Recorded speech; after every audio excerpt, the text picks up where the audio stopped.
Okay. Just go ahead and start the recording because this is pretty good stuff. And then we'll just take little breaks.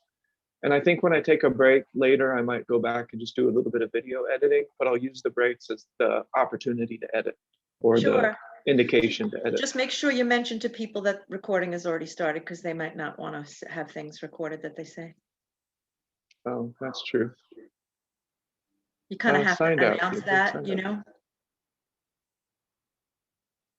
Yeah. Well, I kind of indicated though that the recording will be uploaded to YouTube. So Yep. Yeah. I'll put it in chat as people come on. Okay. Yeah, because my phone's stuck in a box. So I would appreciate that if you could communicate that. Okay, so Shayna, you logged in under my account. I think if you log, I think it's okay though. It didn't log me out. And I think your volume is open, Shane, just so you know. Oh, Shane's connecting to audio. Okay, so now I'm going to be a little bit cautious of this because I don't want this to sound braggadocious, but I rearranged the order of operations. During the 3 years or so that we were doing our study, it was helping to create the cognitive clarity that's necessary for the expression of personal power to be in alignment to the world around us, in alignment to more of an inspired desire. And by inspired, I mean not a derivative of the four destroyers. That's it. As long as it's not a derivative of the societal habit that I've accumulated, it's not necessarily a derivative of just biological habit.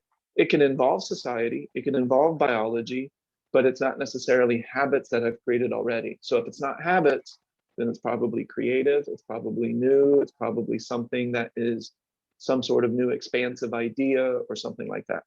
I would imagine that's very difficult to discern though, in the beginning, because we have so much momentum going in and habit in that area. It can almost feel like it's not a habit or a moment. Like it takes a certain level of practice, a certain accumulation of momentum and habit in the practice, and learning to sense energy and feel to even be able to discern that it's not one of those four things.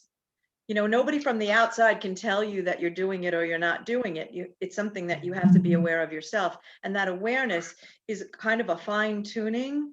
You know, it's like you get gross motor behavior before you get fine motor behavior. It's kind of like the same thing in this practice for me, is I can get, you know, I'm a little clunky with it, but I get the idea of it. But what I come to find as time goes on is it's similar stuff, except I've fine-tuned it in a way that allows for an expansion and an awareness and a navigation that is very different than when I started, only because I didn't have the ability, I didn't have the fine motor coordination, for lack of a better phrase, to discern whether I was in one of those four things. You know what I'm saying? No, I know what you're saying. Yeah, that makes sense. Shayna or Donna, would you put into the group chat that we started?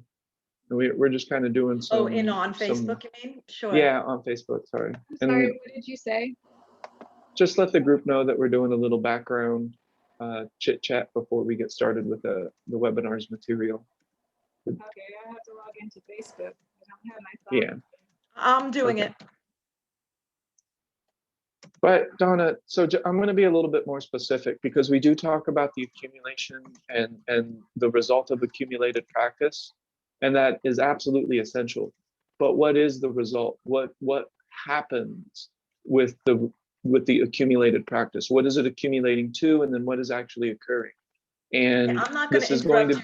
I'm not going to interrupt no. you during your webinar. I was just doing this because we were chatting. When you start. Oh no, gosh. Okay. No, it's inconsistent. No, it's consistent with what we were talking about. Okay. So the accumulation principle is definitely a part of the result or what occurs. And there is essentially two sides to this coin. And we've already covered this in terms of counterbalance to balance. So counterbalance is when we are doing this practice to help create space. And the second aspect of this, the balance, is once space has been created. And what I mean by space, I mean space in the habitual tendency to think. And the sheer volume of thought is interrupted with that practice. So yeah, that is a part of the accumulation effect. That's the accumulation principle. We keep doing the practice, we keep maintaining our deliberate points of attention. It's very, and we'll go over all of this in the webinar, but we'll maintain our principle-based technique. We'll make sure that those principles are in place, and then that will accumulate to this result. Unfortunately, this, not unfortunately, it's just, it just can't be faked. It's there or it's not. And when it's there, there is that clarity, there is that understanding. It just comes to you, just like you go to it. Right. And it's a seamless process.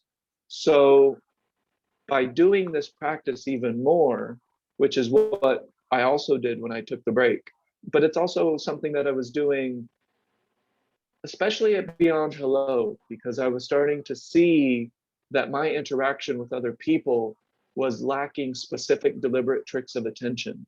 And when Beyond Hello didn't go well for me, that was an opportunity to learn, how can I apply specific techniques to learn from this and grow from this? And I had ideas, I knew exactly how to do it. And I took a little bit of a break, plus a little bit before that, to really apply my techniques, really apply these specific tricks of attention, and very specific. And of course, they do reflect things that I've been most exposed to. So it does look a little bit like Tai Chi. It does look a little bit like Don Juan. It does look a little bit like the Alchemist book and Celestine Prophecy, and the things that I learned from Long, and the things that I learned from David Dorian Ross, and the things that I've learned from the class and the group study. Of course, it reflects my carved block. I mean, that's what my practice is. So by taking the break, I was able to apply the hunting power, and how to do that with an order of operations first. In order to be able to do that without creating dysfunction is to have the clarity there first. And the clarity is a result of interrupting habitual thought. When habitual thought is interrupted, there is no more evaluation of really anything. It's not necessary. You can feel your way through all of these different situations. And so what did that look like? It looked like, and now these things are the physical derivative, because the internal processes will have an external result. People will be able to see this to a certain extent. So if it can be hard to see because you're not seeing everything, but if there was like so Donna, if you were like watching over me, like somebody in the clouds judging my behavior, you would be able to see a difference. We don't have to look at it in terms of improvement or right or wrong, but you would definitely notice a difference between my behavior at Beyond Hello and my behavior at Sunnyside, because my behavior at Sunnyside is a direct result of the space that I've created. Does that make sense? But just to start where you start at the beginning of this explanation, what I meant was, at the time that you were at Beyond Hello, you didn't think you were faking anything. Oh, no. Yeah. No, because there were some things in you, because of your carved block, that were so habitual and repetitive, you didn't even recognize them as that. You were employing all of the techniques that we've discussed and you've taught us to this point. But it took that set of circumstances that didn't go well for you to evaluate the next level of practice for yourself, which was, you know what I mean? You weren't sort of. before. It was you unearthed. No, I wasn't thinking it. Greater awareness of, I need to fine tune it. That's what I meant by fine tuning. It's a constant. There is no there, right? So it's a constant process. That's why I always say, I laugh and I tease you to say there's always going to be something for you to come back and teach, and there will be always, everybody in the class will will be in different points at which that might sound difficult to understand or I feel like I've been pointed in that direction, and he articulated it perfectly. Or, yeah, I know what he's talking about. I have a sort of feeling for that. Or it's graspable. It's a low hanging fruit. You know what I mean? Because evolution is evolution. Yeah, no, for sure. And we'll also cover that as a principle of when we talk about, so this isn't Don Juan's words, but my words are not more specific, but like I'll give you the definition so that we can work with it. But like the way that I define knowledge or expressing knowledge unto wisdom, that's a continuous process. So that means, number one, that my mind is clear enough to observe the behavior as it's occurring. Number two, to be able to work with it without interfering and trying to change, which we'll talk about all that later in a very organized fashion. And then, so I'm not manipulating, I'm not trying to control.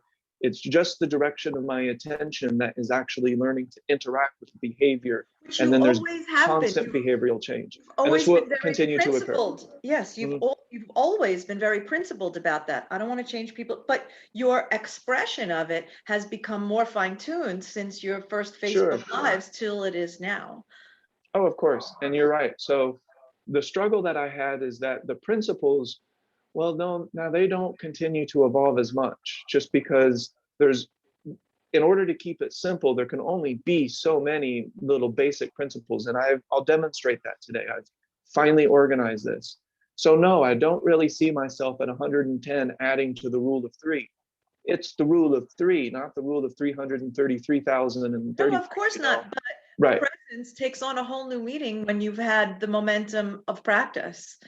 Yeah. And then so the more infinite side, to your point, that I'll continue to add to probably until I'm 110, is that specific. What did I specifically do Techniques to fill in for that, and the words yes. To you communicate it. Exactly. Those are the things that are going to evolve. True. Yes. And that will all just be new ways to explain that rule of three, right. To demonstrate that rule of three, to talk about that rule of three. And now finally I have that balance between, okay, no, I'll be 110 and the rule of three will be, where is my mind now? And is my point of attention deliberate, specific, and where I want it to be? And then where it is specifically, that will continue to change. How I communicate that will continue to change. How I demonstrate that could also continue to change. Right. And that's the recognition of what you're saying by others will totally depend on where they are in their evolution and how they've come to this point in time with with their own carved block. It will always be. Absolutely. Yeah. Yeah, so that's an unavoidable, that's just, we would, when we use rules and laws, that's just the way it is. That's the way the universe is expressing itself to our as far as we can tell. And so, yeah, in right, and that's why the simplicity of a thick or a Buddha, or the simplicity of words can be so frustrating, because it's like, all right, how do I do that? And it's just like, follow me while I take a walk, and then you'll see. I thought it was teak. Teak? I thought we said it was teak, not hum. I don't remember. I don't remember. I trust that it's teak. I've been saying teak in my mind for months. I've been saying thick in my mind, so it's him. I see him when I say it. That makes sense. But yeah. What time is it? Can you tell? It is, it looks like we got another minute or so, 11:58. 58? Okay, cool. So still have a couple more minutes. Hi, Ida. So, hi, Ida. Good hi, morning, Shana. Jeremy. Nice to see you. Hi, Jeremy. I don't know. Hi. And then we got Shana here as well. This is actually something, when I post this on YouTube, or if I ever end up directing folks to this video, I think it's going to be very comprehensive. So it's really going to cover, again, my mind is very evidence-based. It's very, can somebody else take this and work with this? If not, maybe that's kind of just an earnest thing, and that's fine. But there's definitely a difference between just an earnest thing and something that I can easily share with other people. And actually, more to Donna's point, that's also kind of an exchange as well. Something was once an earnest thing, and now it becomes something that I can easily share with other people. That's a part of a continuous process. I do agree with that. But so essentially, and I'll wrap this up so that we can get more into the material. Hi, Jerry. Sure. I'm gonna mute. Hi, Jerry. But we were talking about why I took a break. So we were doing this class, we had been doing, and I like to call it a group study. There's not that much I can teach. There's maybe 5 or 6 things that maybe you didn't think about it this way before. And then we just use those 5 or 6 things and create a 20-year practice or a pro-life practice, just depends.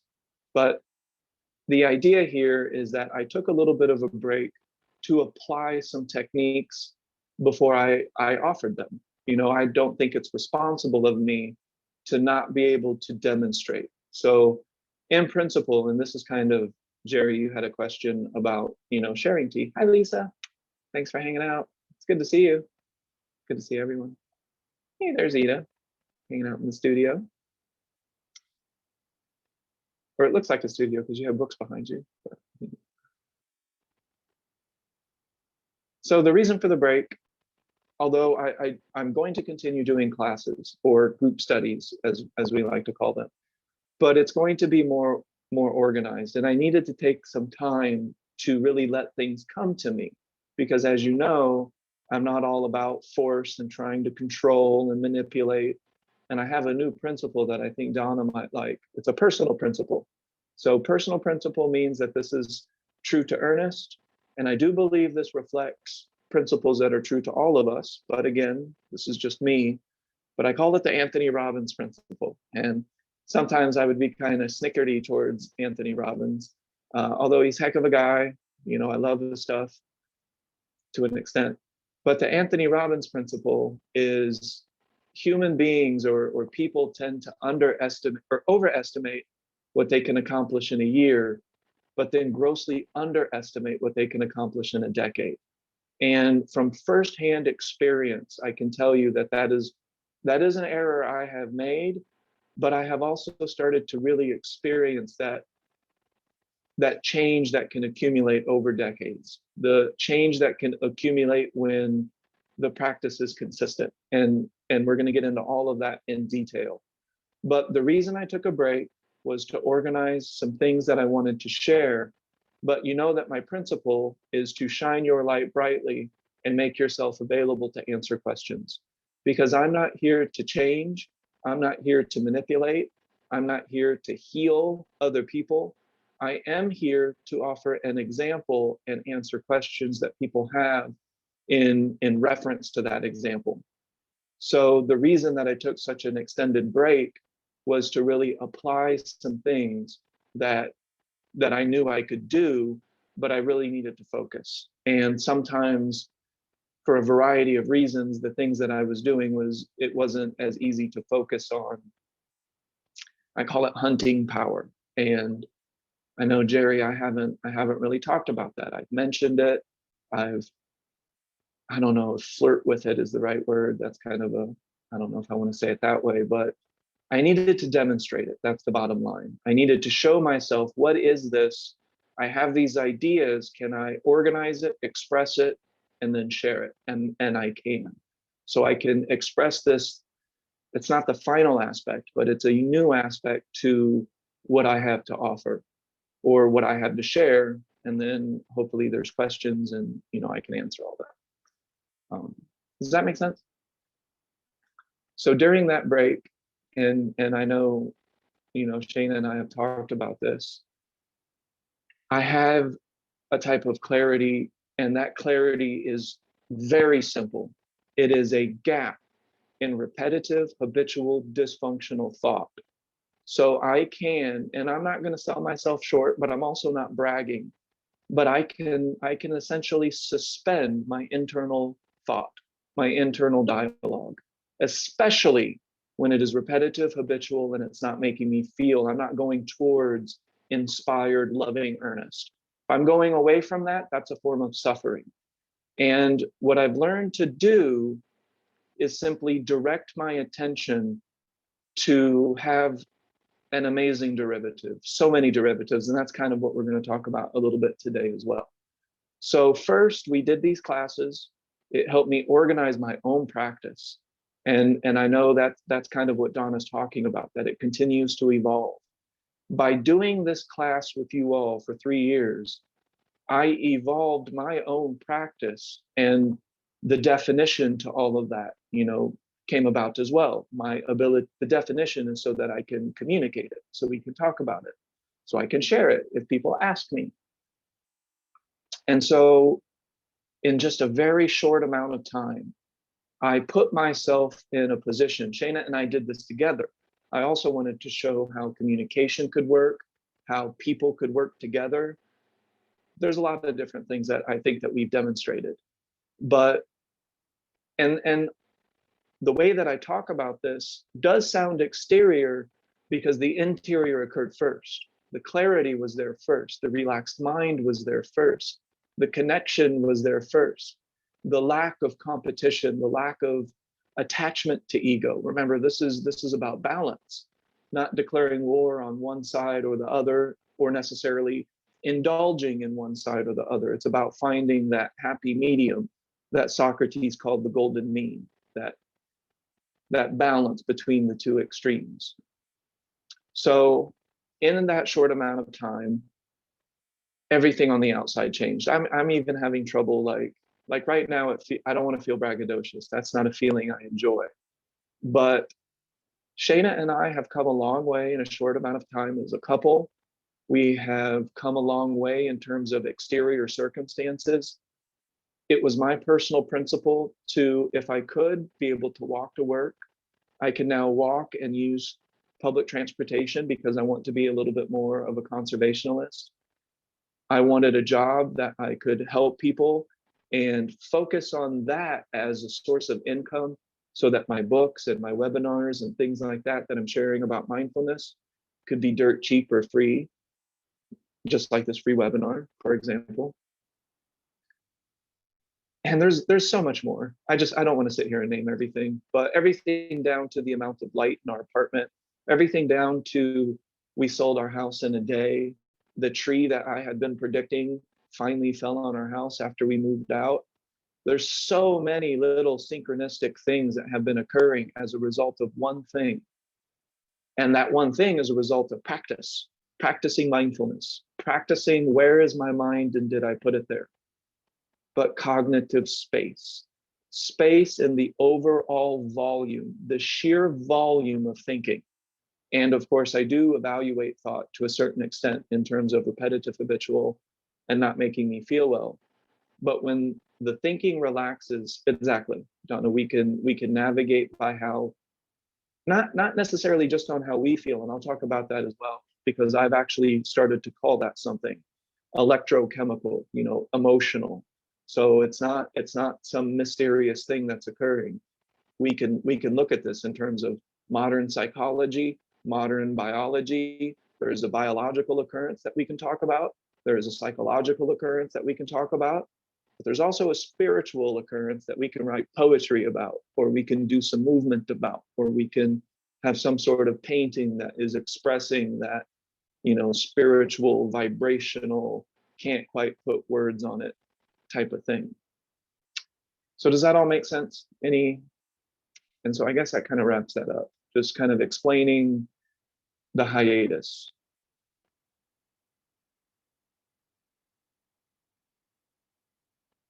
Yeah, for sure, Jerry, because it's principle based, and we'll talk about that as well. And yeah, I think that's a good segue into the actual webinar content. But anybody have anything on your mind? How has your practice been? I guess we could just start there.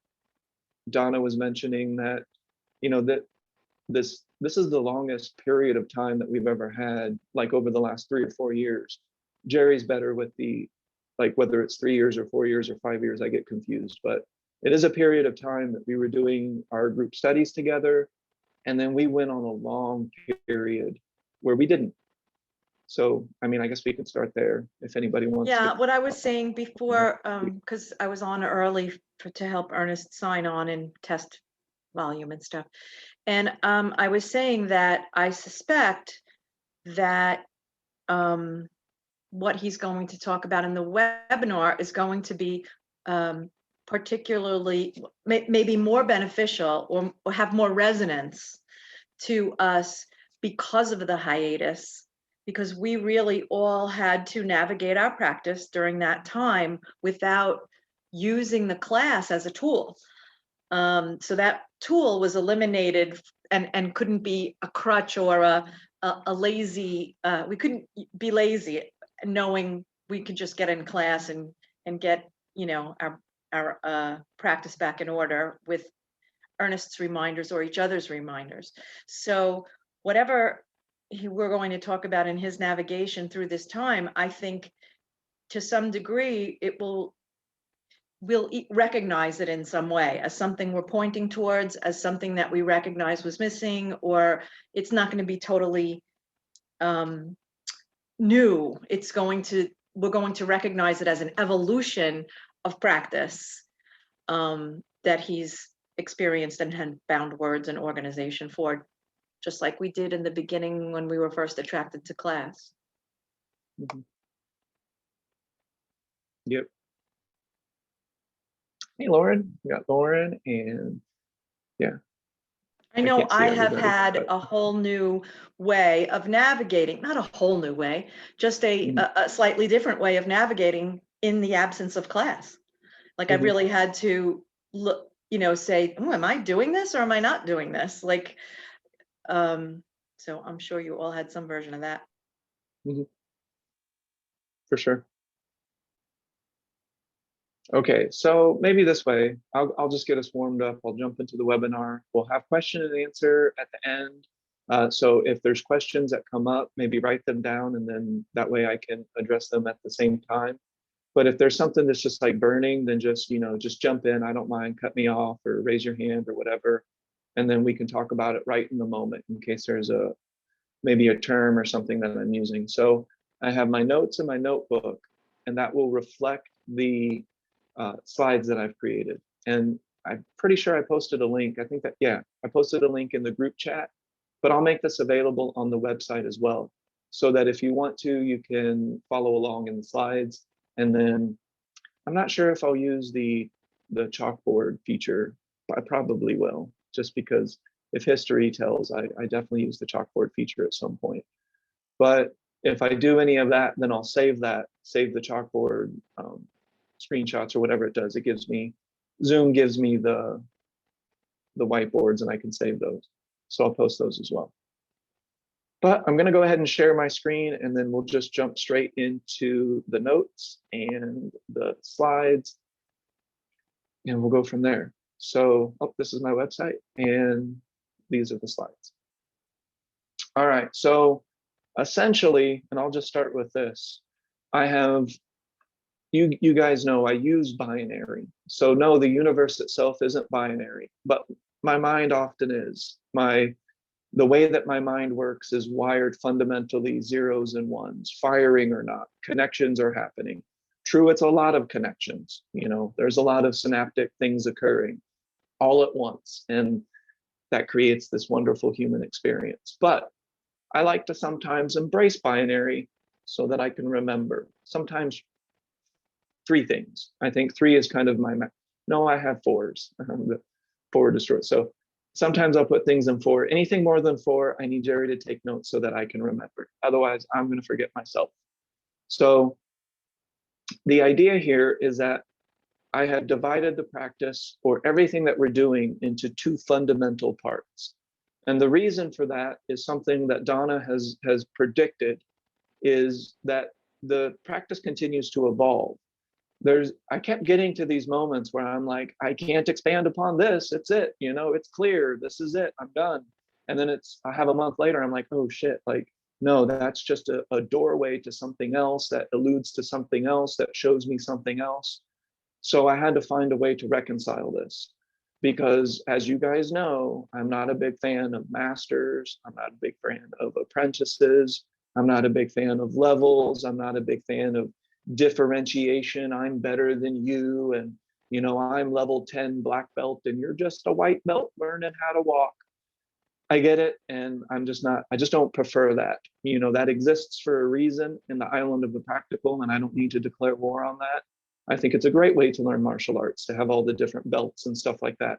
You get a belt and you feel accomplished. You're like, I did this, and that's fine. It has its own value. It may be necessary, it may not be necessary for an individual. That's not the point. So I've essentially divided this into two fundamental categories. And one of the tricks of doing what I've done recently is to continue to use all the same terms so that you guys don't have to learn a brand new vocabulary of stuff, but also organize it so that it's just so much more clear. But the practice and everything that I have to share is divided. On one side is T, and T is principles. It's 6 things essentially, 6 things and redirecting thought. And we'll talk about that in the slides. But T is transcendental embodiment approach, and it will cover behavioral change. And it will do that in a way that is non-interfering. It's non-force. It's not trying to control. And you guys know all about that, but we'll talk about it today in the review. So on one side, we have T, and that is principle based. And you can fill in the blanks. A person could totally take T and just say, okay, the principle is to be present. Well, I do such and such. I paint, or I do this, or I do that. This is a great way for me to be present. You just filled in the blank, you're practicing T. Mindfulness, the ability to be present without necessarily creating a bunch of new thought streams about it. I can be present in a grocery store, but judging other people's shopping carts or judging myself, how I'm walking, how I'm talking, judging the environment, that's not necessarily mindfulness. So mindfulness is the ability, or is what is occurring when we're present, but not necessarily dialoguing it, not necessarily in that repetitive habitual stream of thought or the sheer volume, because we know that the underlying habit is thinking itself. Thinking is a habit that is way out of proportion in the human experience commonly. And then we have what I call hydrostacy. And I call it that to describe a feeling, and I'll describe all that in some other webinar, because this isn't all about hydrostacy. But hydrostacy is what I've done. It's very specific. It is wildly detailed. So as I give this webinar, I haven't done this in a while. So I just go back to riding a bike. I'm back to paying attention to my throat chakra. I'm back to keeping my shoulders slightly behind me. My chest is not concaved. It's right square where I want it to be as a result of the golden line. So there is a very specific, constantly evolving thing that I call hydrostacy. And that is a mindfulness system that is just very detailed. It's just very specific. And I can show you exactly how to do it. And you can do it or not do it. I'm not too concerned about that. And I'll answer questions all day long about hydrostacy. T, I can answer questions all day long about T as well. I don't mind. But T, I'm not necessarily going to tell that person what to do. I'll just say this is how to do it, and feel free to be the creative entity that you are, because some people will really be able to take that and run with it. And then some people, they may find benefit in at least knowing what I myself have done in wonderfully vivid, specific detail. Does that make sense? Any questions about that? So that's just a clear division between the two things. Does that make sense? So T is transcendental embodiment approach. Transcendental because it will result in behavioral, world, environmental, relationship change. It's not change that you can predict necessarily either. That's just a heads up. So it's transcendental.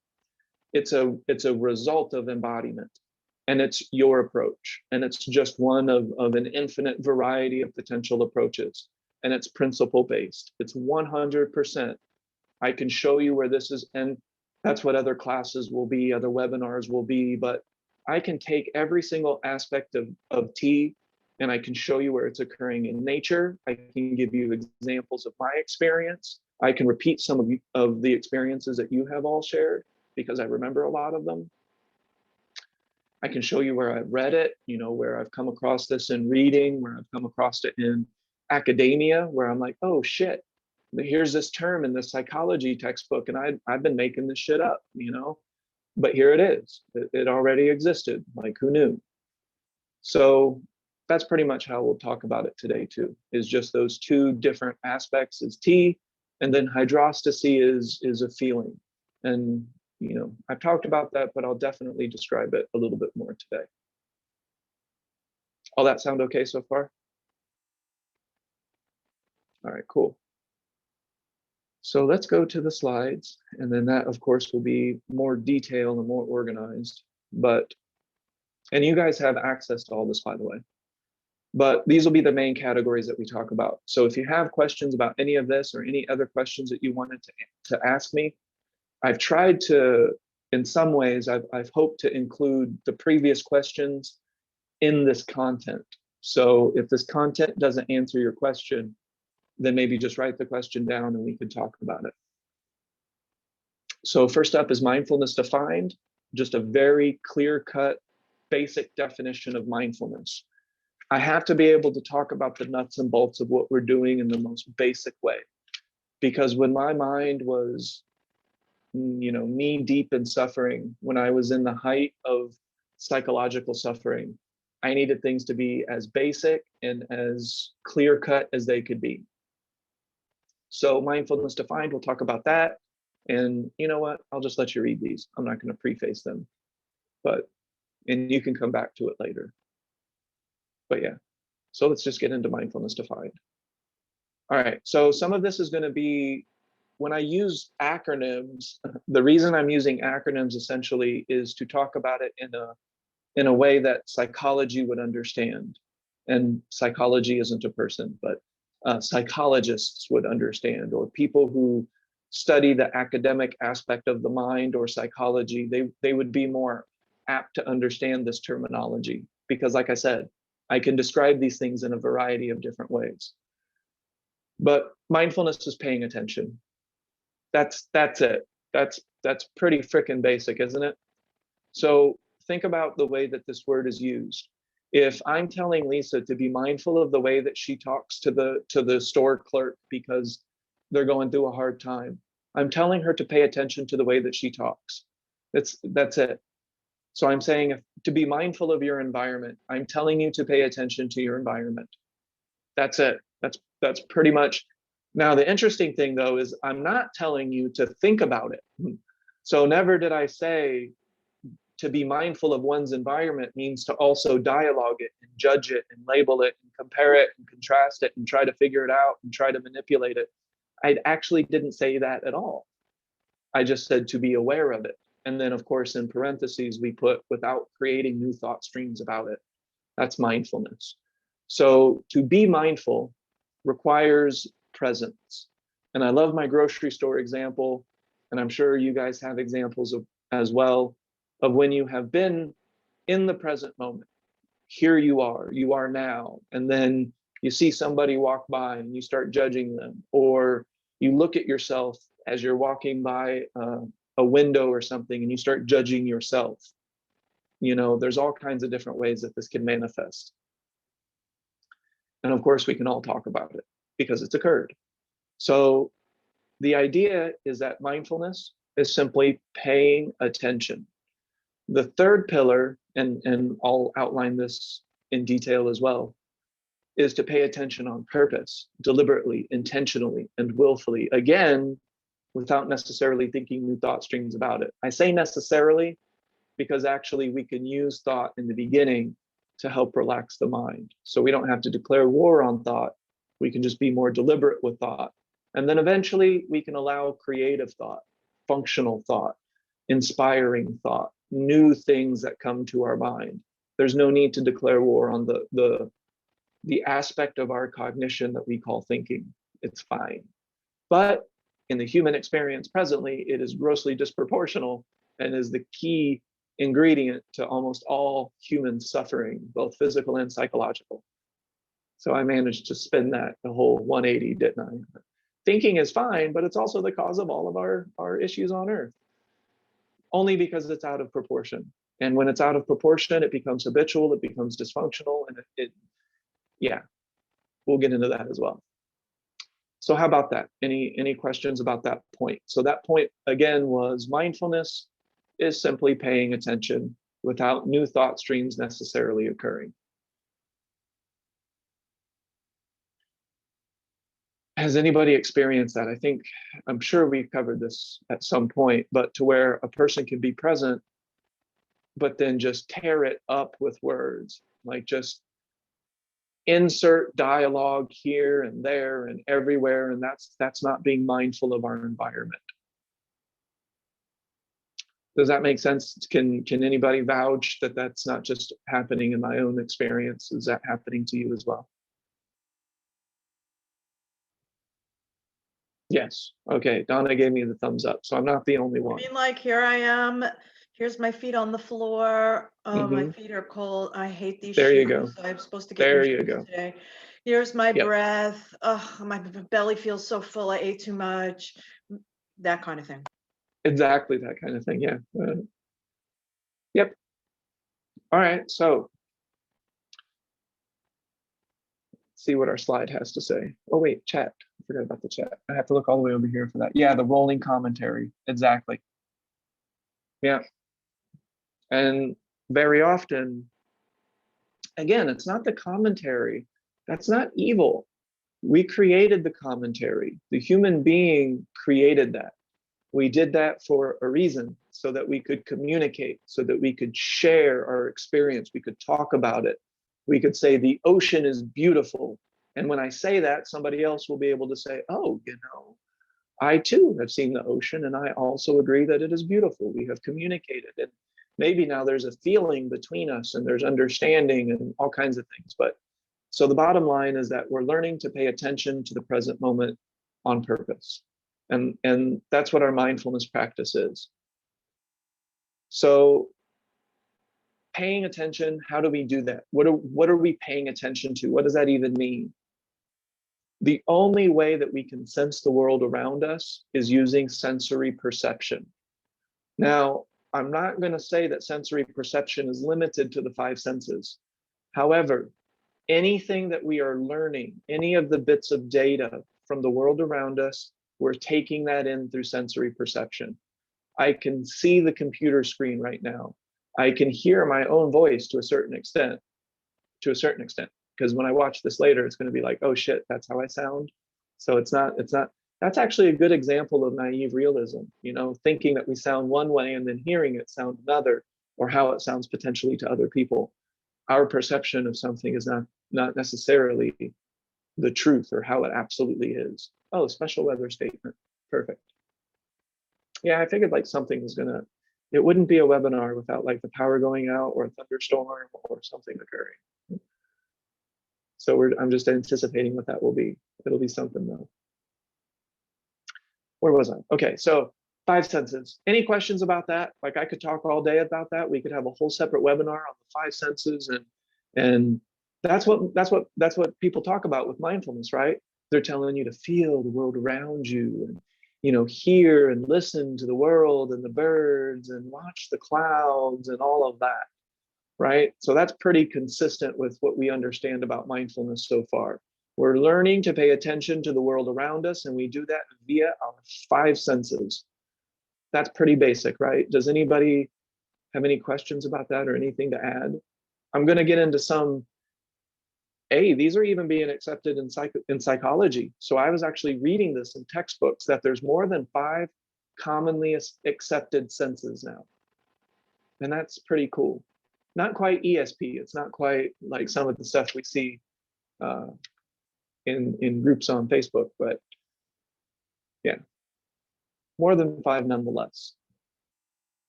So 5 senses, we're all good with that. So that's how we're taking in the world around us. This is basic psychology. It's being assembled in our mind, and our brain is helping to create this perception of what we're taking in, the bits of data, the light entering our eyes, the displacement of the atmosphere that's entering our inner ear. If we're talking about proprioception, that's all of our senses working together so that we can feel our own body in space and time. There's now introception or introspective sensory perception, where we're able to, and this is now accepted. Harvard has done studies on this, and I should probably go ahead and include a citation link. So I'll if someone reminds me, I'll do that for sure. But now it's accepted that the human being can sense into their body. It's like, duh. Like when I have a stomach ache that's screaming at me, I know I have a stomach when it hurts. But we can actually learn to pay attention to our inner body, our bones, our muscles, our organs, the things happening.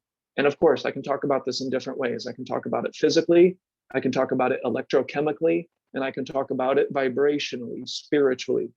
Now, again, vibration and spiritual, it's going to sound a little bit more like poetry. I like to write books about it.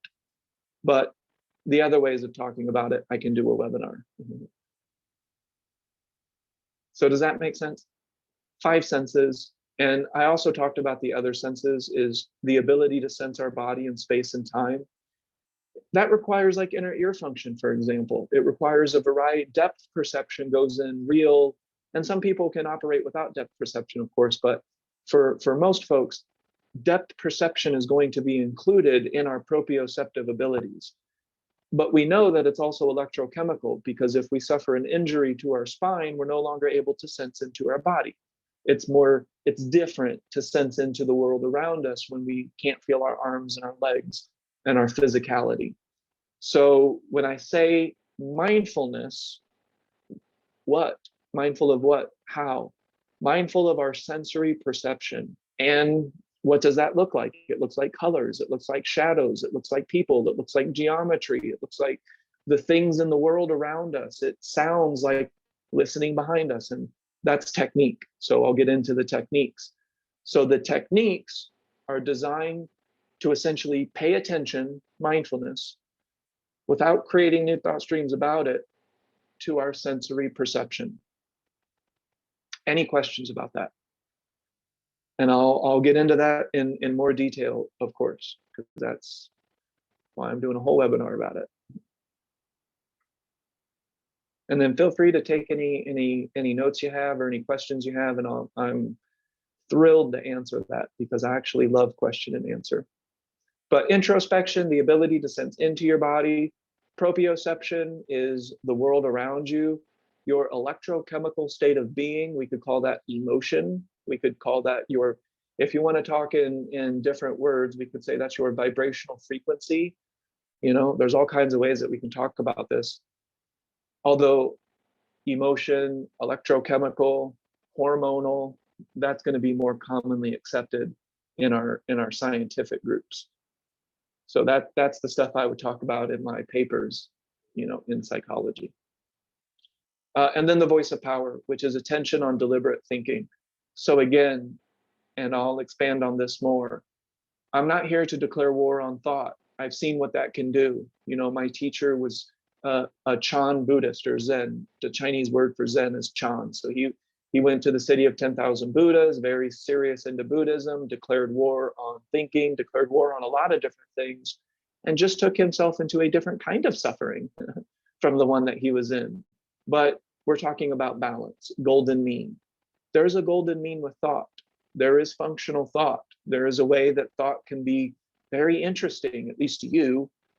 Hopefully the thinking that's occurring right now is also interesting to you, because that's, I guess, a great aspect of a webinar is if you at least find it interesting. So, okay, so moving along here.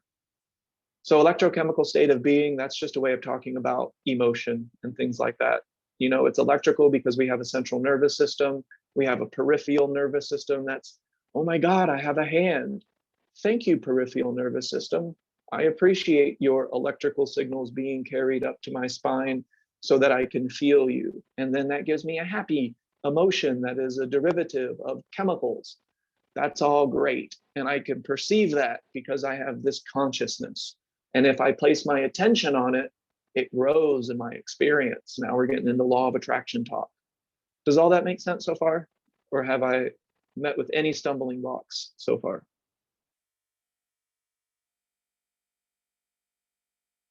So we've defined mindfulness as paying attention. What are we paying attention to? Sensory perception, sight, sound, taste, touch. You can get into olfactory. You guys know that that's not my best, just because I had drug use when I was a teenager, and I have to say this correctly. My olfactory senses aren't good, because when I say I don't smell so good, that can be taken 2 different ways. But no, I don't smell so great. My smell sense isn't my best one, is the way that I would put it. And that's one of the senses that I go to the most because of that.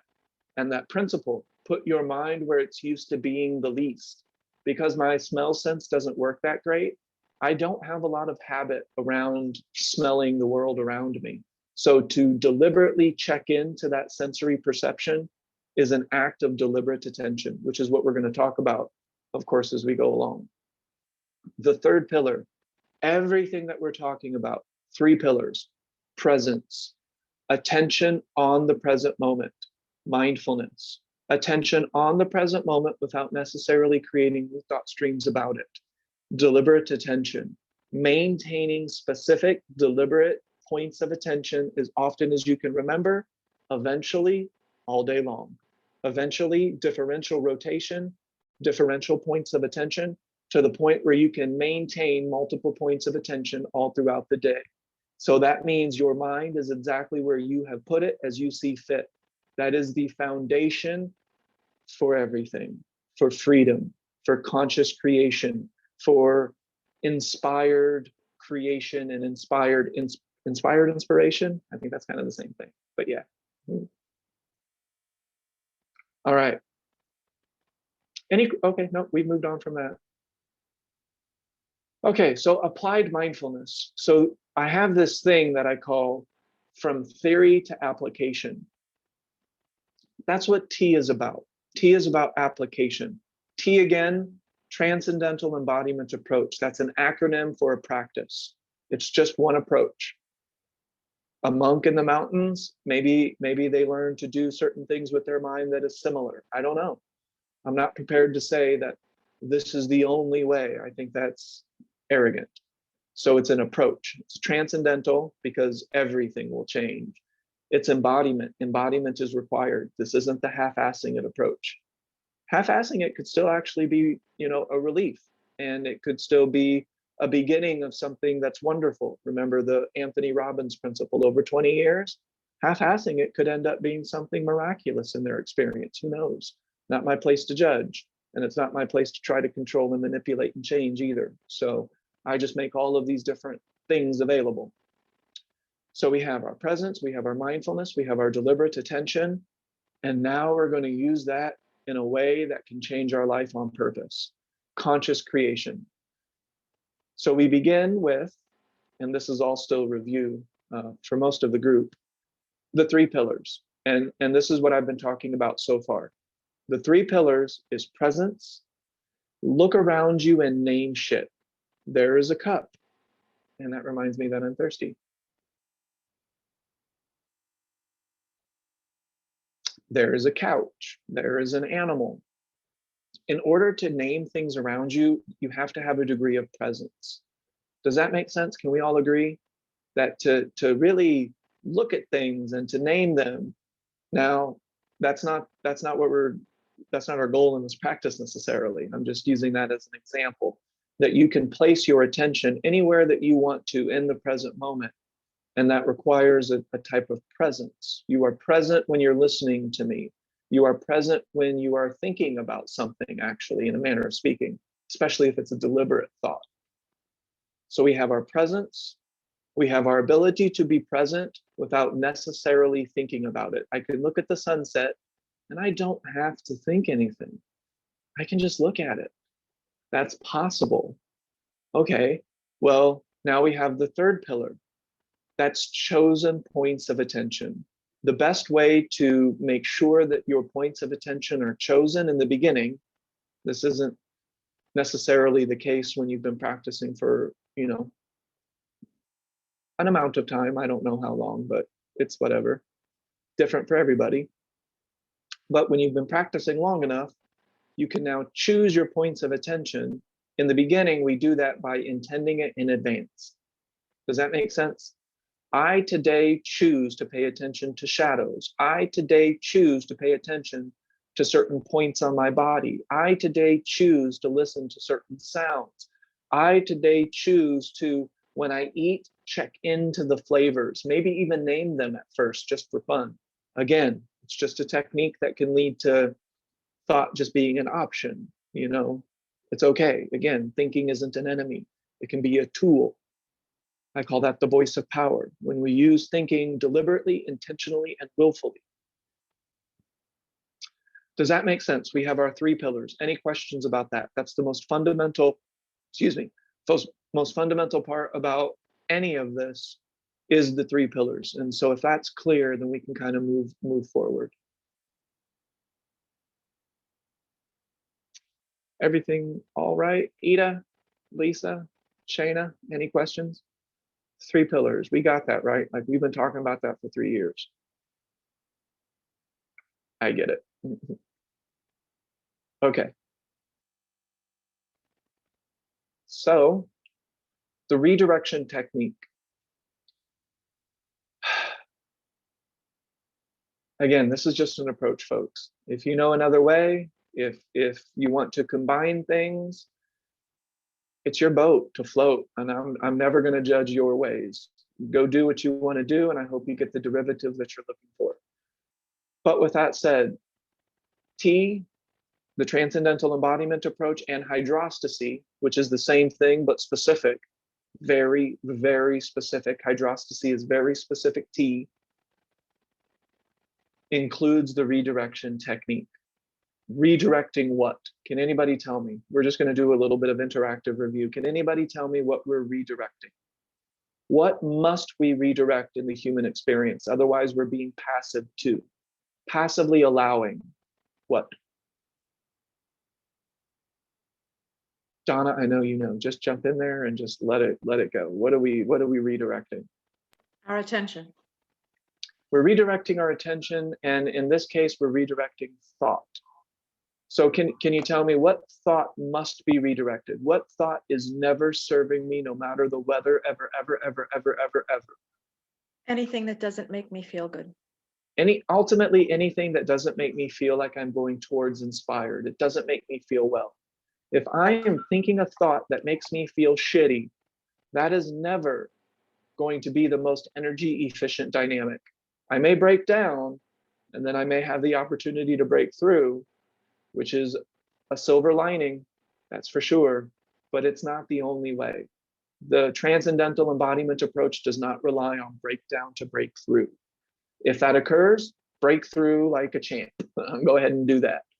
But it's not necessary, and we will overcome that dynamic. It doesn't have to be so up and down. We're looking for a more smooth and balanced wavelength, in a manner of speaking.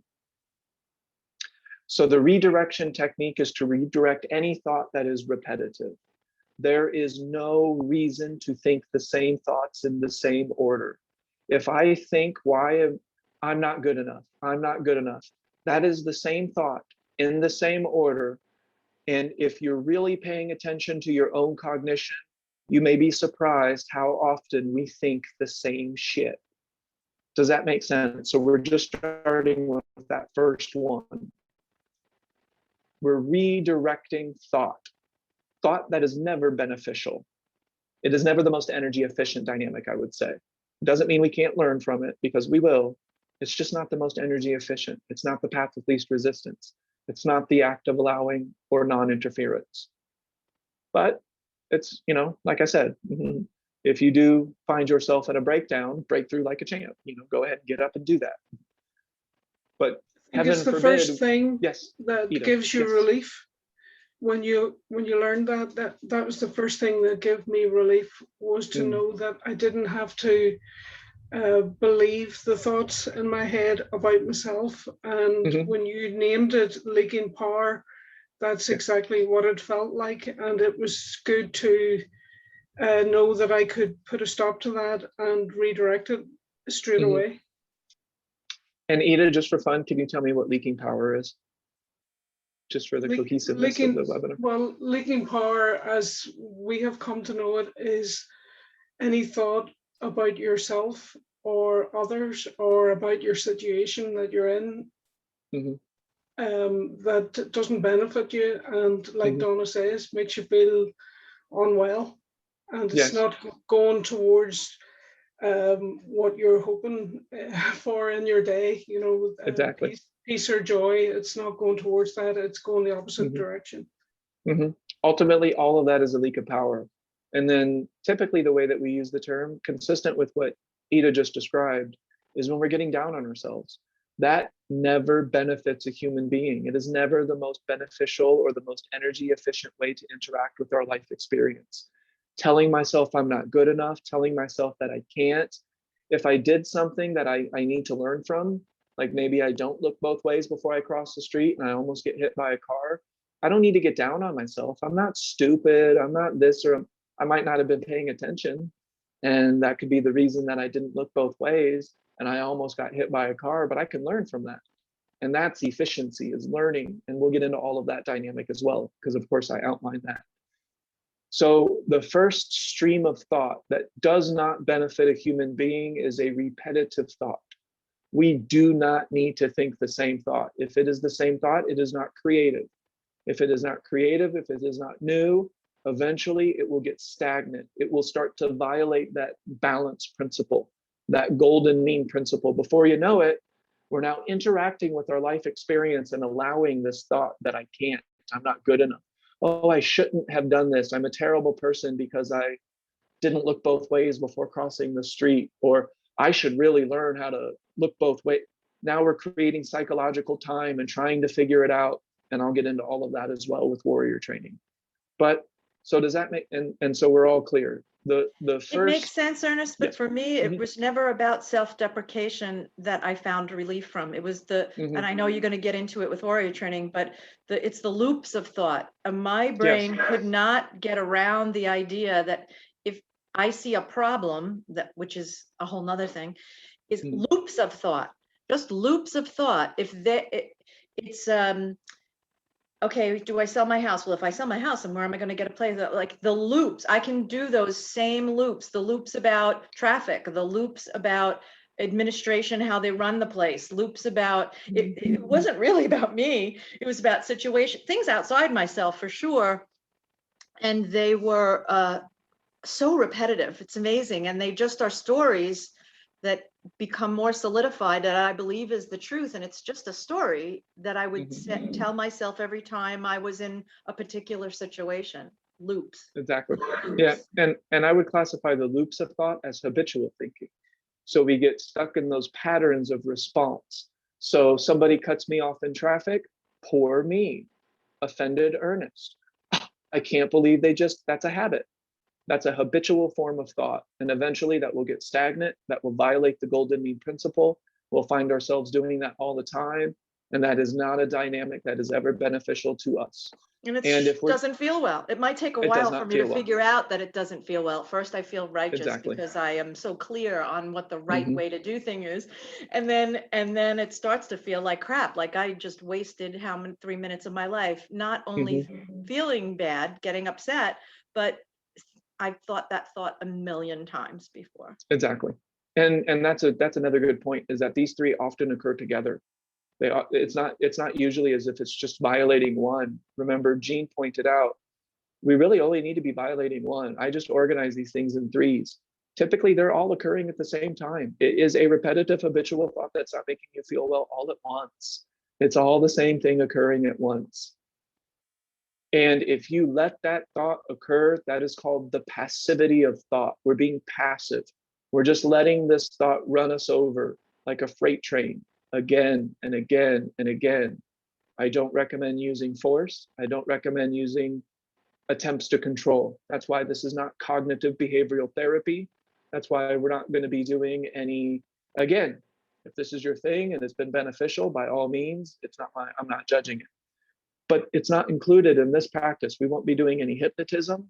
I won't be doing any energy healing, distance heal. I won't be doing that with these systems. That's not what this is about. That could all be supplemental stuff, though. You know, I'm not gonna throw that out. That could be wildly beneficial to somebody. And if that is used in conjunction with it, as long as it's not violating other principles, you know, who am I to say? Go do that. You know, this is a big planet with lots of people and lots of different ways to do stuff. We're really creative when we put our minds to it. So we're going to have all kinds of ways to interact with energy and the human experience, and they can all be beneficial. Again, balance is that principle. So we have the redirection of thought, and then we have the rule of three. and the 3-strike rule. So against the rule of 3 is different than the 3-strike rule. We just got done talking about the 3-strike rule. If thought is any one of those 3 strikes, it's got to go. We're out. Like, we need to redirect our attention back to the present moment, back to presence, back to mindfulness, and back to deliberate attention. Not into judgment, not into trying to control. We just go back to our time-tested practice, back to where I am, back to the present moment. And it won't always feel how we want it to feel in the present moment, especially if we've been creating a lot of suffering. But it is this dynamic that gets us back to relief. We know that directionally it will start to change and move back towards a more beneficial direction. So just for review, because I don't think you said them all at the same time. So the presence, being present, has to do with here I am in this room, the naming things. And this is where is my mind? I'm here, but where is my mind? Is it one of those 3 things, which is where is my mind? Most likely it's in thought. And is that thought habitual, repetitive, or not making me feel good? And any one of, or all, any combination thereof, or all 3 of those means redirection of thought is required. Redirection of the mind. Redirection of attention. Yeah, exactly. And so the rule of 3, though, now is that we have to put our attention in 3 specific points. So when I was in the height of my thinking dumb shit, I couldn't just meditate. I couldn't just watch the thoughts go by. I couldn't just listen to Anthony Robbins and everything be better for a day. It would be better for while I was listening, maybe a little bit afterwards, but then I would just go right back into the same habitual patterns of bullshit. And I would be right back at square one, like, God damn it, here I am again, doing dumb shit because I've been thinking dumb shit. Now I'm feeling dumb shit. And it's just the cycle of dumb shit until I interject presence, mindfulness, and deliberate attention. And I do so with 3 fundamental points. Number 1, talking to myself. So when I was learning Tai Chi, I noticed that as I was doing movements, I was thinking about other stuff. Like, here I am thinking about what I'm going to make for dinner, or I'm thinking about how I smell, or I'm thinking about, is this how David Dorian Ross or Kung Fu Master yada yada would do it? And that's taking me away from flow. I don't feel my body. I don't feel the energy moving because I'm too busy in habitual patterns of thinking, of comparing, contrasting, and it's the same thoughts. I'm not good enough. It should be this, it should be that. And so I would use thought to help redirect back to the present moment as a part of my rule of 3. So I would tell myself, just peace, Ernest. Here you are in this moment. It is what it is. It is growing into something else. It's always moving. It's always changing. There's no mastery. There's no getting there. I don't enter a mythical land of enlightenment. Just peace. Redirection at that moment is a mantra and or exactly. Substitute dialogue. Substitute dialogue, exactly. And substitute dialogue can start to look a lot like the voice of power. And that's one of your points of attention in the rule. That's one of my 3 points of attention as a part of the redirection technique. Exactly. So we find that we're thinking repetitive, habitual thoughts that aren't making us feel well. My job is to redirect my mind. And I use thought because my mind is already at 500 miles an hour. I'm not the Zen Buddhist master who finds himself thinking a bunch of dumb shit back to enlightenment. It didn't work that way for me. If I could get my mind to 500 miles an hour, I was thinking a lot. And so I'll just be more deliberate with my thinking. And then my other 2 points of attention, because there's 3 points of attention, is internal, introspective sensory perception. I'm going to pay attention to maybe my posture. I'm going to move my hand and I'm going to look at it as I say my mantra, just peace. And then I'm going to put my attention outside of myself in a deliberate way. Maybe it's the light of the room. Maybe I'm listening to my voice. I can actually listen to my own voice in a manner of speaking. And that could be one of my points of attention.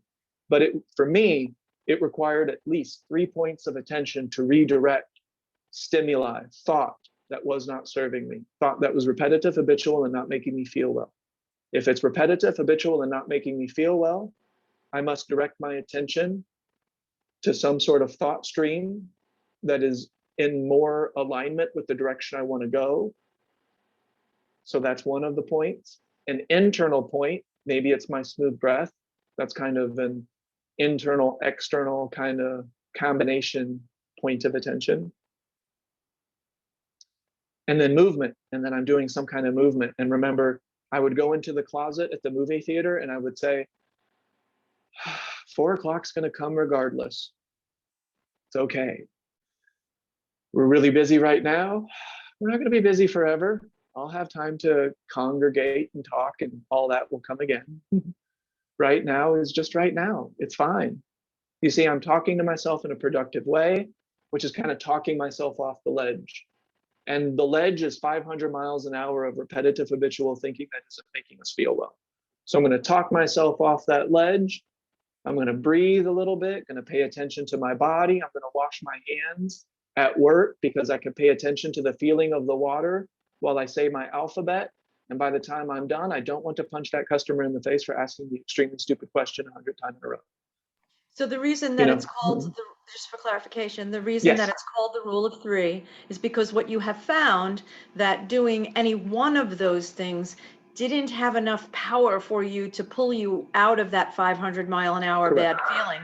So you chose 3 different types of ones that we can do actually simultaneously. And the 3 of those occupied our attention to such a degree that we could redirect from the reason for doing it to begin with. Bingo. Exactly. And so that's our 3 pillars. That's all we're doing. We're becoming more present. We're not necessarily judging the moment, although we can to a certain extent if that helps back us off the ledge, because now we're using thought. But it doesn't have to be a bunch of opinions. You'll notice the difference. Just saying that the phone is rectangular is different than saying, I wish I had a better phone. You know, that's kind of a different thing. So, and then the 3rd pillar, of course, so we had presence, mindfulness, and then the 3rd pillar is to direct my attention where I want it to be, on my breath, in my body, on the shadows, defocused vision, a little, and these will start to sound like Tai Chi, listening behind me, my throat and tucking my chin. And then later I'm going to talk about hunting power and new points of attention, relaxing my temples. I have something really cool to talk about towards the end, so just hang with me. All right, so these are some of our basics. I think this is a lot of, vivid review of what we've been doing over the last 3 years. And so I'll go into traps of thinking and some other things here in a second, but I do have to use the restroom real quick. So give me just a hot second and I'll be back. I drank a lot of water before the webinar so that I would be hydrated. And it's the cycle. So give me just a second and I will, let's see. I'll mute first because nobody wants to hear me go to the bathroom, and then I'll stop the video.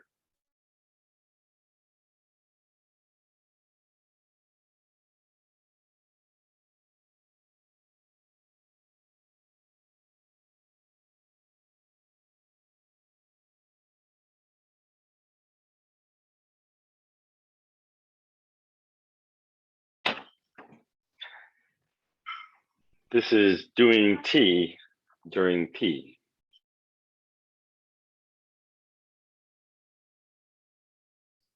Michael, that's awesome. That's just awesome.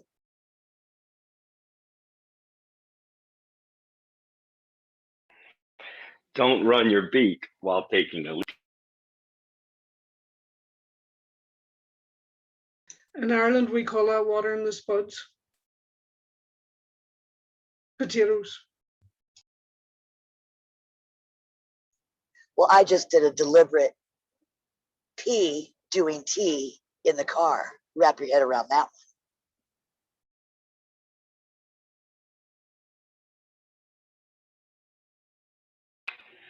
Seems you would need an ample bottle. It was a cup, and it worked quite nicely because I can. I don't want to know. It's too much information. Oh, I was going to ask how that's done. I mean, I thought, oh, all right, I'm done. Hey, All right. I had to get back. I was like, hold up, I got to interrupt this. It's No, I'm just kidding. proprioception. Proprioception is what it is. All right, you were still recording, so you're gonna have to cut out that part. Oh Nah. crap! Oh no way! Yes, what I right. happens. wrote it in the chat. No, No, nobody's he paying attention. said he was No. gonna stop the recording. Oh my god! No, I didn't. This is what Did I say happens that? without a deliberate point of attention. He said he was going to mute, not stop the Yeah, recording. mute, not stop the said it. recording. Oh, I'm sorry. Well, That's okay. It's all good. It's all good. It's all good.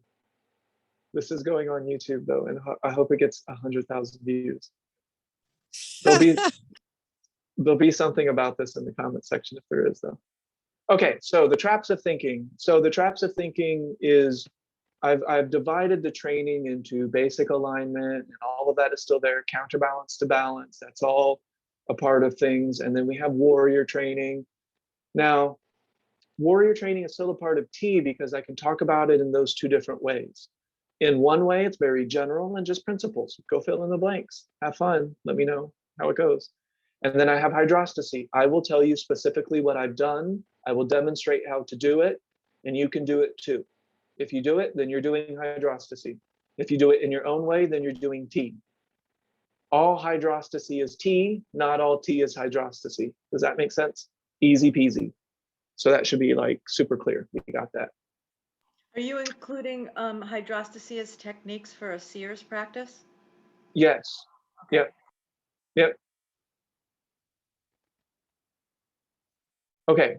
So the traps of thinking, can anybody name them? No, that's okay. It's been too long. Hold on, I got it here in my notes. And I added a couple to them, but the traps of thinking, I'm just being more specific. So the rule of 3 still applies. Is it repetitive? Is it habitual? Is it not making me feel well? I've done us all a little bit of a service, I guess, in the manner of speaking, and I've isolated some of the most common dysfunctional thought, such as judging other people, thinking about what other people should be doing, or even what we should be doing. It is a trap to constantly think about what you should be doing. I should be doing the dishes. Well, maybe, but you're not. So now you're just thinking about doing it. And if you're just thinking about doing it, you're in the habit of sheer volume of thinking again.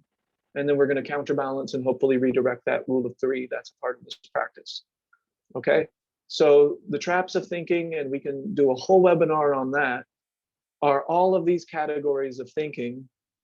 Let's see, where are they? I've added a couple to it. Trying to figure it out is one of them. Yeah, comparing and contrasting. Existing in psychological time, which is future and past is a psychological event. There's no such thing.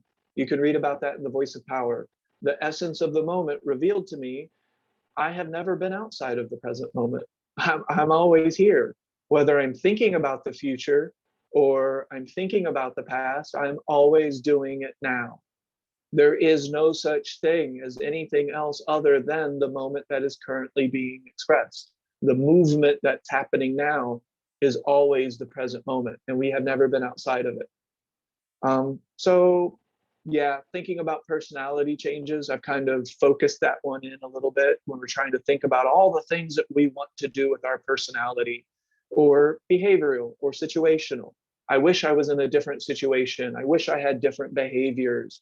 I wish I didn't eat candy after 8 o'clock. Okay, I get it.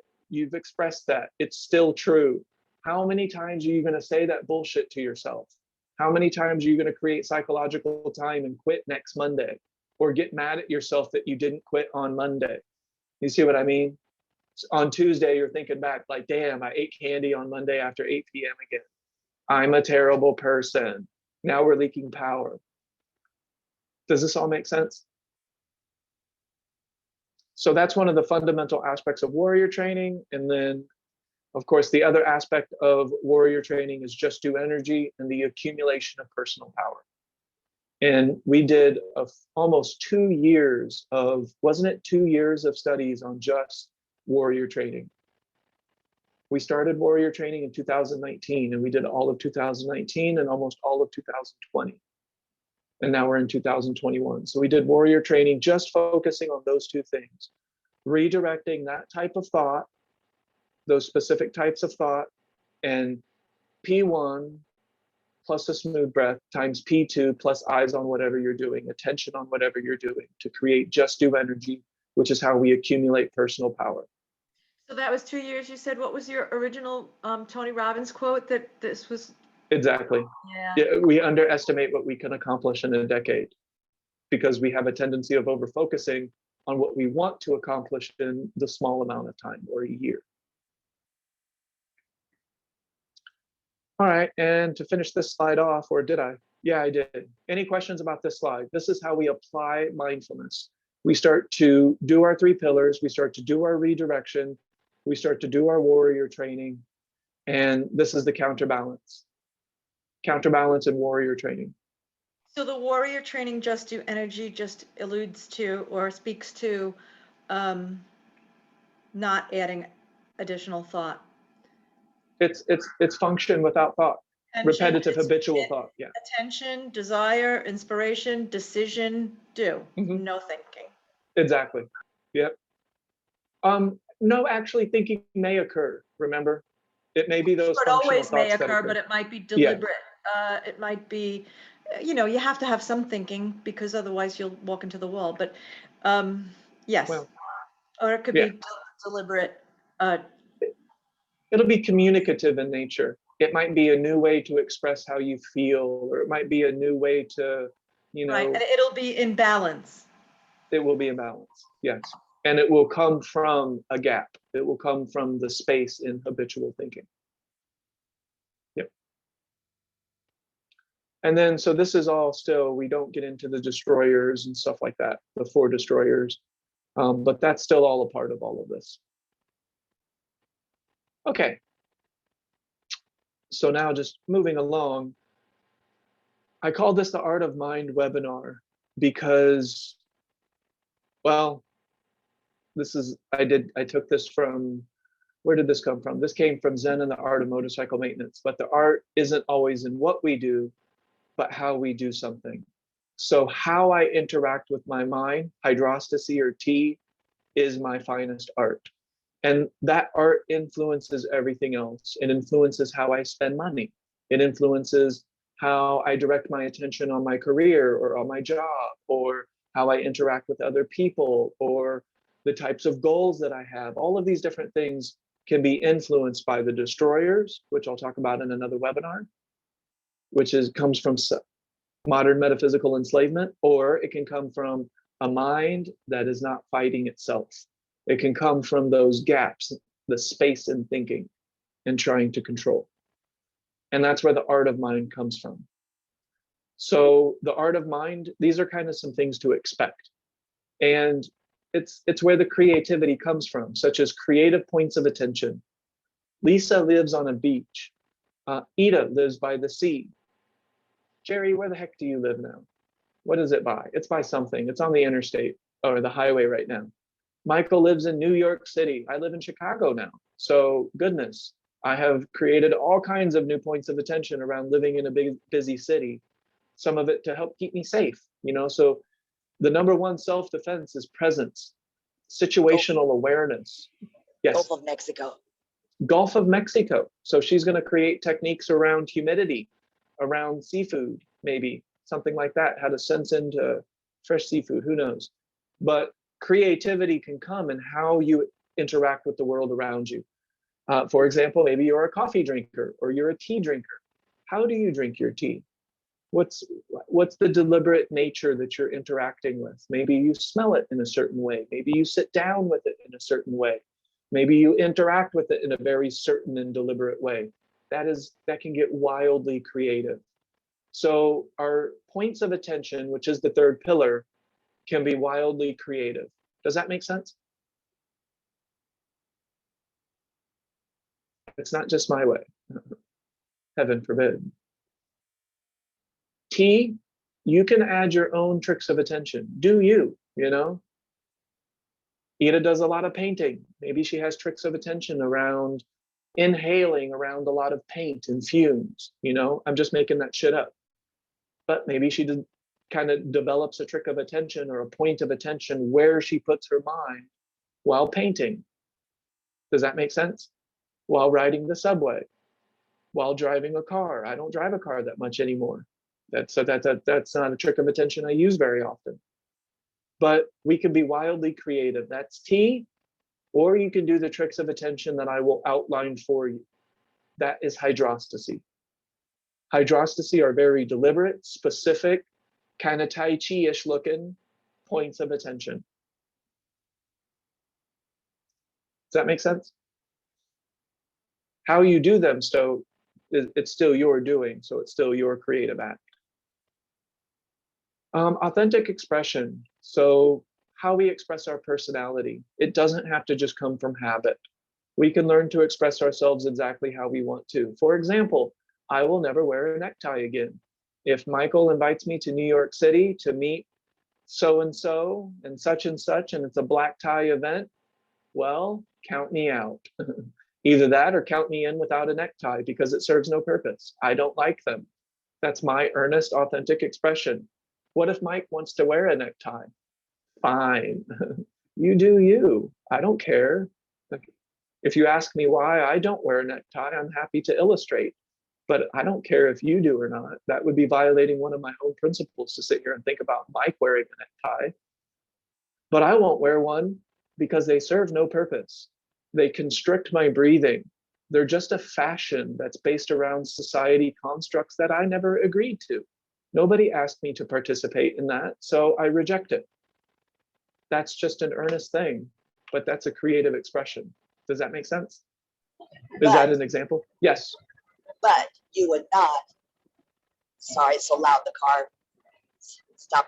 But you wouldn't put yourself in a box either, not speaking for you, but at the same time, going back to your principle of where your mind is the least, put it there the most, you may just choose to put the tie on, just because it isn't the space you hold. So you're not going to never say never unless you do. So who gives a fuck? Yeah, I guess I might. You know, if it's a charity event and I have to wear the necktie for the charity, okay, I guess I'll put on the fucking necktie and I'll do some deliberate points of attention. And you might have it on with your hoodie and your cap, Hi, just like Yar. how are you?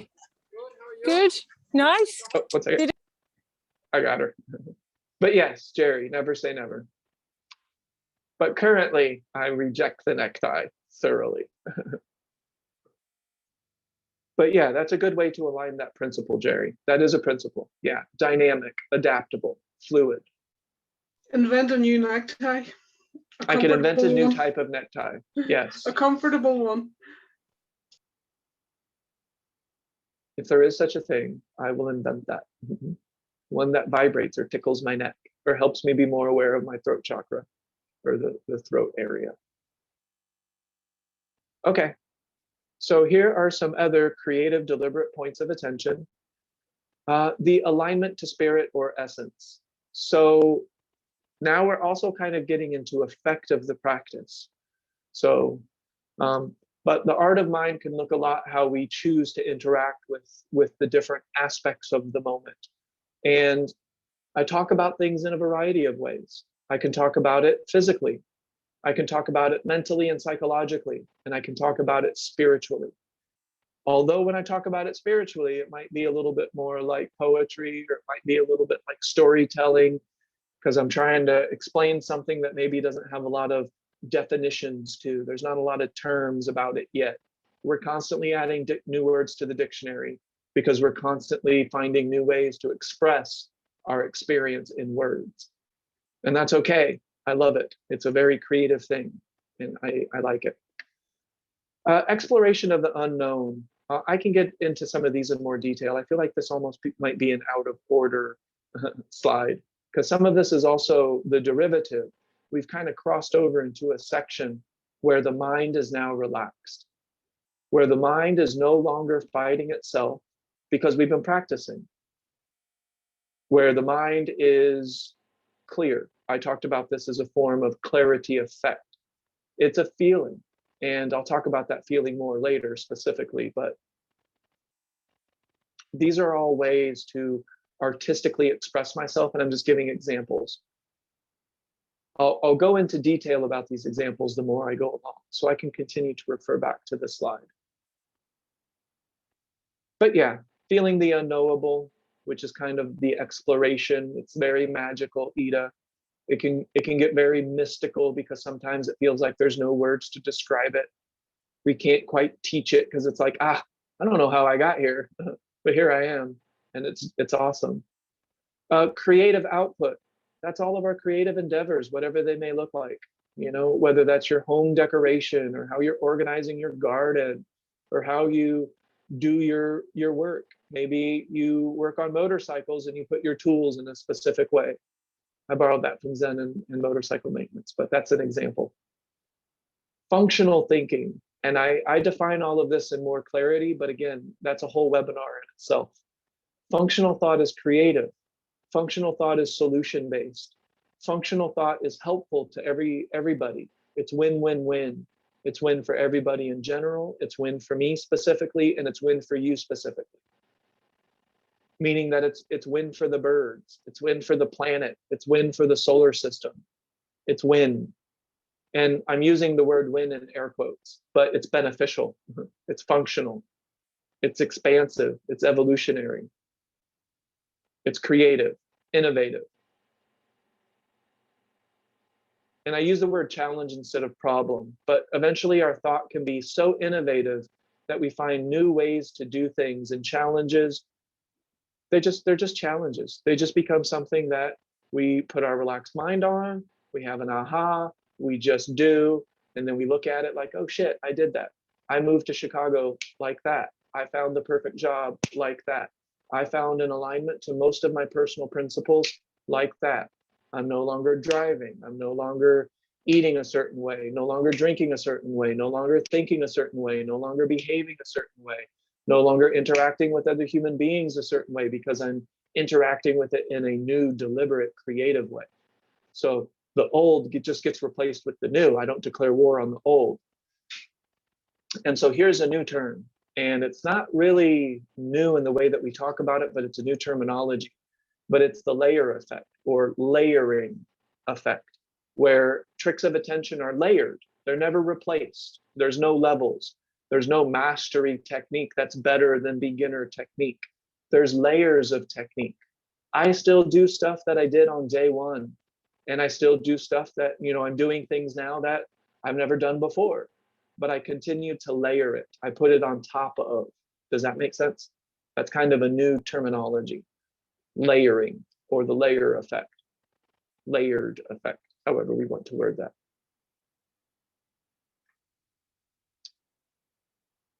So thinking can take on a new dynamic where we go to work and we're like, oh, fuck. We're always short-handed. Things are never going the way that they should be. Management is stupid. Customers are stupid. I should be doing this. I should be doing that.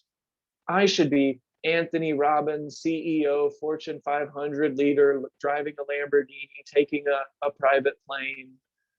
All that stuff may be fine, by the way. I'm not judging those things individually.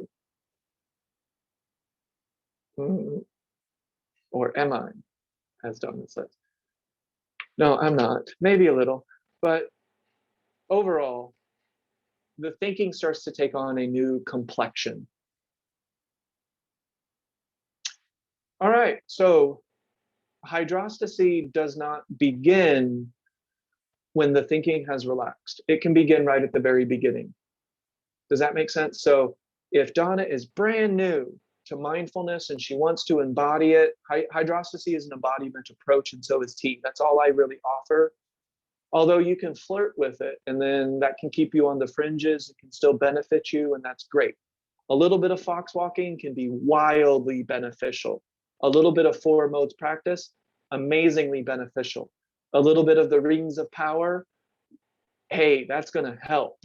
But if you want to embody it, you can, because I've presented that. I've made it available, I'm giving you an example, and I'm here to answer questions as we move along. So the bottom line is hydrostacy is a reorganization of what I myself have done. That's why I can answer questions. It utilizes the 3 pillars, just like T. It embraces the 4 modes practice. T doesn't have to be the 4 modes practice. You don't have to do the 4 modes to do T. T is presence, mindfulness, and deliberate attention. Eventually, it will express itself as deliberate modulation, sensing energy, and the other things. Well, those are only one other thing. The act of allowing, sorry. So that's T. You can fill in the blank. Hydrostacy, however, is more specific.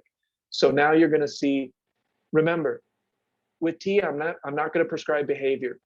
If you say, Ernest, where should I put my mind? I'll be like, fuck, let's just, I don't know. Here's some examples. You just go do you and let me know what's working, what's not working. We'll do a one-on-one and we'll talk about it.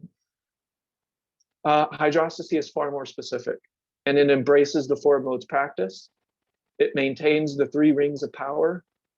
And again, I could have a webinar on every single one of these subject contents.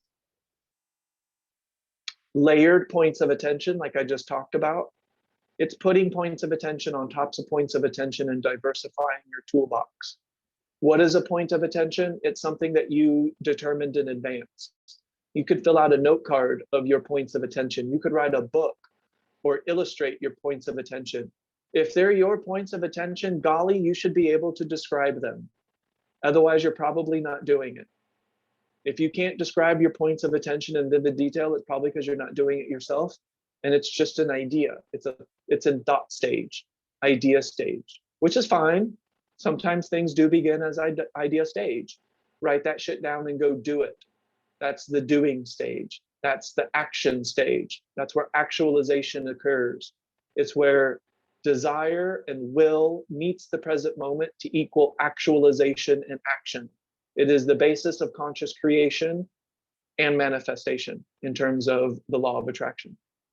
I don't prescribe them all at the beginning of the day. They change as the day goes on. A few of them stay constant, but they kind of move.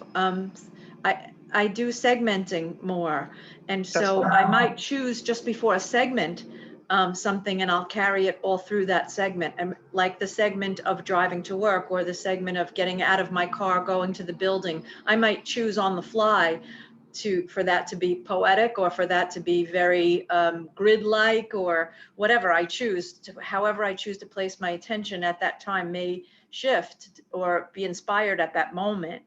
I still have my breath and my feet on the floor, but I don't pick them all in the beginning of the day. Right, and you don't necessarily have to. If you're at the beginning of the practice, you probably do though. If you're just getting into this, you probably need to write them down. You need to tattoo them on your body. You need a cell phone reminder, but you're still going to pull from a pool. You're still going to pull from this pool of tricks of attention, this toolbox of attention. So I would say that Donna is describing something closer to seer's training, where she's kind of feeling her way throughout the day. And it's, I want to put my mind here. I want to put my mind there. I'm adapting to situations. And so sometimes adaptation calls for, very specific tricks of attention, and that's all fine. That's getting more into seer's training, where you're feeling your way through your environment and modulating. But I would still say that those are probably coming from a pool of attention points that you could probably write down for someone else if you wanted to. Not that you have to or anything else. They come from a pool that I practiced in the beginning, things that you just described, but now we're into hydrostacy. So I was just saying what I do now, which is sort of like that. I don't think I'm much beyond that, but and I forget and I go back into some mindless habitual thing, but I notice that I don't feel well much more quickly. I notice that it doesn't feel well to be lazy. I can feel the pull towards not feeling well much sooner, just as a result of the practice. So, but I do change my techniques, and sometimes I think I invent some, and I'm I try not to sensationalize it, but I do. I have a little party for myself when I invent a new trick that I'm delighted about. Yeah, that makes sense. And now a lot of what you're talking about has been recategorized into hunting power, which is a part of the seer's practice. So I'll describe all of that here in a few seconds. But Jerry, yes, I see your hand is raised. Let me put my hand down, unless you're going to do it.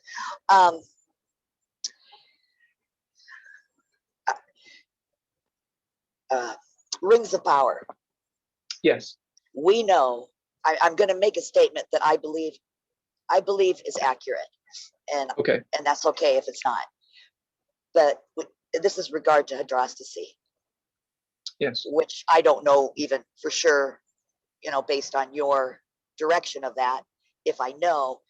But in my personal estimation, 3 rings of power, we already know you're not going to get to the 3rd ring without charging the 2nd. Right.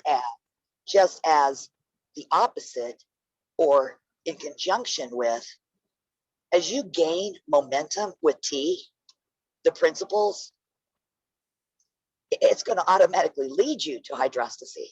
I don't see how it couldn't. I don't know. I mean, momentum. Hydrostacy again is just my specific points of attention and my specific ordering of things. Does that make sense? So it might not lead you to necessarily what I have discovered. That would be putting you in a box.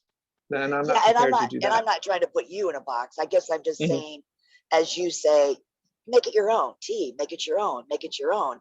Just that's T, make it your own. Yeah. Yeah, just like you've made your practice your own. Mm-hmm. But eventually the momentum, it grows. It kind of, it would. I'll be quiet. Yeah. And you would almost be able to just to create your own form of practice, like your own. This is exactly what I did. And it could look very different than Ernest, but still a reflection of T in those principles. Does that make sense? And just to clarify the 3 rings, the first ring is thought, or the habitual cognition. Eventually it becomes a ring of power. And now your thought and your cognition is powerful and working for you. The second ring of power is the present moment, sensory attention. And then the 3rd ring is the feeling that you get from that. You can only access the feeling of the present moment by paying attention to it, at least deliberately. You can accidentally sometimes, but that's not power.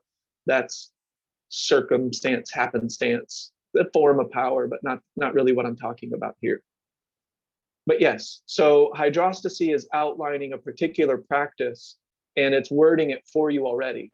So I'll tell you what the rings of power are. I'll tell you what layered points of attention are. I will help you create a very diverse but specific to hydrostacy toolbox. Does that make sense? So if Ida's doing her tricks of attention regarding painting, that might not be hydrostacy. But if she's doing, and I'll definitely outline this in more detail, what hydrostacy is. But if she's doing hydrostacy, it'll be more specific. It's something that she got from me, because that's hydrostacy. It came from me. Does that make sense? And it will be a reflection of the T principles. So hydrostacy is an upcoming webinar or something? It's a school. Okay. Yeah. So when I envisioned the Center for Mindfulness, whether it's Chicago or whether it's a different city, it's a brick and mortar. It will offer more than one way.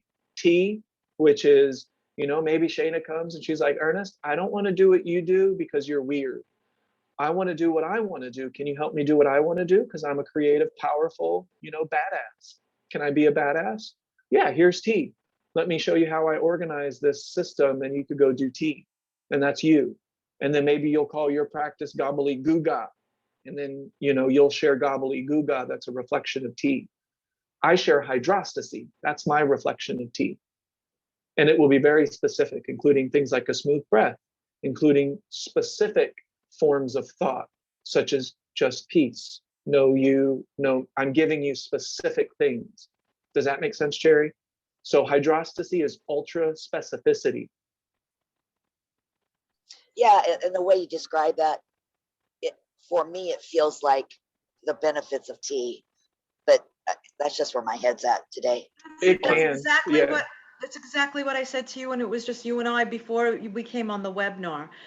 Was the same thing Jerry's saying right now, is that the basics of T, the more we practice, the more we embody, and the more the evolution is evolution. The evolution of our mind, the space away from thought and the space to create gets bigger, and we fine tune it, and the way that we fine tune it depends on our carved block. So I will choose from this pool of techniques that that Ernest taught us, and then I will create my own techniques, and that will become my practice. And Ernest is saying that hydrostacy is just the evolution of where he's gotten from T in creating his own practice, and hydrostacy is his specific practice that he's going to teach to us. But sure, it's exactly what you said, Jerry. It was as an evolution of embodiment of the practice of T. That's where hydrostacy came from. But hydrostacy can be introduced at the very beginner level, or I don't like the word level. It can be right at the very introduction to mindfulness, we could do hydrostacy. Yeah. Yeah, that makes sense. So if it's your day one and you're like Jerry, or Jerry is like Ernest, I want to do exactly what you did, because you have it all written out. It's very clear. I'm going to try it. If I don't like some of it, I won't do it, because of course that's allowed. You're a free being. I'm not going to be like, no, you have to do. That's silly. But I will offer every little detail. And maybe you want to start right at the very beginning with fox walking, and I will describe hydrostacy because it's actually very structured now. But I didn't want to do that in this webinar because I didn't want to make it all about hydrostacy. It's about, kind of an overview of everything we've done, and I really wanted to get to an exciting new thing.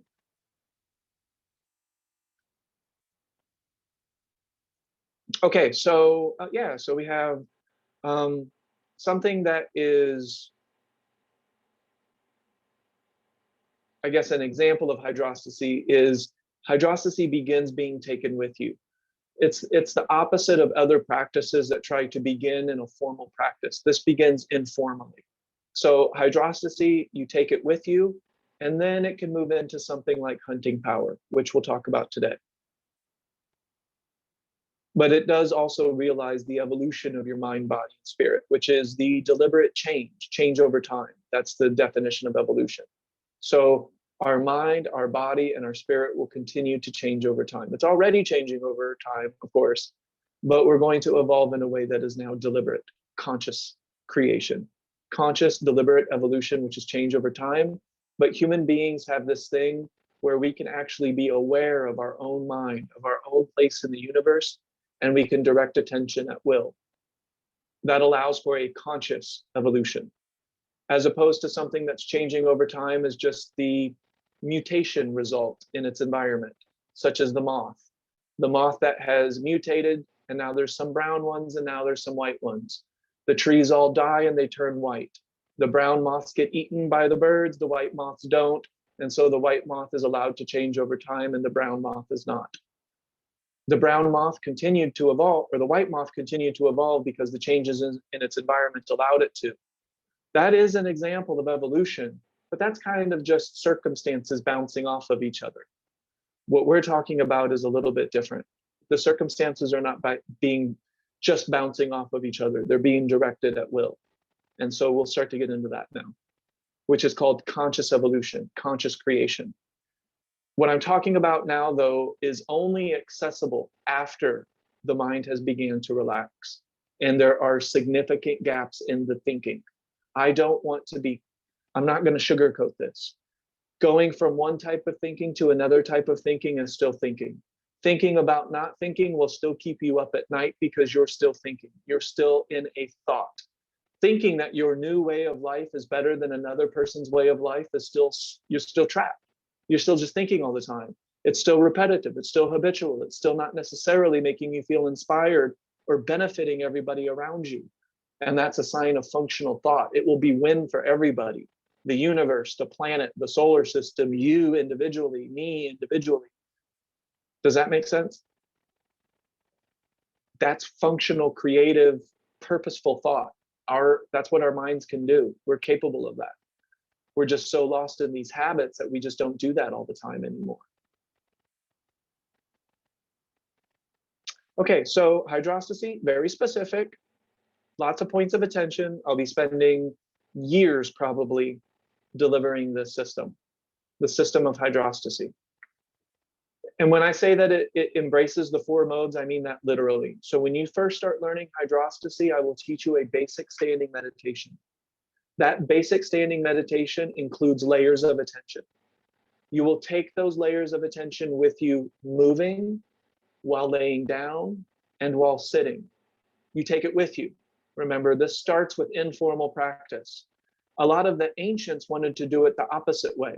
They said you had to train in a formal way for 40 years, and then maybe you could learn to take this with you in the streets, in your job, in your relationships. I say, no, we're going to do that from day one, because I don't live on a mountain. I am not a monk. I live in the city of Chicago, and I need to be able to express myself. I need to be able to interact. And so I'm able to do that. Basically, I'm a monk in the city. I'm a monk in the mountains. I'm a monk wherever I go. A lot like Thich Nhat Hanh would say, you know, it's a practice. Buddhism for him is a practice. It's not a philosophy. We're either doing it or we're not. We're either deliberately shining our attention on the present moment or we're not. As I talk, you know, my attention is on my throat. That's the reason I'm not doing the and the I'm not really. I pause. That's a deliberate pause. So sometimes when I feel that I need that little break, I just give the pause, and then the words just start to flow. And it helps me with my speaking. I'm a better public speaker. I'm a better leader. I'm a better manager of people because I'm able to express myself more clearly. I do that with a point of attention. That's it. And practice. Practicing the point of attention while doing it made me a better speaker. It's just the way it goes. All right, so we're going to move on a little bit, and I will talk more about hunting power. I will talk more about hydrostacy over the next several years, very likely, because it's going to take some time to outline it. So T again, and I'm differentiating T from hydrostacy. Hydrostacy is very specific. I will give you every single tool in that toolbox of hydrostacy because that's my job, is to share my practice. I call my practice hydrostacy. T is these points of attention. Notice to be present is presence. To be present without creating new thought streams about it is mindfulness. To maintain a chosen point of attention is the third pillar, or the golden rule. Right, Jerry? That's the golden rule. The number one thing that I should be doing no matter what. Where is my mind, and did I put it there? If that occurs, if we're doing that long enough, we create space in thought. Thought becomes more functional. It's no longer habitual. It's no longer repetitive. We're no longer feeding the four destroyers.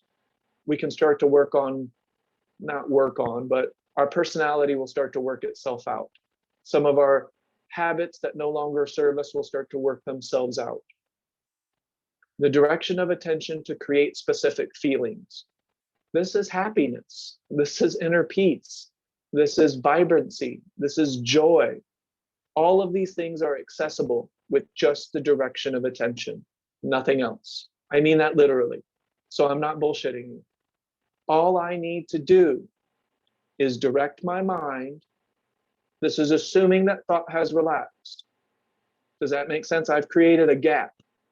So take a second. I'm going to talk a lot. I'm saying a bunch of words, and then all of a sudden, there's a gap in all of the thinking and all of the talk and all of the words. That can happen in your mind. We don't have to think all of the time. We all know it. We all know it's true. We don't. Yes, Shana. I thought you froze there for a minute. Oh, did I freeze? No, no, I did that on purpose. Yeah, you did an intentional freeze. I was like, did the internet go out? And then when you said that you can do that gap, you know. Yeah. Yeah, no, we have good internet in Chicago. The gap is where it's at. Yeah, the gap is where it's at. Yeah. That's where all the creativity flows. That's where all the connection flows. That's where all the inspiration flows. That's where the present moment is. It's in that gap of constant cognition and thinking. And in that gap, we can begin to fill it. Fill it with what? Happiness.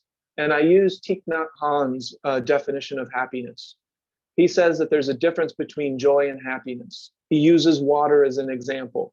If you're really thirsty and you have no water, you're suffering. If you think about not having water, and I've added this one, now you're really fucking suffering. Now you're amplifying the suffering. If Ida says, I'm bringing water for everybody, you'll feel a bit of excitement. He calls that joy. It's the anticipation of the water. And I feel this excitement and this joy that, even though I am not yet, quenched, it's on its way. I can be excited and joyful. Hooray, Ida is bringing water. And then when I drink the water, and after I've drank the water, I feel contentment. I'm like, I have quenched my thirst. That is happiness. According to Thich Nhat Hanh, that's his words, it's his analogy.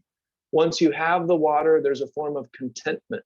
There's a form of fulfillment. You are fulfilled in that moment. In the human experience, we don't experience happiness for very long before we habitually go back to lack. It's like, oh, I have a new house. Well, I wish I had better furniture. I have better furniture. Oh, I wish I had time to sit in that furniture. Now I need a vacation. Oh, I wish I had a better job so I could have a vacation. Now I'm on vacation and I'm thinking about going back to work. You see what I mean? So we don't ever nestle into that happiness. So the trick, and that's hydrostacy, is to learn to really nestle into this feeling of and the way that I do it is not dependent on circumstances. I am alive. I may be in pain, but I'm not in pain. I'm just saying, if I was, I may still have pain. I may still have discomfort. I may be sad over a friend, transitioning to something new. Maybe my animal has transitioned to something new, and I'm feeling the effects of attachment. I may be sad, but I can still feel inspired. I can still feel like I'm going towards peace and creativity and deliberate nature. So it's not dependent on any circumstances. I can feel this joy and this peace and this happiness as a result of one thing: the direction of my attention in the now moment, which is creating space in the cognition. And by cognition, I mean thought, repetitive, habitual thought. Okay. So T is to be present. So we talked about that. And now the direction of attention to create specific feelings. You can create your own happiness. You can create your own excitement. Ida, you can create your own magic. How one's experience feels in union to everything else is sensing energy. That's when we start to feel the essence of the moment. All of a sudden, the mountain feels like strength. The river feels like adaptability. The present moment feels like a memory happening now. Timelessness, the feeling of motion and, in air quotes, stillness happening at the same time. Hydrostacy gets very specific, and all that's hydrostatic technique. And I'll talk about that here more in a second. Just as quick examples, because like I said, I'm going to teach classes probably for years on hydrostacy. So we got a lot to talk about still. And then non-interference. If I'm not attached to ego, if it's not just about me and poor Ernest, there is an opportunity to not interfere with the present moment. I'm not interfering with the moment when I direct my attention. That is the vortex of attention. Wherever I put my attention, it is like the wind. And that wind, it's not necessarily trying to, but the leaves and the dust and everything around it will start to move in that vortex of wind that the fan is creating. That's just the nature of wind. That's just the nature of fans. That's not my fault. Like, I'm just taking advantage of that dynamic. Wherever I put my attention, everything goes that direction. It is the vortex of attention. We create that vortice. And I'm not using that word vortex like Abraham Hicks. I'm using it more like the vortex that you would see in science. You would see, in wind and funnels of wind. Wherever you place your attention, everything goes that direction. I don't have to manipulate the world around me to get to my desire. I just need to direct the light of my attention long enough without interference, how I see fit. Does that make sense? That is called the act of allowing. It is the Tao Te Ching, giving up trying to control. That's why I'm not trying to heal you. That would be interference. I'm not trying to manipulate you. That would be interference. But if Donna says, hey, Ernest, can I get one of your hydrostacy points of attention for today? Sure. Why don't you try looking at the edges of things? That's a point of attention. Look at the edges of things in addition to everything else that you look at throughout the day, Donna. Do that today. Just try it. You know, when you look at your cell phone, acknowledge the edges of the cell phone. When you look through your glasses, acknowledge the edges of your glasses. It's just one technique among many, but go give it a go, you know? And then she comes back and she's like, Ernest, I looked at the edges and then I added this. Now that's T. And maybe she'll call it Donna's practice someday. I don't know. Do you see how this all kind of creates this circle? Okay, so. All right, so T makes sense. T can be very creative, you know. It is just these principles, which is presence, mindfulness, deliberate attention. And then when you get to the other ones, these other three, to finish off the 6, it's deliberate modulation, Ting Jing, or sensing energy, sensing the world around us and inside of us. And then doing all of that while not trying to manipulate and control. And boom, you have Abraham Hicks' law of attraction, but you're actually doing it. You have Napoleon Hill's law of attraction, but you're actually doing it. You have everything that Alan Watts has said about the Tao, everything that Lao Tzu has said about the Tao, everything that Thich Nhat Hanh has said about Buddhism, but you're actually doing it instead of just talking about it, instead of just thinking about it.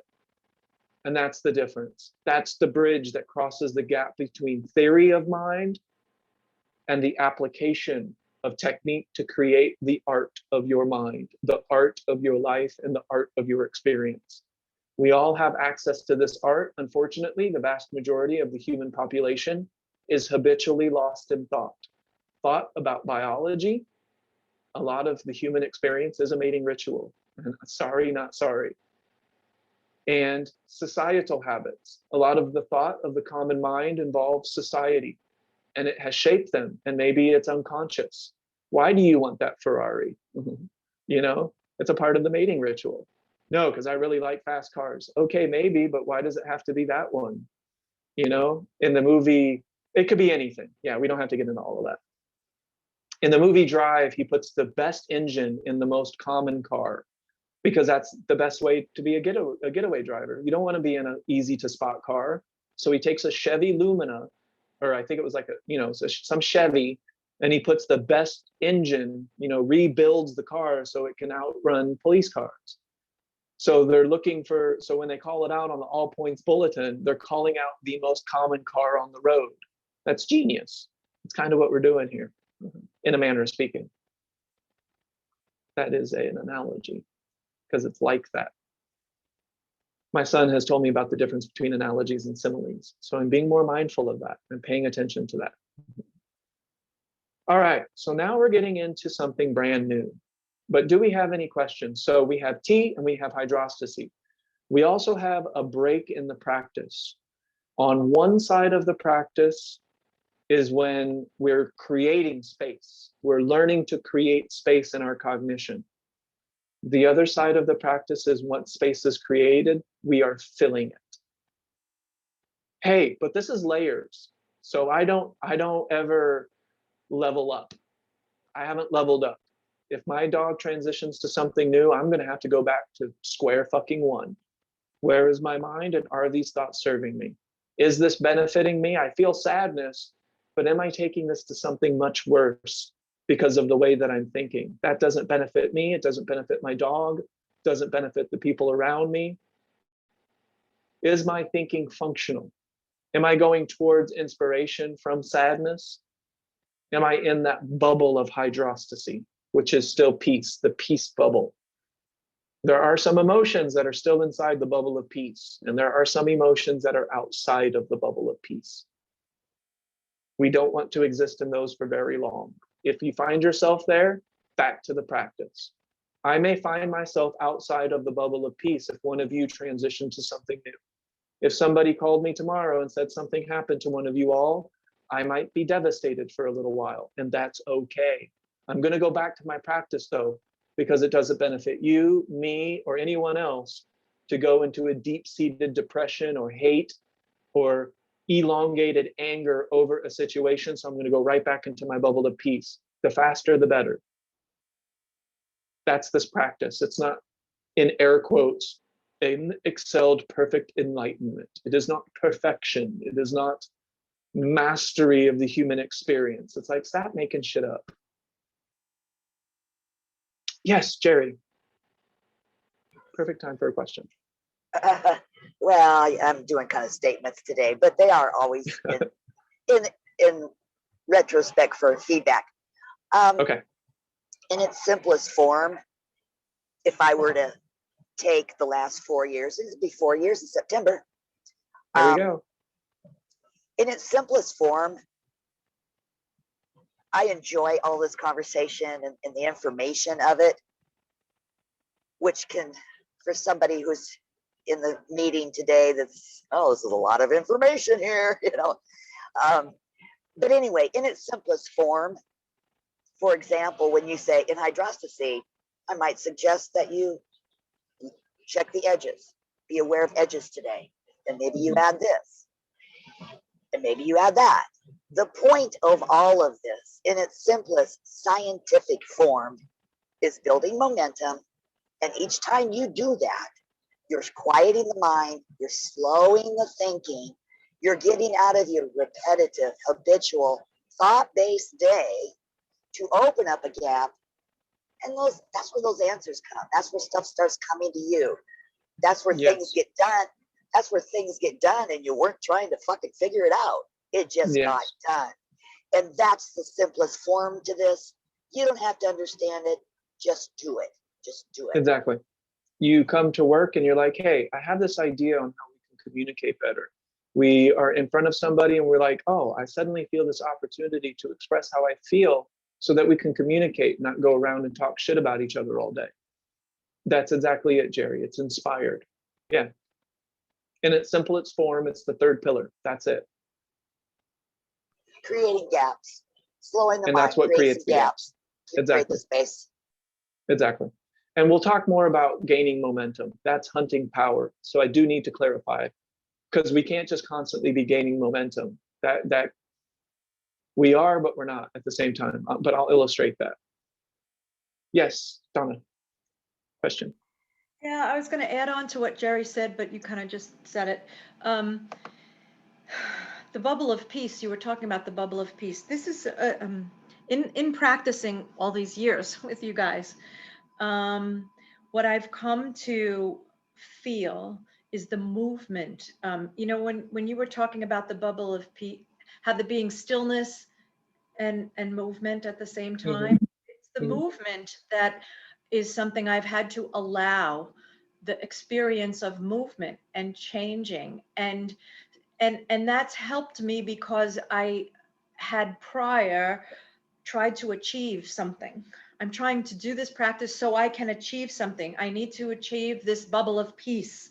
I need to achieve, and there, it's so not a stagnant place, because what peace is for me in this moment while we're taking class is completely different than, it's not completely different. There's a thread of similarity through the whole thing. There is a stillness and the gap that Jerry is talking about. That's constant throughout the whole thing. But my expression of it, my realization of it changes all of the time. That's the evolution of consciousness. So the more I practice, the bigger the space I have to allow new and more points of data to come in and new clarity. And that is changing all the time.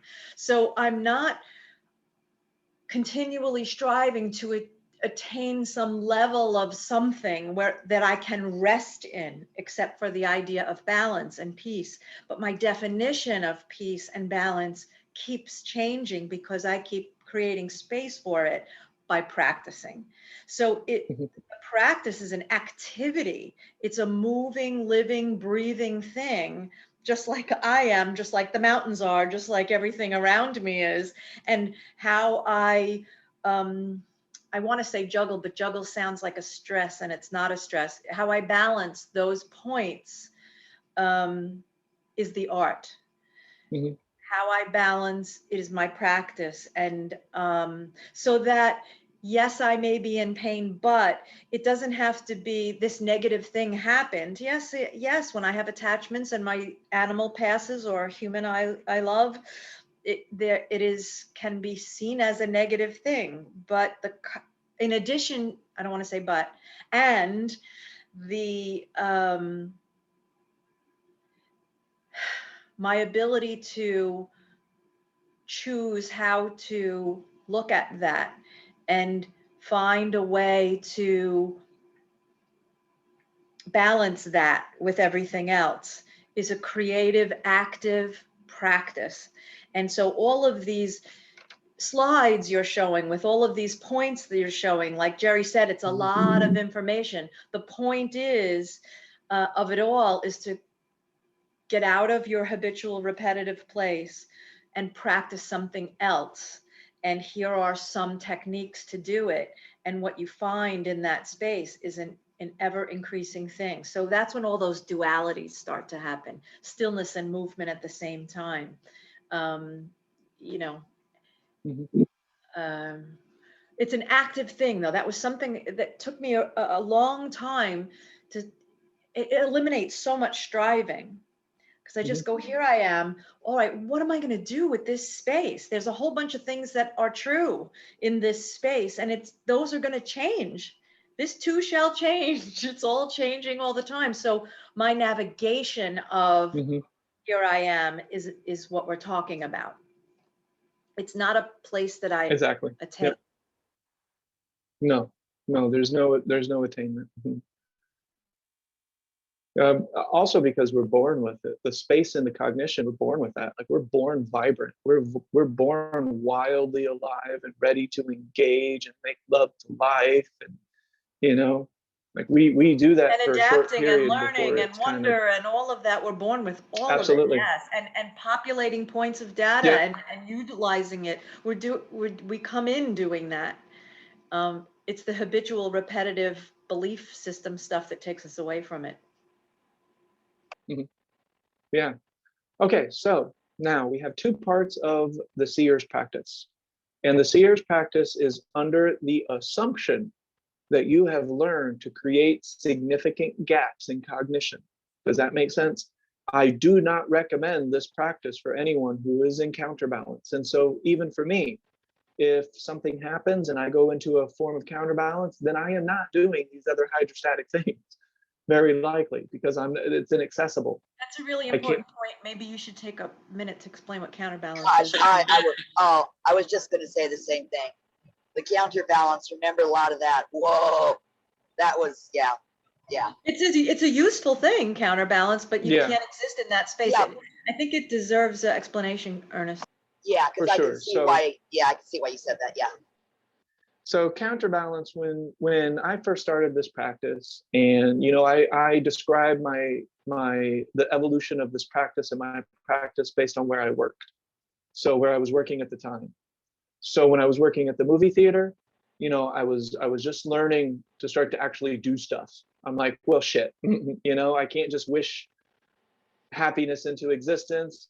Things and stuff just aren't doing it. And I wanna be happy. You know, I wanna start to do something. And to go from paying attention to the present moment or not paying attention to the present moment to paying attention to the present moment is counterbalance. That's the bottom line. If you are currently in habit, which is one of the four destroyers, the four destroyer is manipulating you. If you are in a habitual state, it's just guaranteed. One of the four destroyers is being fed. If you are in an unconscious state, meaning that there is no third pillar. Does that make sense? An unconscious state means that there is no third pillar active. You could be present and unconsciously labeling and judging your moment. Talking shit, and then you're like, oh, wait a second, maybe I shouldn't be talking shit about the moment. That's not benefiting me. So you were present, but you weren't necessarily mindful, and you weren't holding that mindfulness with deliberate attention, elongating the mindfulness with deliberate attention. So counterbalance to balance is that constant process of forgetting and remembering. That's pretty much the bottom line. I forgot my deliberate attention, and oh, I remembered my deliberate attention. Sometimes how we feel shakes us into that. We're like, why do I feel so oh yeah, And when I was leaving the forest, I'm like, well, why wasn't I able to feel peace? You know, there's no impending doom. Like I have nothing to be worrying about. I'm in a forest. Everything is all good. Oh yeah, there was no third pillar active. So if you are watching the news and you're like, ah, shit, back to my practice, that's counterbalance. If your dog transitions to something new and you go into a wild state of emotion and you're like, whoa, whoa, whoa, this is getting carried away, back to my practice, that's counterbalance. And it will always be a part of this practice, very likely to some extent. To one extent or another, we're gonna counterbalance. And in a society I was thinking of counterbalances as substitute dialogue, probably something like that, as a technique where you are seeing something. That's how you do it. Yeah. When you see something that is, that person is being such a pain in the ass, and then you go, wait a minute, that doesn't feel good.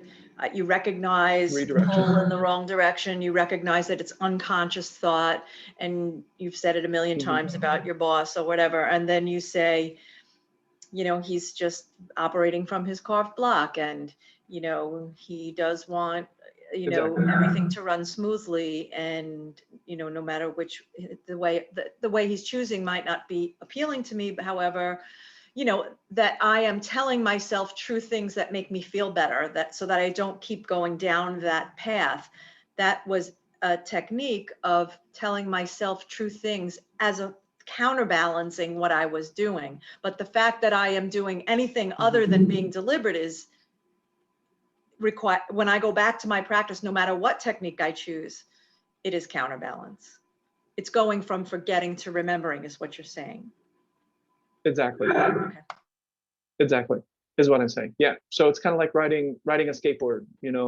When you first ride a skateboard, you're whoa, and you're back and you're forth, and you're trying to regain your balance. Eventually, you practice enough, you relax your mind, and you catch a flow. All of that counterbalance is occurring. You're doing it without all of the thought, without all of the overanalyzation, without the counterbalance, feeling, because you're just doing it. You're just moving, you're adapting, you're bobbing, you're weaving. That's what the system is. So counterbalance is a very big part of this practice. But, and there is a but, and you all are experiencing this more and more. The more that you continue to embody it, the more you'll experience it. All of the sudden, there is an expansive gap. There is a gap in the thinking. The thought relaxes. The feeling of lightness and peace being a mind that isn't fighting itself, peace being a mind that is not at odds with the present moment. We're not creating war. The feeling is peace. Eventually, hopefully, a society, they have no term for inner peace because they never created inner war. They don't have the term counterbalance because they never put themselves in extreme out of balance to need that. That's fiction right now. That society doesn't exist. I came from a society that taught me all kinds of stupid shit. And that is the society factor, I guess you could say, or the destroyer, the way that we talk about it. It's almost so like, oh, sorry. What I'm going to talk, yes, no, go ahead. No, go ahead. I didn't mean to interrupt. Well, I was going to say, what I'm about to talk about now is after the mind has finally learned to relax. What this will look like to other people is a mind that is deliberate, a mind that is intentional, a mind that is strong, a mind that is adaptable, a mind that is empathetic, a mind that is compassionate, a mind that is kind, a mind that is understanding, in air quotes, which is also kind of like a form of empathy. I understand where you're coming from. Maybe I haven't personally had that happen, but I kind of get it. I'm working on it. I kind of see your angle here for a second. I feel it. I'm feeling you. So what I'm about to talk about is after the mind has relaxed. Does that make sense? So I'm creating a division in this practice. Before is when we're still counterbalanced, and this practice is circular. So I myself may find myself right back in, Ernest, whoa, whoa, whoa, that thought is not serving you back to, that's counterbalance. I'm doing it right there. Now, granted, I might do it really quick and I might go right back to my other techniques very quickly, but that's because I've been practicing this a long time. Does that make sense? It's not magic. I've just been doing it for a while. So it comes a little bit quicker and more naturally to me now. That's the accumulation principle that Jerry was talking about. Yes, Jerry, go ahead. Yeah, you just reminded me again of what I was going to say when I interrupted you. I apologize. It's almost like, for lack of better words, like living in a background of rule of three. It just kind of becomes, it just kind of becomes always. More of a background of the third pillar, where you are constantly engaged. Does that make sense? I don't have to counterbalance because I do not lose my point of attention. I cannot remember the last time I did not have at least one point of attention active. Right now, I have several. This whole time we've been talking, as you're well aware of, I've had several points of attention active, meaning that written on my note card is what I'm doing. And what I'm doing, I call hydrostacy, just to recap. Yeah, and maybe I'm developing rule of three as my point of attention or something. I don't know. It doesn't feel like counterbalance. It just feels like calm. It's very quiet. Not a lot of words. Mm-hmm. I think it may still be a form of counterbalance, but again, it's getting easier for you. You know, it's getting smoother for you. You're not talking yourself off a ledge. You're just reminding yourself not to go towards the ledge. Do you see what I mean? Checking in. Yeah. Checking in. Yeah. I don't want to go down this path. So I'm going to go ahead and turn off the news before I get, 6 hours into CNN or something like that. Nothing against CNN, but maybe 6 hours is too much in a day. I'm just saying. There's only 1,440 minutes. How many do you want to spend watching the news? After you've already gotten the stories and they're repeating the same stories 300 times? Because that's what CNN does. Well, most news stations do that, for the sake of a variety of reasons. It's expensive to continue to have new people talking, so they'll replay the same shit. I get it. Okay, so now we're moving on to something different. Okay, you all know of Zen Zhuan, the standing meditation. Are you with me so far? Do you remember me talking about listening behind you? Okay. When you listen behind you, Lisa, are you there? Have you tried listening? Lisa, yeah, Welton? Yes. Do you remember listening behind you? Doesn't it feel like your attention is directionally going behind you when you listen behind you? Yes. Yeah. In Zen, it's like a feeling, isn't it? It's like a sense. Yeah, you're sensing. You're sensing behind you. Behind, yeah. I can't describe. Yeah. Yeah. And so your attention is kind of going towards the back of your head. And when we do Zen Zhuan, we're hoping to, standing meditation, we're hoping to learn, our body to learn a type of posture, right? Well, and we don't have to get too much into the biology of the brain, but the area that is responsible for posture happens to be the area that we were putting our attention, which is in the back of the brain. Cerebellum area. Does that make sense? Just that one little point? Yes. Listening behind, yeah. And so what I learned is that just by placing my attention in a certain area, it does have a specific effect. Specific points of attention, and these will be outlined in hydrostacy, not T. You got to go figure that shit out on your own and go do some shit and let me know. Hydrostacy, I'll be very specific. But when the mind has relaxed and we're no longer thinking as much, we can start to do things with our attention that will create specific feelings. That is called deliberate modulation, using only the direction of your attention. When you place attention on the back of your head, your posture improves.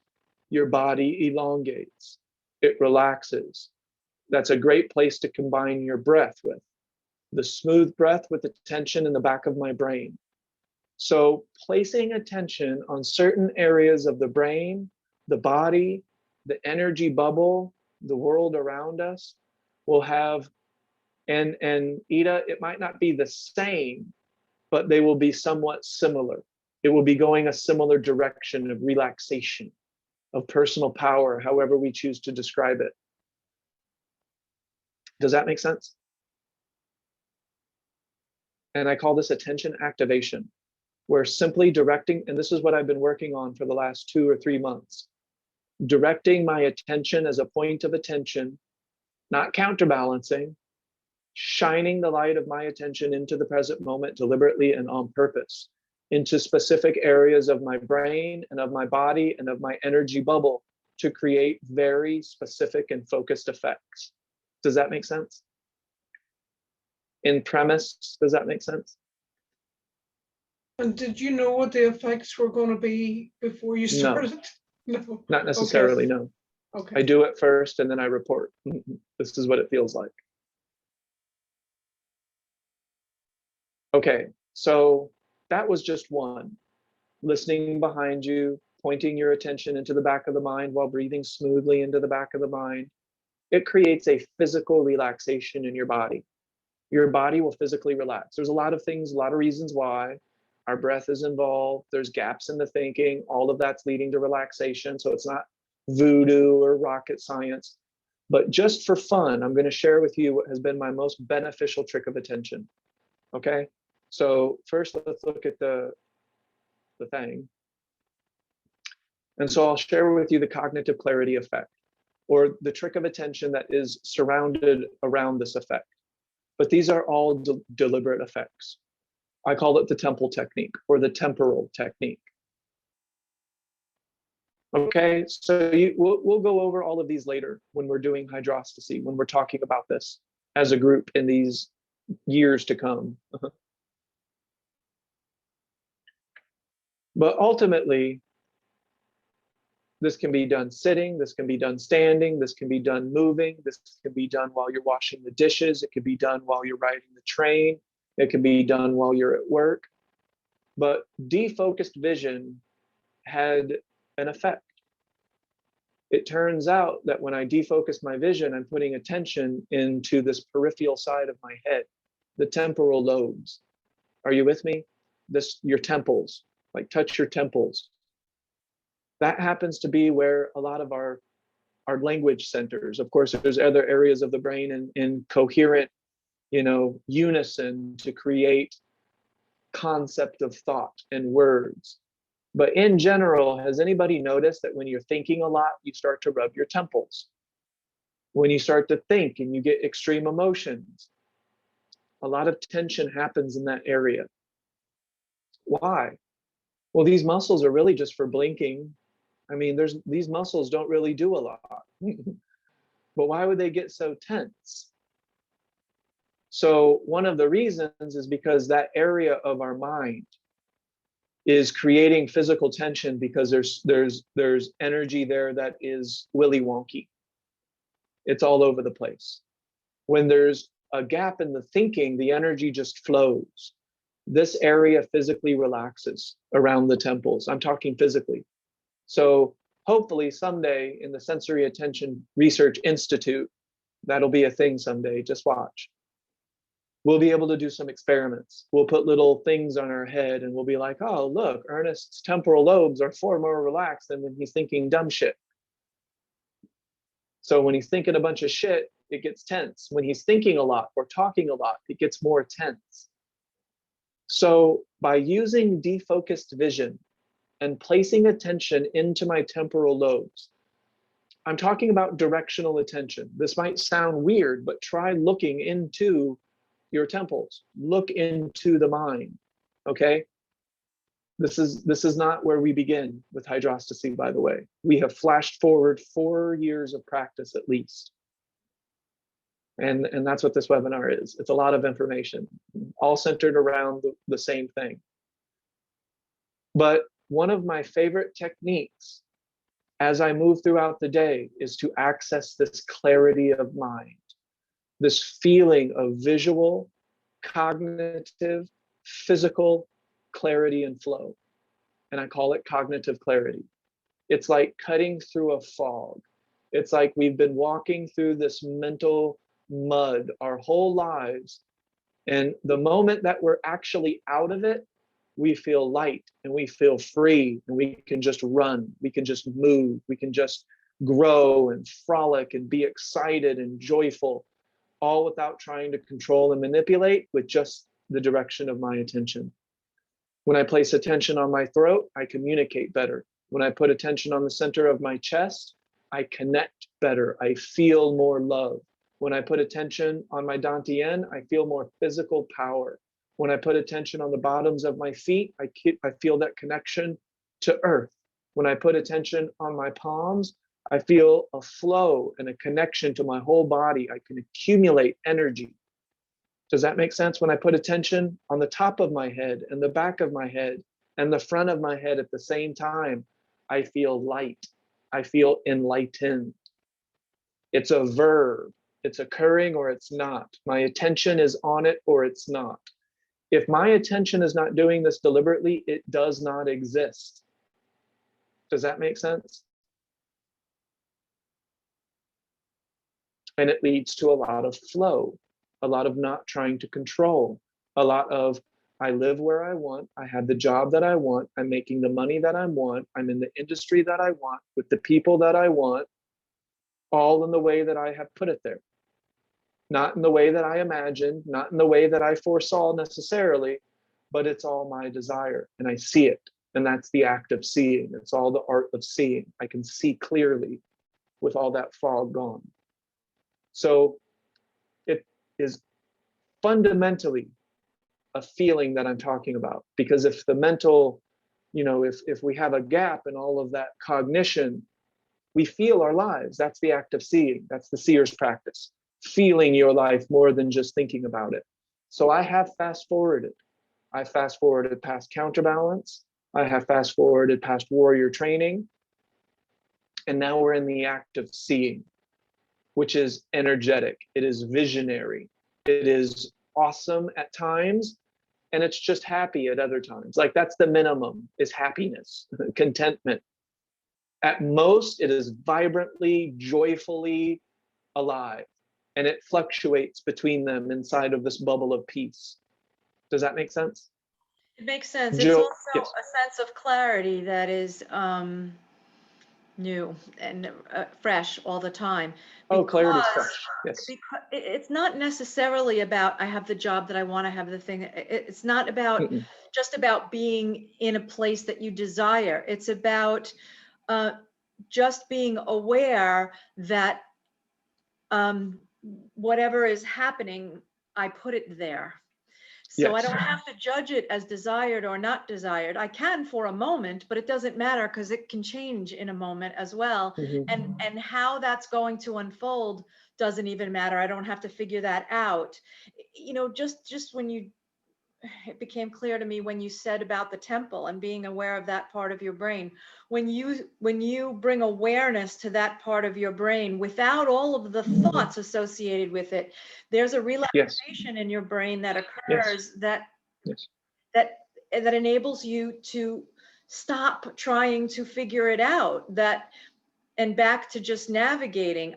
Everything is where I put it, good, bad, or otherwise. I can see how behind me and in front of me, because I have an awareness without words. I have an awareness that everything that's happening, I can see how I put it there with my thoughts or without them. And I can see where I have a sense of the capacity of unfolding deliberately. And as soon as I know that, as soon as I'm aware of that space, I can relax, because there's nothing but the doing in the moment. Yes.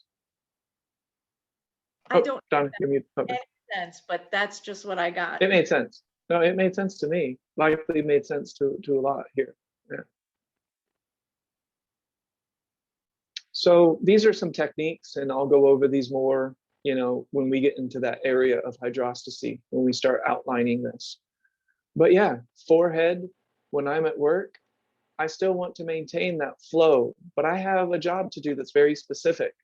I have to focus on things in a very specific way. It's not brain surgery, but even little mistakes could equal the end of my job because it's such a highly regulated industry. So I place attention in multiple places. I call it differential rotation or differential points of attention. One of them in my forehead, so I can focus on individual tasks. And then, just depends on the moment and where else I put my mind. But I can focus better on singular tasks when I put my attention in my third eye, or in between my temples, or in between my eyes, right here in the center of my forehead. Does that make sense? We're getting a little bit woo-woo. No, it makes perfect sense. I'm sorry, I went away for a moment because I realized, and this, I've come to this place a million times in the last 4 years, is as a nurse, when I am in an emergency and I am drawing upon all of my experience, everything that you just spoke about, my intuition, my immediate sense of, I am fully present in the moment in an emergency, and I can have attention on so many different data points and be focused at the same time. Because when you said it's not brain surgery, I wanted to say, I bet your brain surgery is a lot like what you're talking about, because you have to have that fully present while being aware of multiple things at the same time, and peace and calm. And that's what happens to me in an emergency. This is what happens when someone calls upon me for my nursing skill. The ego drops away, time drops away, and I'm focused and attentive and calm. I've even had to tell people that I know, men that I have dated, to say, when some emergency happens, I'm going to seem extremely calm. Just focus on me. And if I say, go in the car and get this out of the trunk, and that means go do it fast. It doesn't mean I'm not calm because things don't need immediate attention. I am calm because things need immediate attention. So it's taken me a long time to realize living life from that place is a very healthy way to be. And I can do it because I've done it. But I don't only have to do it in an emergency. I can bring all of that with me, and by using the techniques that you're speaking about right now. Exactly. Using it in an emergency would be counterbalance. It just expressing itself in an emergency is the evolution of consciousness, effortless flow. Hopefully I'll get into that before our power goes out, because I'm just getting a weird feeling because the lights keep flickering the way that they are. Okay, so the virtues of hydrostacy. We have to talk about certain kinds of virtues. Why are we doing this? We don't have to talk about this, but we are, I guess. They are important. So conscious creation is the direction of attention in what I call the vortex effect. I listed all of the things that are going on in my life, not because it's about that, not because that's a trophy. It's because that is the vortex of my attention. My attention is following the will. Intention, attention equals the whole equation for personal power, which is intention and will. Intention does come from desire. It's not desire that necessarily has to be thought about. When you're thirsty, you don't have to necessarily think that you're thirsty. You just fucking know it because you can feel it. Again, we've created gaps in our thoughts, so we're feeling our lives. That is the seer's practice. We're in a whole new practice right now. And it's something I haven't talked as much about, but I'm outlining it here for you now. So let's see, we have inspired desires. That could be anything. Like Donna said, we don't know what it's going to be necessarily in advance. It can change, it can move. It will be in alignment to the present moment. It will be inspired from what you may want to call source or spirit, or the union of everything, the essence of everything. Sustained happiness. I'm fucking happy all the time. Like I'm not talking shit here. Like the definition of happiness, according to T.E.A, is a type of contentment. I'm impossible to bother. Like I don't get bored. I'm never bored. Nothing, what is there to be bored about? I live in a universe of infinite detail, whether I'm on the train, whether I'm waiting for the train, whether I'm ringing up a customer, whether I'm walking home or walking to the beachfront. It doesn't matter. I'll be walking somewhere. I'll be 110 years old and I'll be walking, standing, sitting, or laying down. I'll be in one of those four modes. Hopefully not the long laying down, but you know. And I am kind of glossing over these just because we'll talk about these in more depth. Each one of these are a webinar in itself. Inspired interaction. I am taking what I learned from my previous job and I'm applying it now. I'm getting along better with people. I'm getting along better with management. I'm getting along better with customers. I'm getting along better with myself. I'm definitely being given opportunity to move up in the company if I choose to. We'll see what I'm inspired to do later, but it's all just what I want. You see, it's effortless. I don't have to do anything but direct my attention. Easy peasy, especially, you know, when you've been doing this and it's accumulated into space that I can fill. Memory activation. You remember what it's like to hit the door on summer vacation in junior high, and you hit the door and it's your last day of school and you're on your way out. It's 3 p.m. The summer wind hits you and the realization that you have 3 fucking months, or at least 2 months, to do whatever you want to do. You're at the beginning of it, so you haven't started thinking about going back, so you still feel pretty free. Yeah, that required conditions and circumstances, but you still felt it when you were a kid. That the time you got what you want and you were just satisfied and you were happy. Well, you remember what that feels like, even though your mind, my mind, very likely back in the day just went to the next lack. And I wasn't able to really engage that happiness. I do now. I'm always happy. Even when I'm sad, I can still feel a little bit of that contentment. And if I find myself outside of happiness, redirect, rule of 3. So inspired interaction, active imagination. I am on the fence about whether I want to describe certain things as imagination or because I'm feeling it, it has a sort of visceralness to it. But yeah, all kinds of things. And I'll explain all that in more detail over the next couple years of delivering hydrostacy as a formal practice. Clarity and the feeling of vibrancy. I just feel it so often now. And I'm using myself as an example because I'm doing this practice. I have to set the example for others to potentially at least ask questions about. Ernest, why weren't you pissed off when this customer threatened to break your neck?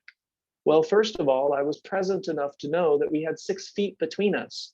He's not going to break my neck. He's just talking. I also had enough presence and awareness to evaluate the person's breath. There was no deliberate breath. Therefore, they probably don't have training. Therefore, they're probably not a significant threat. So I don't need to respond with, you know, puffing up my chest and acting all bad. You know, this person needs help. They're in a moment of pain. I can feel that empathetically. I can feel that compassionately. Death is my advisor, so it reminds me to live and that this person is not my enemy. I have no enemies. Do you see what I mean? All of this is a realization of a mind that is not fighting itself. And people ask me, Ernest, how did you do that? Well, let me tell you. I practice T and hydrostacy. Active imagination, the feeling of enlightenment, that's a feeling. You know how they talk about this thing called enlightenment and how you have to live one life and hopefully another life and then maybe another life, but hopefully not 15 lives, just 5 lives before you finally reach enlightenment. Bullshit. Enlightenment is a mind that feels unencumbered. It feels free. It's no longer being held down by its own cognition. We can all feel that from time to time. With this practice, you create enough space that it floods into your experience, but it's a verb. It's happening or it's not. You feel it or you don't. It's occurring or it's not. That feeling of lightness in my temples, it feels like enlightenment as well as vibrancy, as well as a type of clarity. Remember, this is differential. It's not just one feeling at a time. I'm a multi-dimensional, multi-vibrational being. I can feel multiple things at once. That's why when people say, how do you feel? I'm like, what kind of answer do you want? I gave a manager this ultimatum. He's like, how do you feel today, Ernest? Because they say, how are you doing? And I always respond with how I feel. People notice that's different. Most people don't respond with that question with how they feel. They say, how do you doing? And you're like, oh, I'm doing good. I'm having a good day, yada, yada. I just respond with how I feel. I'm feeling good. I'm feeling vibrant. And so now I give people a choice. Ernest, how are you? Or how do you, now they're asking how I feel. What kind of answer do you want? Do you want the quick answer? I feel fine. Or do you want the real answer? Which is going to be just a few more words because there's quite a bit going on. Does that make sense? Okay. And I'm only talking about myself because I'm using myself as an example. I mean, this is a practice from my experience, and this is layers of practice. Remember, it's layer on top of layer. I have not leveled up. If something happened to Shayna, I would be devastated, and I would need my counterbalancing techniques to not go into some morbid years of psychological suffering. I need my practice. That's the bottom line. And I haven't leveled up. I just have a lot of accumulated practice. I've created some space, and now I'm feeling what I'm feeling, and I'm sharing it. But there's no getting there. It's not the permanent, now entering the land of enlightenment. You have finally leveled up, and you do not need to live another life cycle. Maybe that's a thing. I don't know. Like, I'm not judging that. But I can say that we can feel enlightened in this lifetime, right now, if you want to. Okay. The joy of life, which is an anticipation. Remember, T.E.A used joy as a type of anticipation of the water. Well, I don't need to anticipate water, although if I do, that's fine. I'm not going to declare war on anticipating water or anticipating a good time or anticipating a fun vacation. I'll make sure it's in balance. Otherwise, anticipating a vacation could be sacrificing my connection to the moment. And at that point, it's no longer serving me. But I do turn on excitement before a vacation. It's like a switch. I'm like, okay, time to be excited. I'm ready. This is appropriate excitement. I'm still in my bubble of hydrostacy. I'm not in Las Vegas spending all my money like an idiot because I'm lost in this vortex of excitement. Okay, and so those are some effects of hydrostacy, and I would call them virtues of the practice. And that is pretty much the Art of Mind webinar. And that's pretty much all I had planned for today. So the hydrostatic practice, the thing that I'm kind of highlighting now is when I first started this, I was pointing my attention in different directions, and I can now report on specific things that occur as a result of the direction of attention. Paying attention to my temples relaxes my mind and creates clarity. Paying attention to my throat when I talk, it helps me to communicate better. Paying attention to my chest and my heart area helps me to connect to other people, helps me feel my life better. Connecting to my dantian, my tummy area, helps me feel my intuition, helps me feel my physical personal power. Paying attention to my feet helps me feel my connection to the transitioning earth. Paying attention to my palms helps to complete the circuit of energy to feel the flow of chi and the vibrancy of my life. You don't have to wait 50 years to feel chi. You can start right away, and you can just do that right now if you want. To elongate it requires a lot more practice than a counterbalancing glimmer of it. So in the short term, I'm going to do a few more webinars. I'll continue to explain some of these things. In the long term, I will be delivering hydrostacy in vivid detail. So every single point of attention that I myself use is made available to another person, listening behind me, using mantras, paying attention to the golden line, which creates a certain type of posture, certain types of mantras, certain types of things that I say to myself. I'm going to make all of that 100% available. Does that make sense?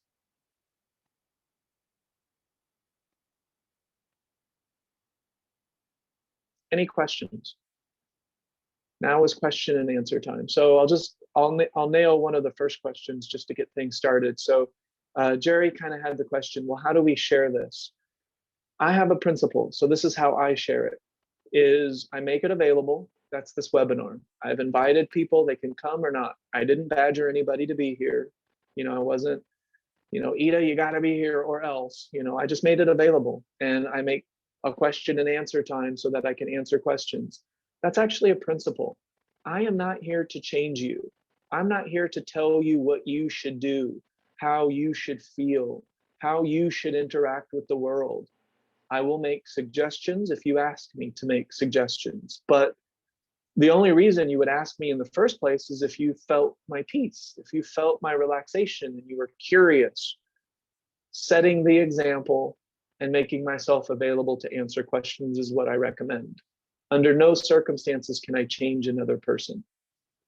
So something that's not included in the slides because it's not a part of the notes. A part of hydrostacy is something that I call the allies of power. And that includes the voice of power, the smooth breath, objects of power. Again, I'll explain all of these in more detail, but there's specific things that we can do to help maintain points of attention. That's the bottom line. And then, of course, there's hunting power. So hunting power is the balance between relaxation and tension. The human body stands upright as a result of deliberate strategic tension. If you had no tension in your body, you would slump over like a puddle of goop. We would have no structure. We would give in to gravity and we'd be like a cat that doesn't want to be picked up. We would just turn into a heavy puddle of person. So we have to have some tension to have our upright bodies. It's a balance that we're looking for between tension and relaxation, between yin and between yang, between small and between infinite, between finite and infinite, small and large. When those two opposites are realized and attention is we're maintaining attention on them both simultaneously, a balance occurs. And I call that the hydrostatic effect. It is the feeling of balance. That's when you're on your skateboard and you're not learning, you're not counterbalancing. You're still learning, of course, because it's always a process, but you're not counterbalancing on your skateboard. You're accumulating skill, which is a part of the learning. So you're always going to be doing that, but it's a smoother ride. You have more flow when you've practiced more. It's easier. Does that make sense? So to hunt power is what I did over the last 3 or 4 months, which is to specifically focus my energy in a particular way to create results. Results in areas of my life that I wanted results. That's a personal thing. You have your things, I have my things. I'm not going to focus on that in thought because I already know. Here are some areas. So these are the areas that hydrostacy will cover. And this is way later in the practice. Like you've been practicing hydrostacy for years by the time I start talking about this stuff, because chances are you're not going to ask these questions. It's a Q&A type of practice. That's how I teach it, Q&A. When you ask certain questions, it means that you're ready for certain answers. Today has been a lot of information, and a lot of that will probably go in one ear and out the other. If we re-listen to this webinar, we'll learn new things probably, because the webinar doesn't change. It's already been recorded. We will. So yes, Donna, go ahead. You have a question. And then if you want, I can share in advance some of the areas of hunting power, which is only done after we have relaxed the mind. I will not offer this in counterbalance. It makes no sense. It's if you're trying to create this when you're in a state of counterbalance, you're still operating off of very likely the habit, the destroyers, the habit of biology, the habit of society, the habits we've created already, and the habits that we have created because we're at odds with the world, i.e. entertainment. Some of our entertainment habits are because we're at odds with the present moment. We get bored. When we're at odds with the moment, we get bored. But yes, Donna, go ahead. I'm driving, so I don't know if you can hear me well and whether that's going to change as I drive. I can hear you. Hear me? Yep. Okay. Mm-hmm. So the question was, how do we teach this? And I just want to tell you how that has manifested for me lately, not in a formal class, informally, and I look for your fine tuning and or correction in areas where you think I am not in balance when I'm practicing that. So people come to me. I'm the nurse at school, and people come to me for advice, and it usually is medical or medical emotional in nature, especially during COVID. And so my first answer is a medical, clinical, informational type of thing based on Island of the Practical, you know. But often because people know me for many years, and also because they have taken some classes, some T classes with me, they understand that a lot of them come to me for remind me of who I am so I can get through what appears to be the struggle that I'm in. That's how they come to me, with that type of energy. Remind me of that part of my connection to myself that I'm forgetting, so that I can navigate this problem with my daughter or with my class or with this illness or whatever it is they're coming to me with. So the way that I answer them has to do with this practice. And the suggestions that I offer, I usually don't make many. I usually will just reflect back to them the times that I have seen them, watched them demonstrate their personal power. And I use T principles to describe it. Or I'll ask them questions about circumstances with details about the circumstances they're talking about, and then reflect back to them, you know, that you've done this and you've done that and you've done this, and those things illustrate to me that you have the capacity and you have demonstrated the ability to practice, to navigate this from a place of a quieter mind, and to eliminate the fears or the concerns that are getting in your way. And I use T principle. That's when I introduce suggestions, or I'll say, this is what I do when I'm in a place of fear, or this is what I do when I get stuck problem solving, or this is what I do.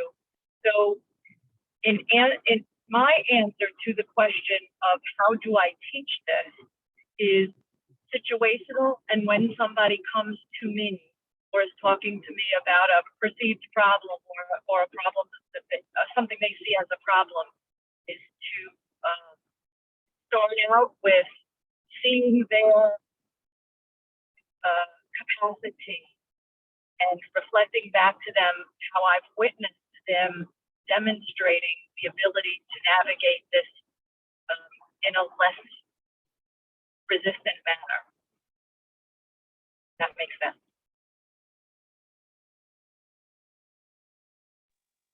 Yeah, it makes sense, and I have no critique as long as it's principle based. You know, if you're offering principle based technique in situations that, so the principles that you're offering, the techniques that you're offering are highly situational because of, you know, nursing and different things. I mean, I have no critique of that whatsoever. I mean, maybe specifically, like if you gave me a specific event, I might say like, well, just make sure that you. I can hear myself when I'm violating principle, and sometimes I want so much for them to be better, and then I realize then I am layering my own ego, desires, and intentions about them over it, and so then I'll stop myself, just like you paused and chain of thought that the webinar stopped. I pause. And I go by a feeling back to the place of being in that circle of peace and getting my ego out of it. Sometimes I just am emotional about it because I care about them, and I'll just give them a hug, or I actually cry with them. And then, but then I speak to their that place in them, because when I get there first myself, that's always, I can always feel myself going off because I am not in the space. And if I get in that space first, I call it the space of light, because when you're in the gap and you're free of your own crap and your own thoughts about it, there's a lot of space and light there in my perception of it. And so when I am in that space, then the words kind of just come through me. But and I don't, it doesn't require a lot of thought. And then the teaching, it becomes a teaching only because I'm relaying my own experience and I'm speaking from my own voice of power, which means I see the power in them. And so I can't help but talk tea because that's what comes out. I just have to use it in a language that they can understand. But meeting people where they are is what I have to do as a nurse all the time. So it's not, it's easier for me. I hear myself violating principle. I can hear it. I can feel it. And start again. Yeah. And I mean, there's certain things that I might be able to, like, in a separate, like, we could do it in a different webinar or something, but offer more specific techniques when sharing, you know, because they could be ways to help you stay in your alignment while you're sharing it, if that makes sense. Such as the 4 voices, keeping deliberate folly in mind, you know, not saying too much, because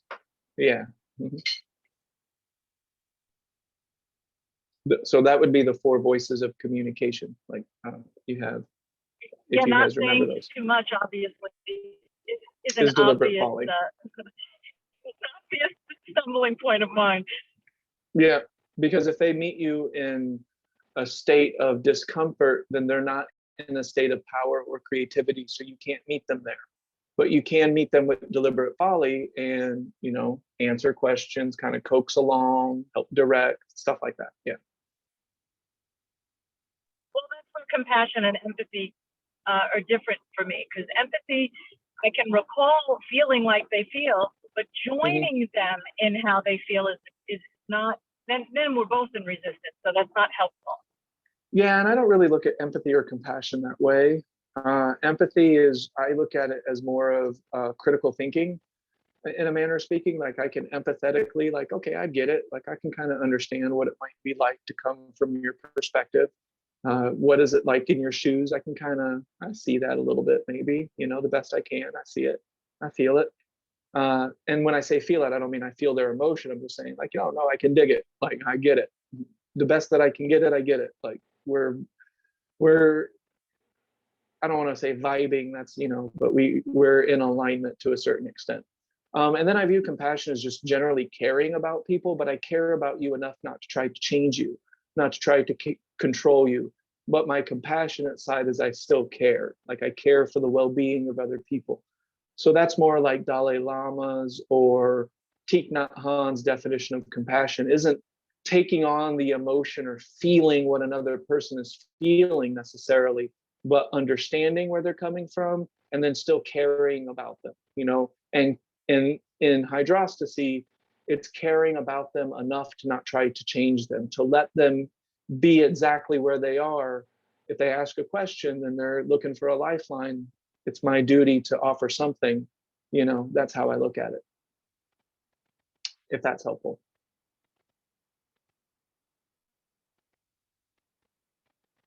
Okay, Jerry, yes. Question, comment, concern. Yeah, I just wanted to clarify, since you were addressing the question that I had asked a couple months ago, which on a lot of levels, I feel like I've already answered it for myself, was to clarify for words, because there is a difference to me. My question was not, how do I teach? My question was, how would I share this practice should somebody ask? I use a term, I do something. I say something in a way that somebody says, oh, what's that? That was my question. So the answer to that is techniques that they can do. So if somebody, and you'll pick those up as you go along, but I can still give examples. Like, if somebody says, well, Ernest, how do I teach somebody about attention being directional? Well, clap, you know, like, do something that, you know, grabs their attention and be like, look, you just pointed the direction of your attention at me.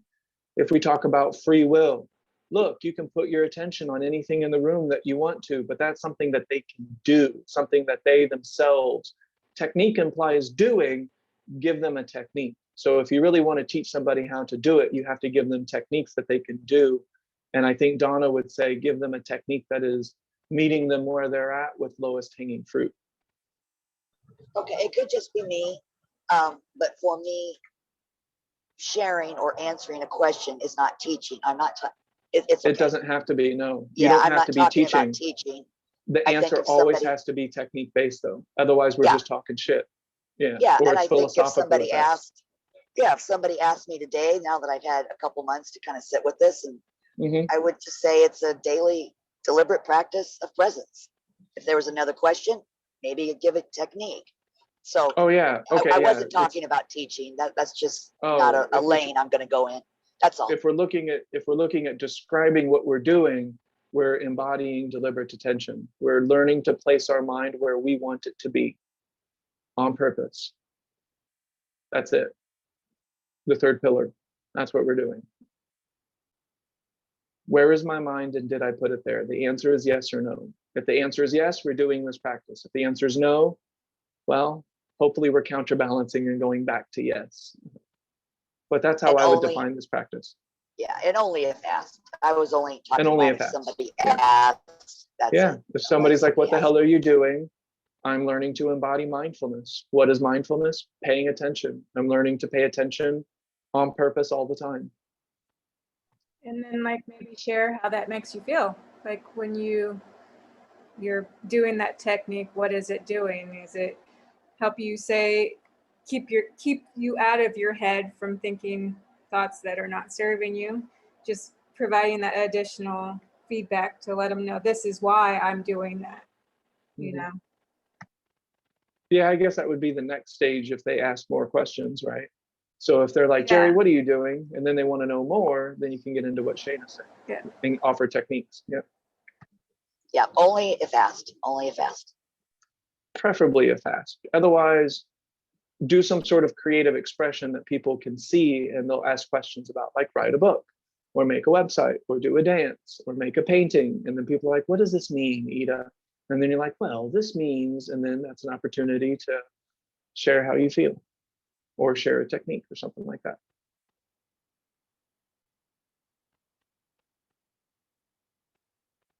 All right, other questions, comments, or concerns? Mike, I know you got a question. Where's Mike?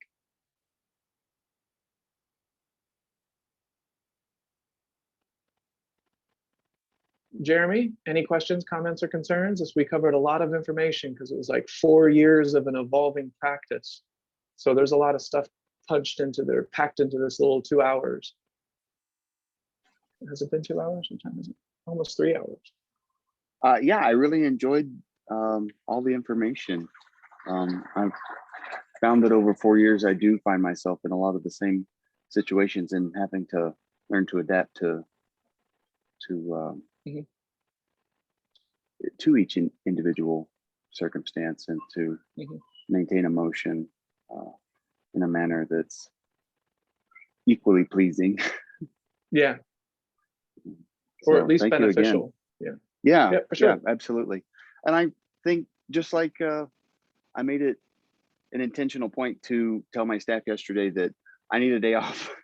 We've worked, so much, and in the work that we do, it is very emotionally draining sometimes.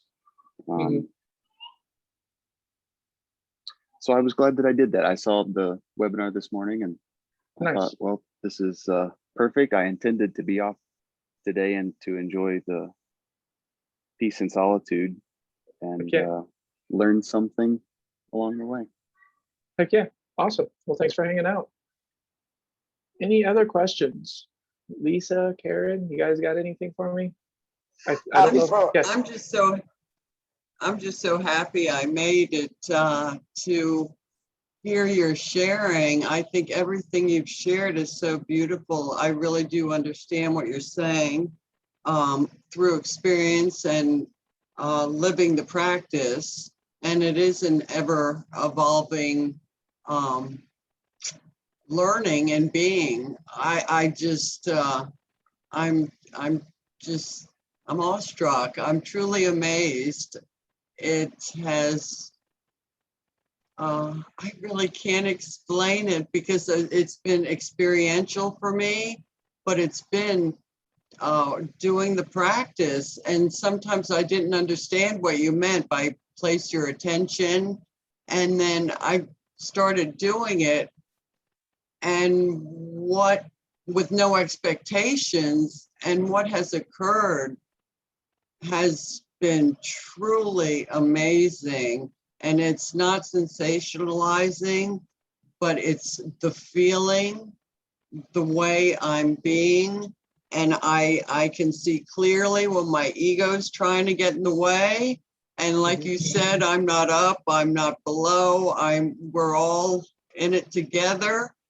If somebody's yelling, I can sense that. Just everything you covered. I am just so pleased that you shared all this. You definitely have truly and continuously are evolving. And one thing I like is the way you are able to express it. I like that quite a bit. So thank you so much, Ernest. Yeah, and so, I guess the ultimate aspect of this practice, in terms of psychology, would be the behavioral change that will come with it.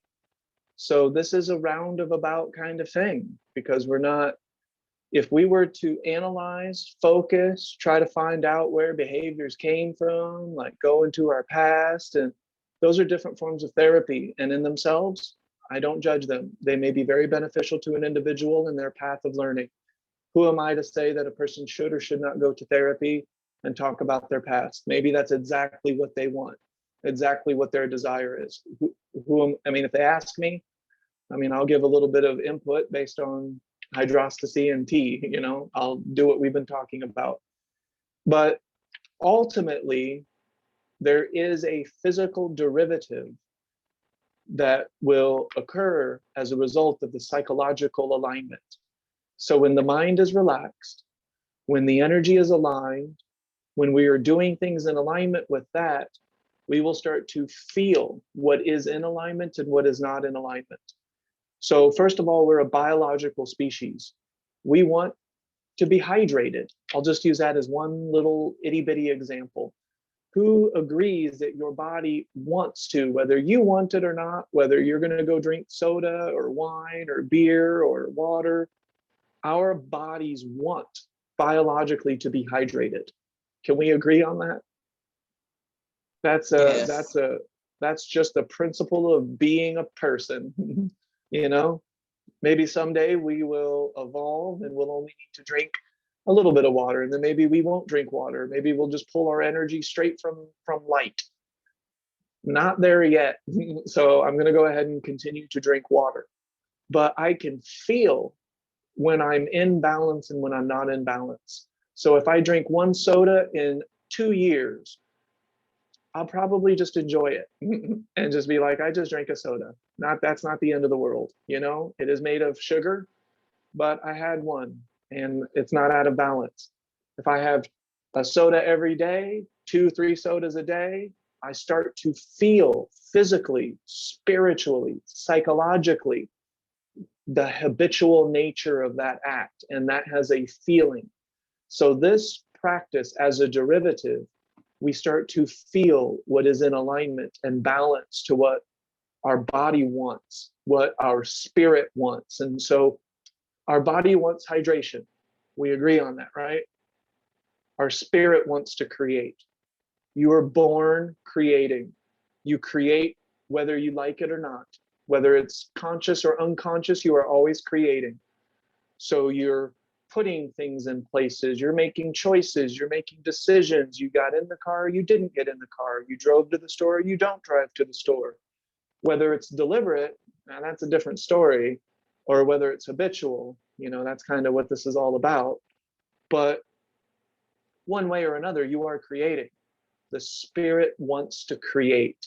The more that we're in alignment with spirit, the more that we will naturally create. The more that we will naturally want hydration that keeps us well, food that keeps us well, movement that keeps us well. One day I found myself doing exercises that were literally just to build muscles that are attractive. And I'm like, well, wait a second, you know, this is a desire that's coming from biological attachment, societal attachment, different sources of attachment. It's not because I want to feel good. When I do Tai Chi, I feel good. When I do muscle activation, I feel good. When I do 600 sit-ups, I feel bad, like I feel shitty. And it's all trying to get to a goal that doesn't feel like it's in my alignment anymore. My alignment is to feel vibrant, to feel healthy, to feel like I can move, to feel like I can adapt. And so ultimately, this system does two things. And then I'm going to end the meeting with this or any final questions.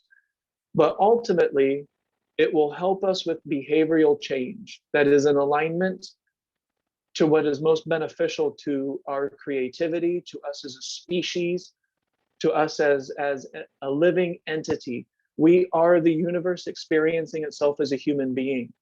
We can step into that actively and proceed accordingly as a trick of attention, as a feeling. We can feel that we are the entire universe experiencing ourselves as this temporary condition that we call the human being, the human life, the human experience, the carved block. I don't declare war on the carved block. I just choose how I want it to look. That's all. I just carve it deliberately. And it will include some society and it will include some biology, but it doesn't have to be habitual. It doesn't have to be unconscious. It can be powerful. It can be with intention and will and done deliberately, how I want it to be, or how you want it to be in this case. So we're able to step away from attachments, we're able to step away from habits, and we're able to consciously create our life experience. So that's one of the fundamental aspects, the fundamental derivative of this practice. And then truly living, truly engaging vibrantly this life experience as it happens. And that's the memories that we remember. It's when it was most vibrant. We don't remember what we were thinking in those circumstances. We don't remember the words that were going through our mind. You know, when we saw our firstborn, it was all energy, it was all flow, it was all new, it was all vibrant. Our entire life can become that, a vibrant, expansive life experience that is learning. And that's the key. So I am never going to be a master. Master is just another, it's for me, it's a form of violence. This idea that I can master something. I have mastery over ... And like, I get it. We get a master's degree to imply that we have knowledge. I would prefer a plumber that has a master's degree than a freshman in college. So we can use this relatively, I get it, in the island of the practical. But there's no mastery over attention because there's no subject and object. There's no mastery over self because there's no subject and there's no object. I am it. There is, if we're going to use the word mastery, again, it's a verb. I am either the master of my attention in this moment or I am not. I'm either directing my attention deliberately or I am not. The answer is yes or no. It is plus or it is minus. I'm going towards or I'm going away. So this practice helps to create that deliberate nature, create the space, allow that flow of energy. And this is what happens. We observe. So we're able to observe our behaviors. We're able to observe our thoughts. We're able to redirect if necessary, but we're able to gain experience. And I call that learning. I can learn from other people's experience. Mike tells me what it's like to drive a truck because he's a truck driver. And then I drive a truck and I gain my own experience. And I have the information of driving a truck. And before you know it, I can remember all that stuff and apply it. Remembering and application. Remembering and application. That's the ticket. So I learned when I worked at Beyond Hello that I'm in a new professional environment. It's a new world. Like, I'm 41. When I first started in the business industry, when I first started in work, you could say all kinds of shit and get away with it. You could say racial jokes, sexual jokes, distasteful jokes. There's all kinds of shit that people got away with in the 90s. That doesn't happen now in the professional world. There's this thing called HR. And if you say some stupid shit because you're not paying attention to your mind, they could go to HR and you could find yourself losing your job. Well, I'm aware of that now. I have learned, I have experience. Plus, Mike told me what it's like to be in a professional environment. I have his experience. I have my own experience. Maybe I read a book about professionalism in the new professional world. Well, that's information. Okay, that's their experience. I add my own experience, and now I have something to work with, something I can use to remember. And if I'm mindful, then I can remember. If I can remember, I can apply unto wisdom. So once upon a time, I read in a book that I should look both ways before crossing the street. Mike told me that one time he almost got hit by a car because he didn't look both ways. And I'm like, shit, that's dangerous. I've crossed the street a couple times. So I now have firsthand information, firsthand experience that crossing the street requires caution, not fear. I don't have to be afraid when I cross the street, but I'm not going to be an overconfident idiot and just run through traffic. I'm going to be deliberate, cautious, and gentle like the fox. And so I'm going to remember what I've learned from Mike. I'm going to remember what I learned from the book about crossing the street. And I'm going to remember the last time that I crossed the street. And hopefully I remember to do it this time. If I do it this time and it's a verb, I have learned. That is wisdom. I'm expressing my knowledge unto wisdom. I got that from the Bible. Can we express our knowledge unto wisdom? That's the ticket. And that's a continuous thing. I'm always going to be doing that. That doesn't stop. I continue to learn. I continue to gain experience. I continue to express myself, and I continue to apply myself unto wisdom. I'm doing 10 times better at this job than I did at my last job. But that doesn't mean that I won't make a mistake, because I'm human, I'm prone to error. And that's something that I've, yes, Jerry. Sorry. I just wanted to add something while I was thinking about it, because I know we're winding it down. And I know Michael has a question. And I would like you to touch base on the hunting power. You said if we were interested, there was, but I just wanted to add, I think also, in listening to everything you said, have for 4 years.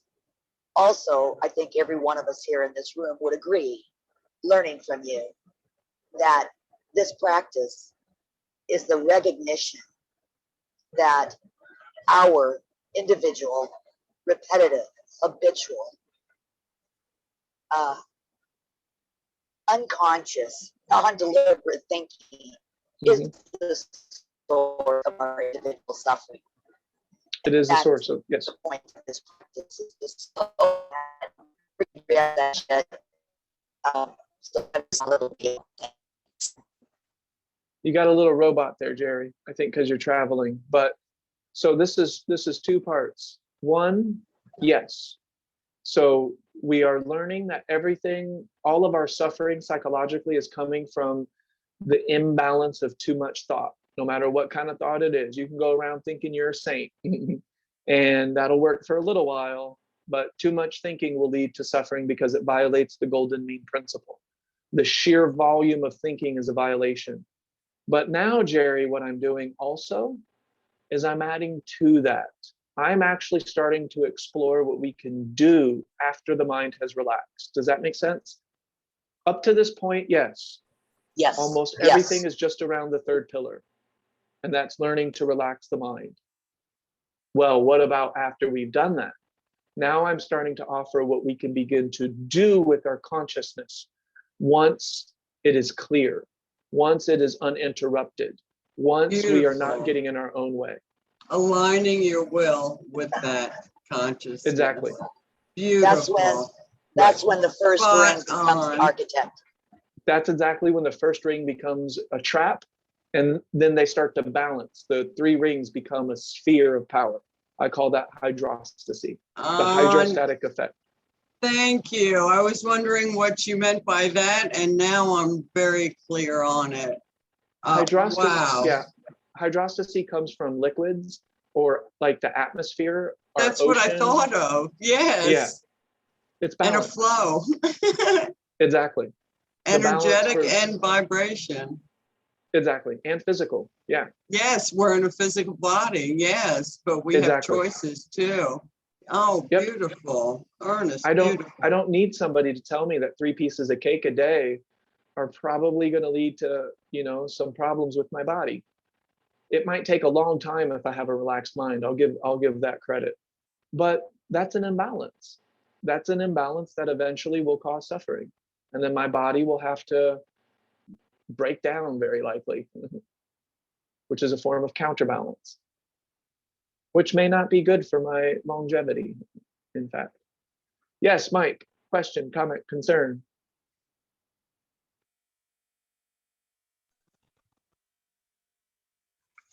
Yeah, just pulling over at a rest stop here, and sometimes when I'm trucking along, my mind will run, and then I'll come around in some meditation, and I'll come back to myself. So in hunting power, what's the first thing to do? Well, first thing with hunting power is we have to go off of an assumption. Hunting power is only done when there is space in the cognition, elongated space. Does that make sense? Otherwise, you are not hunting power. You're probably engaging folly. Right. You're hunting a biological habit. Does that make sense? If you're in a state of counterbalance, you are not the hunter in this example, the way that I'm using the word. I get that. Okay. So I've done that we will over and over again. Yeah. But we'll just go ahead and have some fun, and we will assume that the mind has relaxed, that we are able to create space in thought. That could mean minutes, that could mean hours. You could actually be accumulating large gaps of just intention and will, just do energy, personal power. You're getting the dishes done without thinking about it too much. Right. You're getting your job done without thinking about it too much. You're communicating with people and solving challenges, AKA problems, without overthinking it. You're just coming up with creative solutions and ideas. Some ideas are better than others, just a heads up. They're not all gonna be gems, but that's just the nature of things. Collaborative, not competitive. It's collaborative. Collaborative, not necessarily competitive, yeah. Yeah. And if it is competitive, maybe a balanced type of competition that, because that can exist. Yeah, but not repetitive though. Exactly. No, definitely not repetitive. No, that will not serve us. That's a decay of energy, the repetition.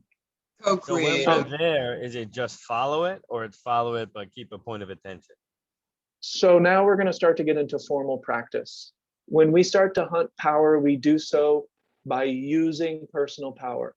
Jerry used the term accumulating. We never accumulate power. That violates the laws of thermodynamics, if nothing else.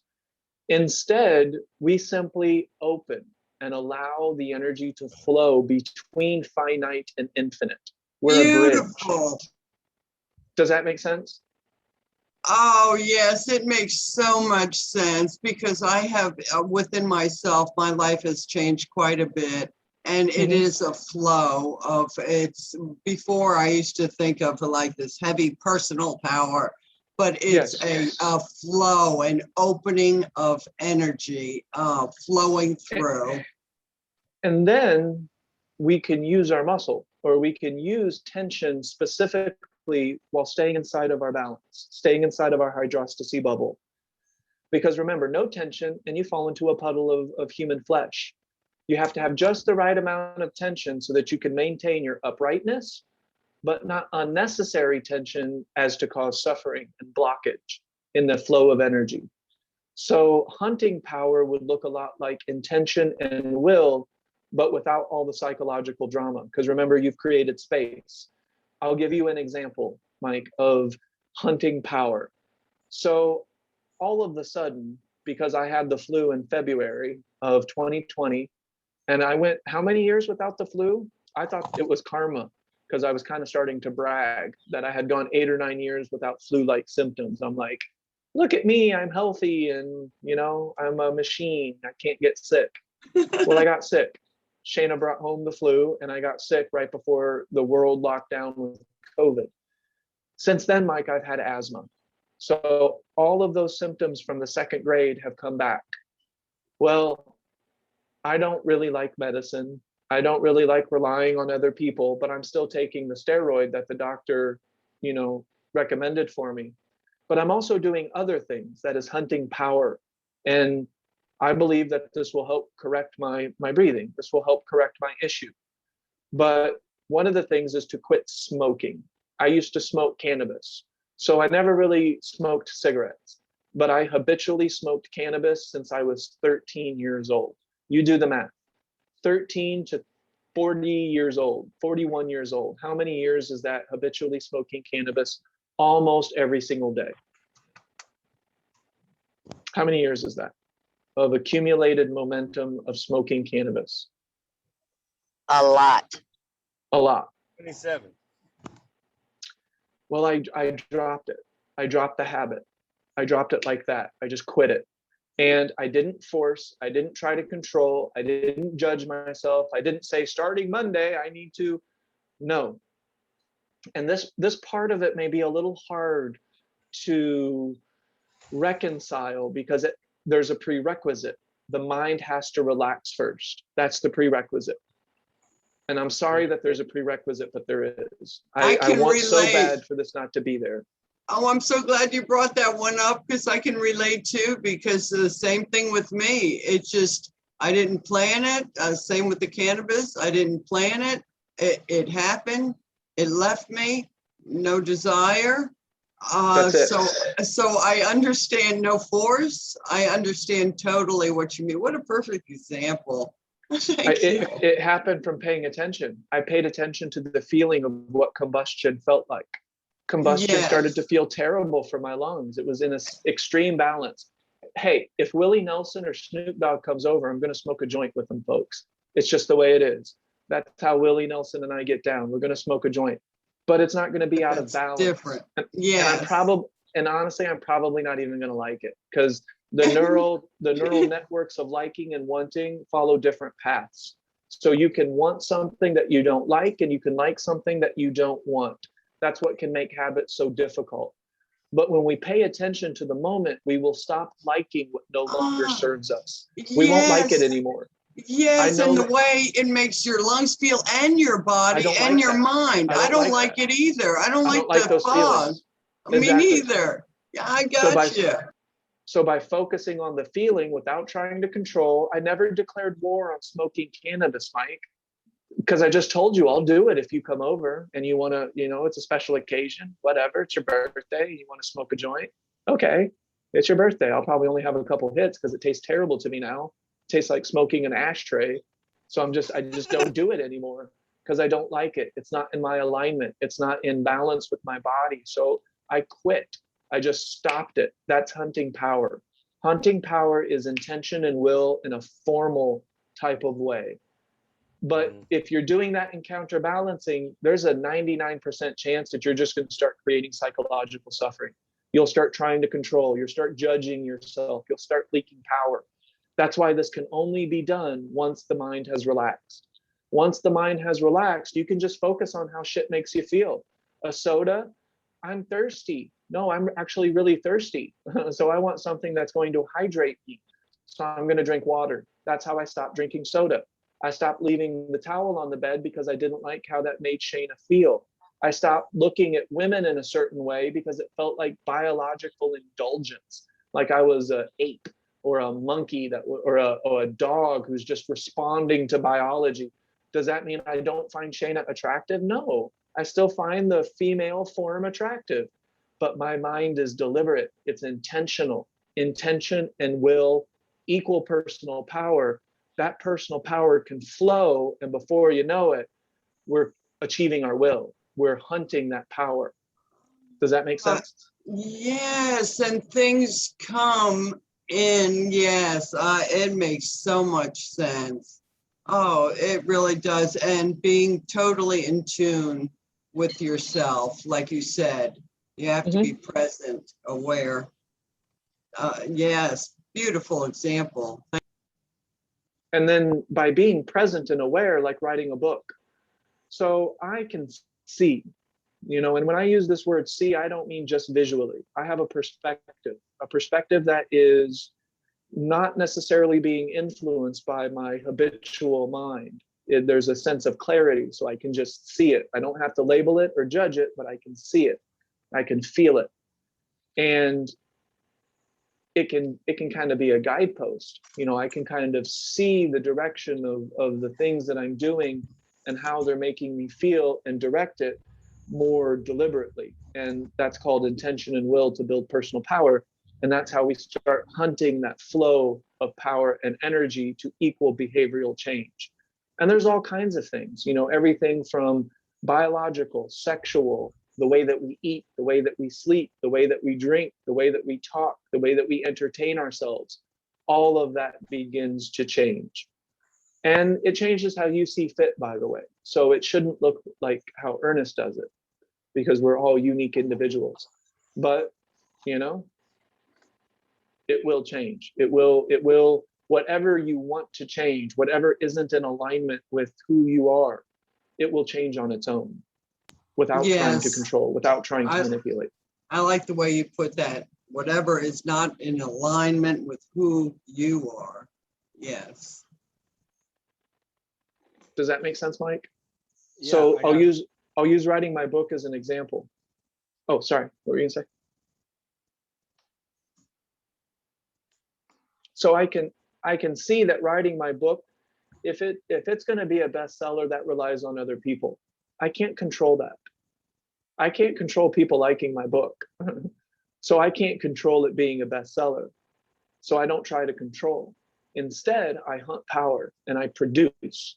I will create a book that I feel good about, that I feel that I put my energy into, that I feel encompasses my desire and is in alignment. So I'm just giving my best self, I'm giving my best creative mind, doing the best that I can. So the effort is there. If people like it, I'm creating the potential for a bestseller. If I don't write a book, I've created no potential. Do you see what I mean? A book can't sell that isn't written. That's just a fact. If I don't write a book, I will never write a bestseller. Like, I can think about it all I want to, until I put some shit on a piece of paper, it won't sell. It won't circulate. People won't like it, and I'm not concerned with that either. Like, I don't really care if my book goes bestseller. I can't give two shakes. I don't care about that. Like, it's irrelevant to me. What is relevant to me is hunting power, the intention and the will to produce a book that I feel good about. Does that make sense?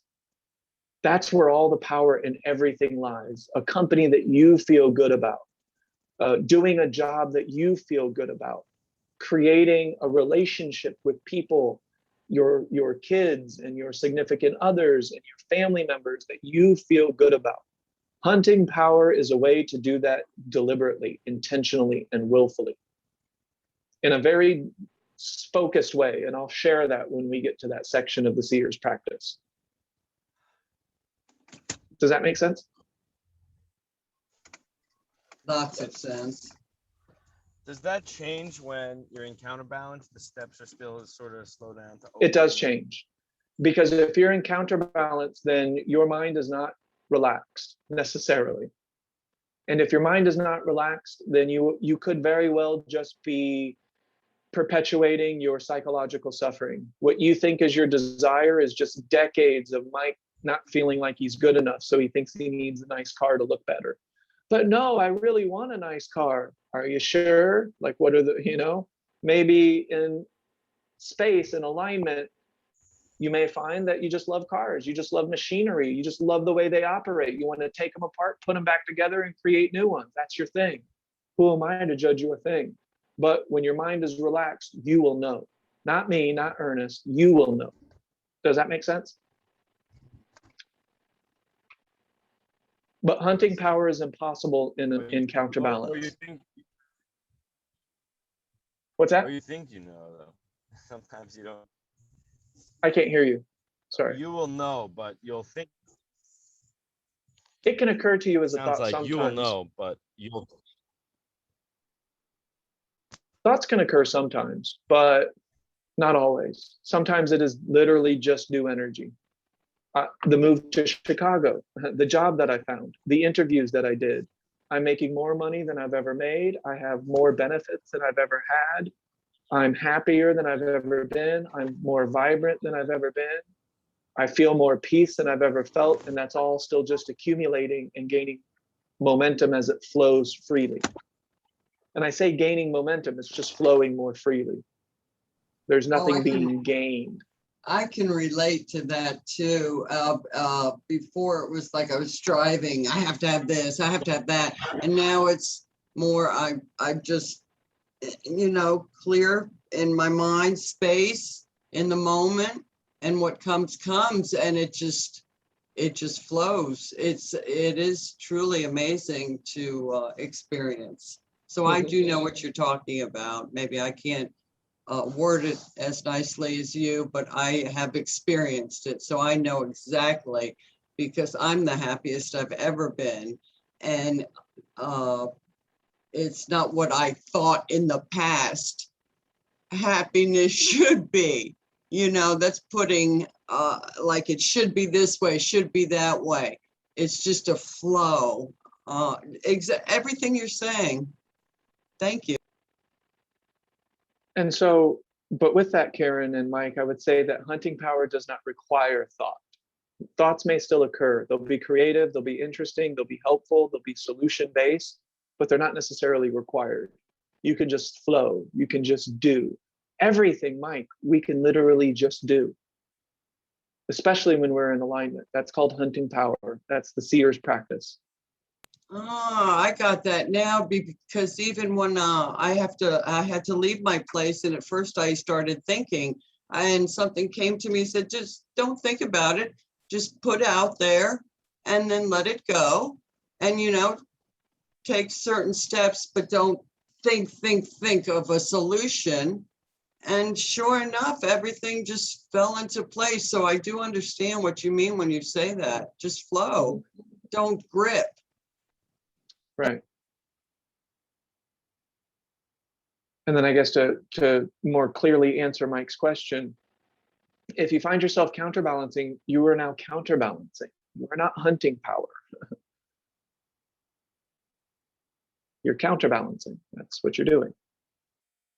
That's the action being performed. You're not hunting power, you're not seeing. Does that make sense, Mike? Yes. And I think that should have addressed most of the questions that, like, when I first announced that I was going to do a webinar and all that, that should address things. Moving forward, I am going to create a Hydrostacy Facebook page. I am going to share things here or there, but I'm going to do it how I see fit. I'm not really trying to get subscribers. I'm not trying to get followers. I don't need new friends. I feel the principle. The principle is to make it available. As long as I'm doing that to some degree, I'm doing my best to make the world a better place without trying to manipulate and control other people. Does that make sense? That's non-interference. Non-interference is specifically with other people. You automatically interfere just by existing. You're interfering with wind, you're interfering with space, matter, vibration. So we're constantly interfering in a manner of speaking. But what I'm talking about is attempting to interfere with other people, because other people have free will. They have the direction of attention, the light of attention, just like we all do. And I cannot control other people, and I won't try. And there are things that are out of my direct ability to influence, such as space junk falling from the sky, Mike.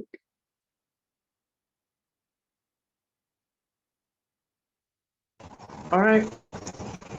Yes. In the end, we're just meerkats, huh? Consciously aware meerkats. That's the difference. We're meerkats that are aware that we're meerkats, observing ourselves as meerkats, although we are the entirety of everything all at once, expressing itself as a meerkat. It's a meerkat looking into a mirror of itself, creating that infinite effect when you put a mirror in front of a mirror, recognizing that it is all of that. and yet it's also the physicality. It's the physical person that's creating the image. It's also the image. It's also the depth of the image. It's also the infinity. It's everything all at once. And that actually has a feeling. That's not just philosophy there, folks. Like, we can feel that power. So if we're a meerkat feeling that power, that's a pretty fucking evolved meerkat, if you ask me. I'd say so. I'm tingling all over just hearing this. Love it. And thank you, and Ernest. You're welcome.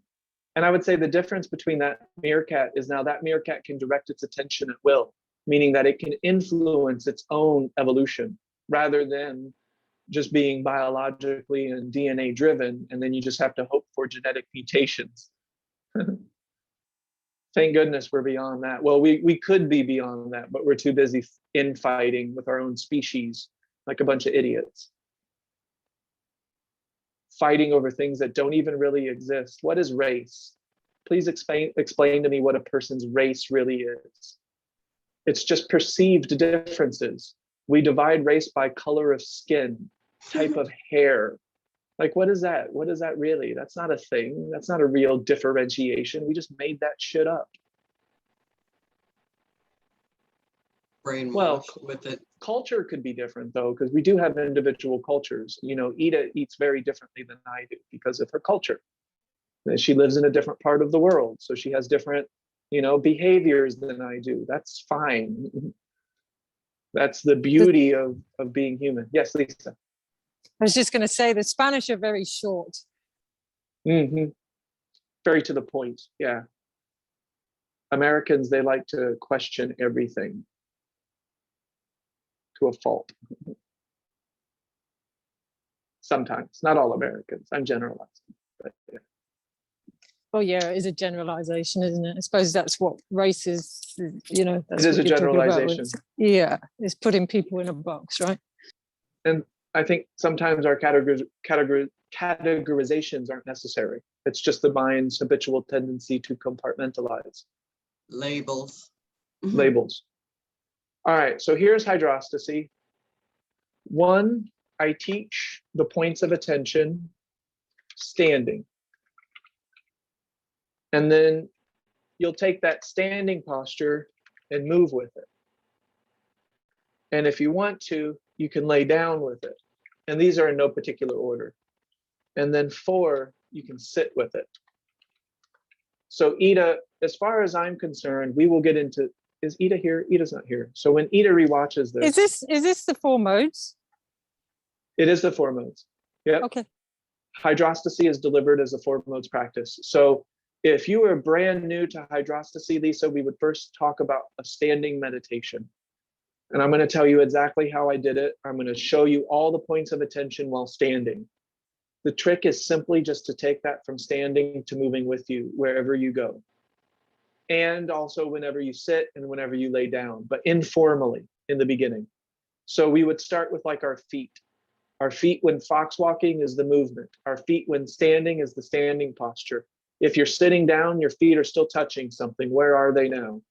That's your feet. That's how we would begin in the most basic way of hydrostacy. Does that make sense? Absolutely, yes. And I will simply add layers of attention to the standing posture. Then before you know it, you're listening behind you, you're feeling the flow of energy, you're creating space in the armpits, you have the golden line, your jaw is relaxed, your temples are relaxed, your face is relaxed. We continue to add these points of attention. You're paying attention to the light source in contrast to shadows. Does that make sense? Yeah, so before you know it, you've got all these different things going on. Exactly. And you're moving with it, as well as sitting with it, as well as standing with it, as well as when you lay down with it. The reason I sleep so good is because I lay down with a relaxed mind. And I maintain those tricks of attention while laying down, and I fall asleep in like 10 minutes. It's easy. I can't think about going to bed or going to sleep because then I can't sleep because I'm still thinking. And so eventually, just for fun, the movement goes from walking to like our Qigong postures, Lisa. And some of that is to help address the movement and the muscle activation of hydrostacy. We do need to activate our muscles or they'll go into atrophy. I'm not talking about being a muscle builder. I'm not talking about going to the gym necessarily. But if you don't activate your body, it will atrophy. It will go into atrophy and it will decay. If you never use your, yes, Karen. As well as the energy moving throughout your body instead of stagnating. You will get sick. Yes, it's very important. Yes. Yep. And so eventually we'll be using hydrostacy to focus on all of these areas of our health, but without trying to control, without trying to manipulate, without cognitive behavioral therapy, without hypnotherapy, without leaking power and getting down on ourselves and creating the multiplicity of self. The person I used to be, the person I am, the person I want to be. No, I am the totality of my experience right now. It's all of it. It's not just a little bit, it's all of it. And so eventually it moves from sitting wherever you are to sitting in a very formal way. But guess what are you doing, do you think, Karen, when you're sitting in the formal way? I'm not sure what you mean. All the same points of attention that we do when we're standing, all the same points of attention that we do when we're moving. So if I'm listening behind me when I stand, I will listen behind me when I walk. I will listen behind me when I do this. Yes, throughout the day. That's why I call it a living practice. And then you have your formal practice. Yes, because I do have a formal and a living practice that I carry with me throughout. Yes, exactly. And with hunting power, the formal practice becomes desired. I want to sit meditatively. It's not counterbalance. That's the flaw of meditation in the world today, is they're offering it as a form of counterbalance. If I could sit down and relax my fucking mind, I wouldn't be trying to sit down and relax my mind. It's like it's counterintuitive. It's looking at the master mountain climber and saying, I want to start there at the top with expert skill. So by embodying mindfulness, eventually the formal meditative posture with a relaxed mind will become desirable. I want to sit quietly. I want to sit vibrantly. I want to do my points of attention while sitting, like a monk on the mountains. So eventually the Zhenjuan posture becomes desired. The Tai Chi movement, because we want to move in more complex ways. I can only offer what I've learned. Maybe Lisa, you learn Bagua and you want to add Bagua movement, that's T. But if you do what I show you, that's hydrostacy. I gotcha. Does that make sense though? Yes, that makes lots of sense to me. So if we were going to read like the first book of hydrostacy, it will have a few points of attention that you do standing, and those same points of attention moving, sitting down, and laying down. And then flash forward, book 10 of hydrostacy, we're now adding formal meditation. We're now adding formal standing. We're now doing formal moving, like Tai Chi. Does that make sense? Absolutely, yes. Yes, and it's not forceful. It's desired, like you said. It's desired at that point. I desire that myself now, whereas before I felt like I was forcing it. Now I desire it. I love it. And if you don't desire it, don't do it. Exactly. But eventually, Lisa, the way that I'll offer Tai Chi is the form will be offered in static movements. First, we'll open the door, and that's our movement. That's it. You can do opening the door anytime you want to. We'll do lazy about tying coat, which is kind of that movement with the arm, and then you do your little, we'll do that separately. And so we'll focus on all the movements separately. And then if you want to later, then we'll string them together into the moving form. And that covers the movement aspect of our physical well-being. Of course, you may have the desire to take it further and become more complex. By all means, do your thing. Does that make sense? I like that. Yeah, I like. And it will offer a sitting meditation that involves all of those points of attention. My sitting meditation now is clarity. I sit, I feel clear, I feel vibrant. I'm in that mountain climber's posture. So now I can just do it. I don't have to try to do it. I can now just do it.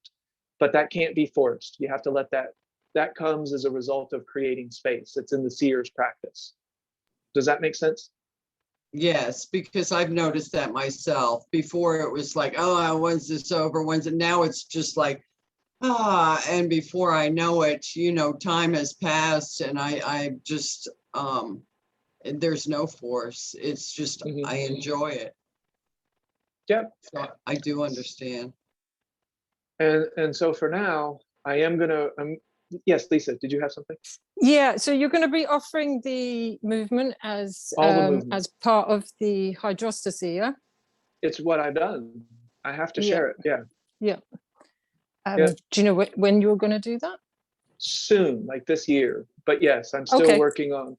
It still comes to me bit by bit, like what pieces. I'm reminded of different forms. I'm still going through it and kind of breaking it down. But it's fun, it's something that I want to do now. It's not something that I think I have to do. I want to do it. So the new classes will be donation based, and my schedule looks like it's pretty regular now. So I'll be able to do regular classes again. Probably be starting those in a few weeks. So I might do another webinar in that time. There'll be a website that goes along with it, because I have a website that's paid for the next 3 years. So I might as well just create the Hydrostacy website, and that's Hydrostacy plus T, the school of mindfulness or whatever. But yeah, it will offer both. T as an outline, and then Hydrostacy is something very specific that you can do. Well, it all comes together, doesn't it? And it all comes together. Yeah. Yeah. And at the end of the day, and I will do things like testing. I want to. Testing for hydrostacy is literally, you'll be able to say it back to me. That's one of the main things. Like, you'll tell me what it feels like. You'll tell me what's occurring. And that's proof that you're doing it. I'll see it. I'll know that. Oh, that's great. I love that. Yes, the experience of it. That's good. I like it. I don't like to say good or bad anymore. That's funny. I like that. Exciting. Yeah, it's exciting. I feel like it's exciting. And the different layers of attention, that's what I'm not doing levels. We're just adding layers. We're just adding new things to the onion. You got the onion example where you peel away layers. That's fine. Now we're adding different layers of attention, different points of attention. Maybe it's your body, maybe it's your skin, maybe it's the wind on your skin. Maybe you're using your tongue and touching the top of your mouth to close that circuit because you've been learning Tai Chi. Maybe you're taking something from Bagua. Maybe you're a lumberjack and you're doing lumberjack techniques. Maybe you're a truck driver and you need better sitting techniques, or how to talk better on a CB radio, more clearly on a CB. All kinds of things that we can begin to create our own deliberate practice. When you start making it your own, that's T. When you are just doing my techniques, that's hydrostacy. You can do both as you see fit. You don't have to do my techniques. You can learn them and then be like, I don't like this. That's fine. Like, you don't have to do anything. I use my vision in a very specific way. I call it hawk vision. I maintain a point of attention and I expand my vision peripherally. So I use peripheral vision, and I also maintain a point of focus at the same time. So I have two different visions occurring simultaneously. That's a hydrostacy technique. I can show you how to do that. When the mind is relaxed, it may be desirable and it may have a certain effect. It does have an effect. Yes, it does. And you maybe say, I don't like this effect, Ernest. I don't want to do this right now. Fine. That's okay. You don't have to do anything you don't want to do, but I offered it. I made it available. I'm here to answer questions. That's my principle. I've left the world a better place just by doing that, without trying to change anybody. You don't have to change according to how I see fit. That's silly. I call it experimentation with oneself, and then see what works. That, yeah. See what works. See what you like. Yeah. Is there an active third pillar? If not, then you're not doing anything that I'm teaching. Yes. If you don't have an active third pillar, you are in unconscious. You're a leaf at the mercy of the wind. If you can't tell me where your attention is, it is habit. You're going to where you're habitually used to placing your attention. That is being manipulated, and it is being carved by your biology. There's a reason you look at the opposite sex or the same sex, or you look at things, sexually, that's your biology. There's no reason to find a butt attractive. I got news for you. Like, it's a biological thing. Otherwise, it's just not an attractive thing. I mean, there's nothing attractive about a rear end when you look at it biologically. But, we're humans, we find other humans attractive, and, that's a part of our human DNA, our sexuality. However that manifests itself in your experience, that's yours. You can embrace that, you can let that be how it is, So there's definitely room for, creativity, for however you want to express yourself and how you see fit, for sure. Oh, beautiful. Well, I am so glad I got to attend. I'm excited to hear more, and hopefully it'll be a time I can attend. So looking forward. If not, I'm going to make the recordings available. So I'm hoping to just make it a robust YouTube channel so that I don't have to pay for video space or anything like that. I'll make the classes and the webinars donation based. I'll tell you how much money it costs to do it. Right now, for example, running the Zoom, that's like 14 bucks a month or whatever. So those are costs. It doesn't take that much in donations to cover those costs. I have a job. I'm making pretty good money. Like, I'm good. I'm making more money than I've ever made. I don't need a whole lot. So one of the reasons I got the job was so that I could do this stuff more generously, more for cheaper donation, just to cover costs. I'm not trying to get rich. I can't get rich. It's an imbalance. I would give it all away. I would find a way to correct that imbalance. I don't think I know what you're saying now. In the past, I was like, what are you nuts or what, saying that stuff? But I get where you're coming from totally. I really do. Yeah. Money pales in comparison to vibrancy of mind. It sure does. Buying a new pair of shoes so to get other people's attention, and I mean, all of that is fine to a certain extent. I don't judge it. But it pales in comparison to the vibrancy of a relaxed mind and deliberate attention. Believe me, it's not that important. Use death as your advisor. Death will never advise you that your shoes are more important. Oh, and that's what I've been doing too. I always realize life is impermanent. Be in this moment and enjoy. Exactly. But death may also advise you that having no shoes is also not necessary. So just go ahead and get a pair of shoes. Maybe you find a new way to collaborate with shoes, to where you take care of them and you reduce. You've already bought a pair of shoes, but now you take care of them so you don't have to keep buying shoes. You see, so shoes aren't the enemy. No, is the enemy. No, it's in the mind, the thinking. So yep, it can be. All right, so that's my plans. Again, I'm looking at the Anthony Robbins principle. This is slow stuff. I got 10 years. I'm just going to continue to give it out in a steady, even way, and we'll see what that accumulates to in the next decade. Maybe it will be centers of mindfulness, modern mindfulness, and attention studies all over the world. Because frankly, in terms of psychology, attention has not been studied in the way that I'm talking about it. Deliberately intending your attention to create specific feelings is not in the realm of psychology right now. Typically, attention is studied because they want to know why you give your attention. What can I do to get your attention? So that's what the news companies and media companies, and they're paying money to find out, where are people putting their attention? How can I manipulate their attention to get what I want? That's out there.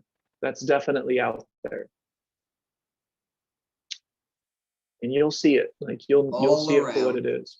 Yes. And you don't have to declare war on it. It is what it is. It's just a product of the current system that we've created as a species. And it's not good, it's not bad, but it is.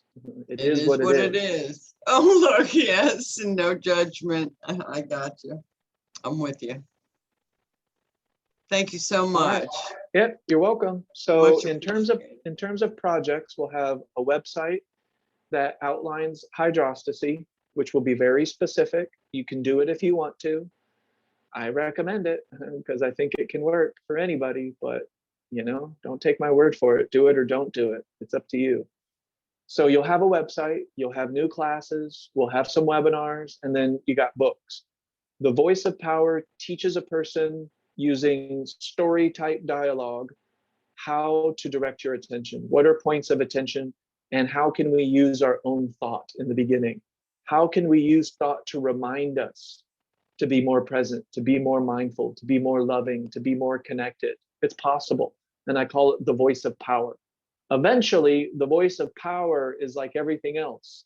It is the result of a mind that is not obstructed. It is the result of a mind that is not fighting itself. And before you know it, it's intuition, it's creativity, it's solutions, it's great ideas, it's loving, it's understanding, it's compassion, thought.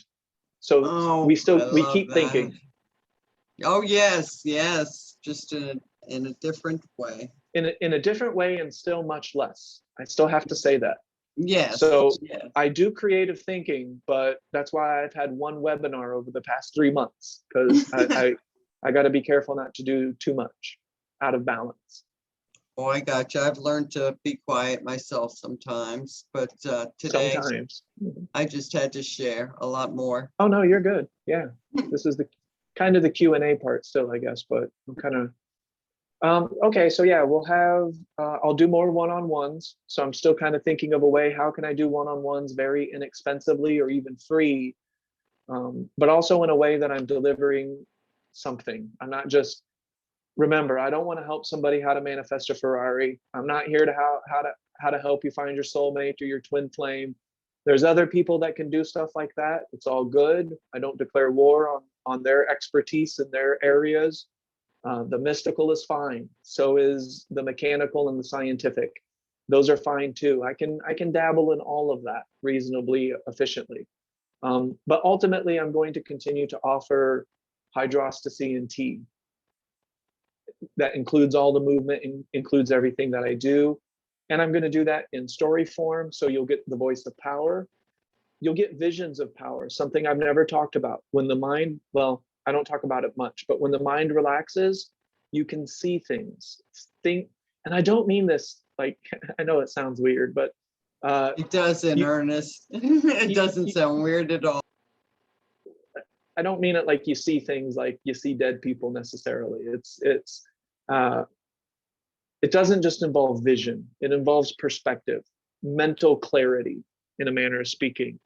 You can kind of see where you fit into the movement of things, and that's how we adapt. You can't adapt to something that you don't see, that you don't feel. We can only adapt because we're so keenly paying attention. We can only adapt because we're so acutely not trying to control, using our techniques. So we'll have a new class. I'll offer some one-on-ones. We have the visions of power, and then dream walking. I'll show you what dream walking is, just real quick, and then we'll head out. Oh, good. Because I've had some experiences. What is dream walking? So we have in this circle what I call the island of the practical. That's our everyday life. Paying taxes, going to school, doing webinars. That's island of the practical stuff. And then we have a different island, and I would say that is the undefined. That's what we're exploring. That's all the stuff that we haven't found words to yet. We're swimming in a soup of infinity, folks. Like, we'll continue to add words to the dictionary because we feel new things, we experience new things, we create new things, we have new understandings, we have new words, new practices, new techniques, all kinds of stuff, new discoveries. And so I would call that the island of the undefined. And then out here, we have the undefinable. And just always imagine that my spelling is correct. That's the best way to do this. And so the undefinable, you're not trying to define it. You're not trying to discover it, because you are it. It can only be felt. The undefinable is felt as infinity. And then there's the space in between the two, where I am walking in a physical world. Right now, I'm doing it. I'm having a physical webinar.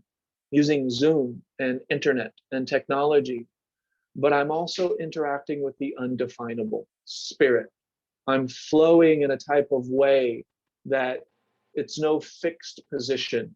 You know, your interpretation of fixed reality dissolves, much like hallucinogens can do. They can create that effect where your fixed interpretations kind of just dissolve and they fizzle away. And now all of a sudden, you're interacting with the defined and the undefined at the same time. They overlap.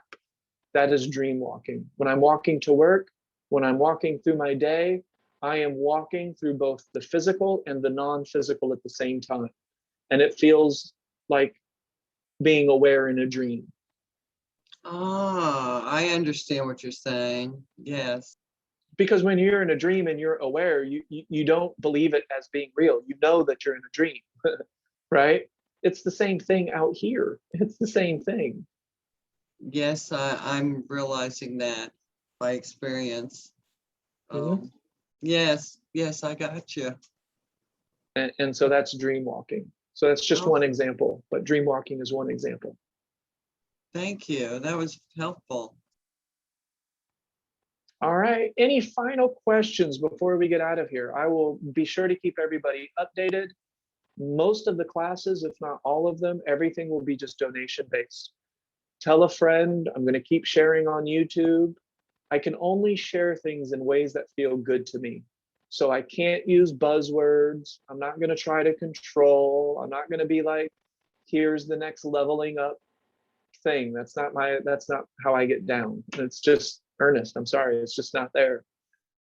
Not again, other people may have a leveling up technique. You know, I don't know. I'll take that course or I won't. I don't know. Where will this recording be uploaded to? I hope to just put this all on YouTube, just on my YouTube channel. Okay, cool. Okay. Yeah, and I'm gonna do a better job, Lisa. I have a plan. Now I just need to execute the plan in the moment. I'm being more descriptive with the videos and things like that.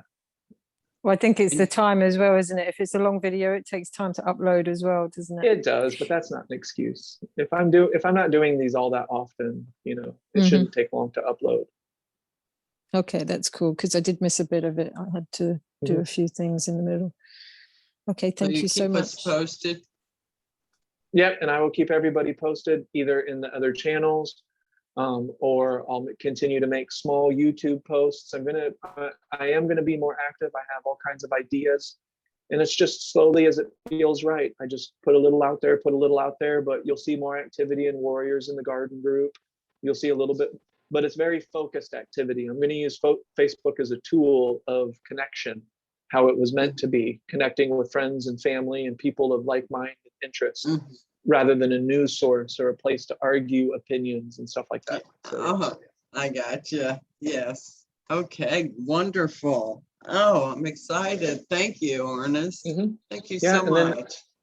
And then, of course, feel free to point people to the videos. Since I'm not taking much money from this, you can see there's not a lot of ulterior motive. If you think it would benefit somebody, just point them in that direction. Answer the questions, make yourself available. You know, just do what you can do. Eventually, this will be an organized way to teach, but we're not there yet. So that still has some time to develop. I feel where your heart is. You're going with the flow. That's what counts most. Yep. Your flow. Thank you for sharing, and thank you for this webinar and all your time. Yep. Much Happy appreciated. to share. For sure. It's lovely to see you all again as well. Yes, it's very good to see everyone. Like we went a long time hanging out. I'm surprised that there aren't more questions, but that's okay. If maybe we'll have a separate question and answer webinar where people can watch this and then you can bring questions that you have. Yes, I'm sure some will come up, you know, in the afterflow. Otherwise, last chance before we head out of here. Any final questions, comments, or concerns? Anything I might have missed? Anything that you need to know about?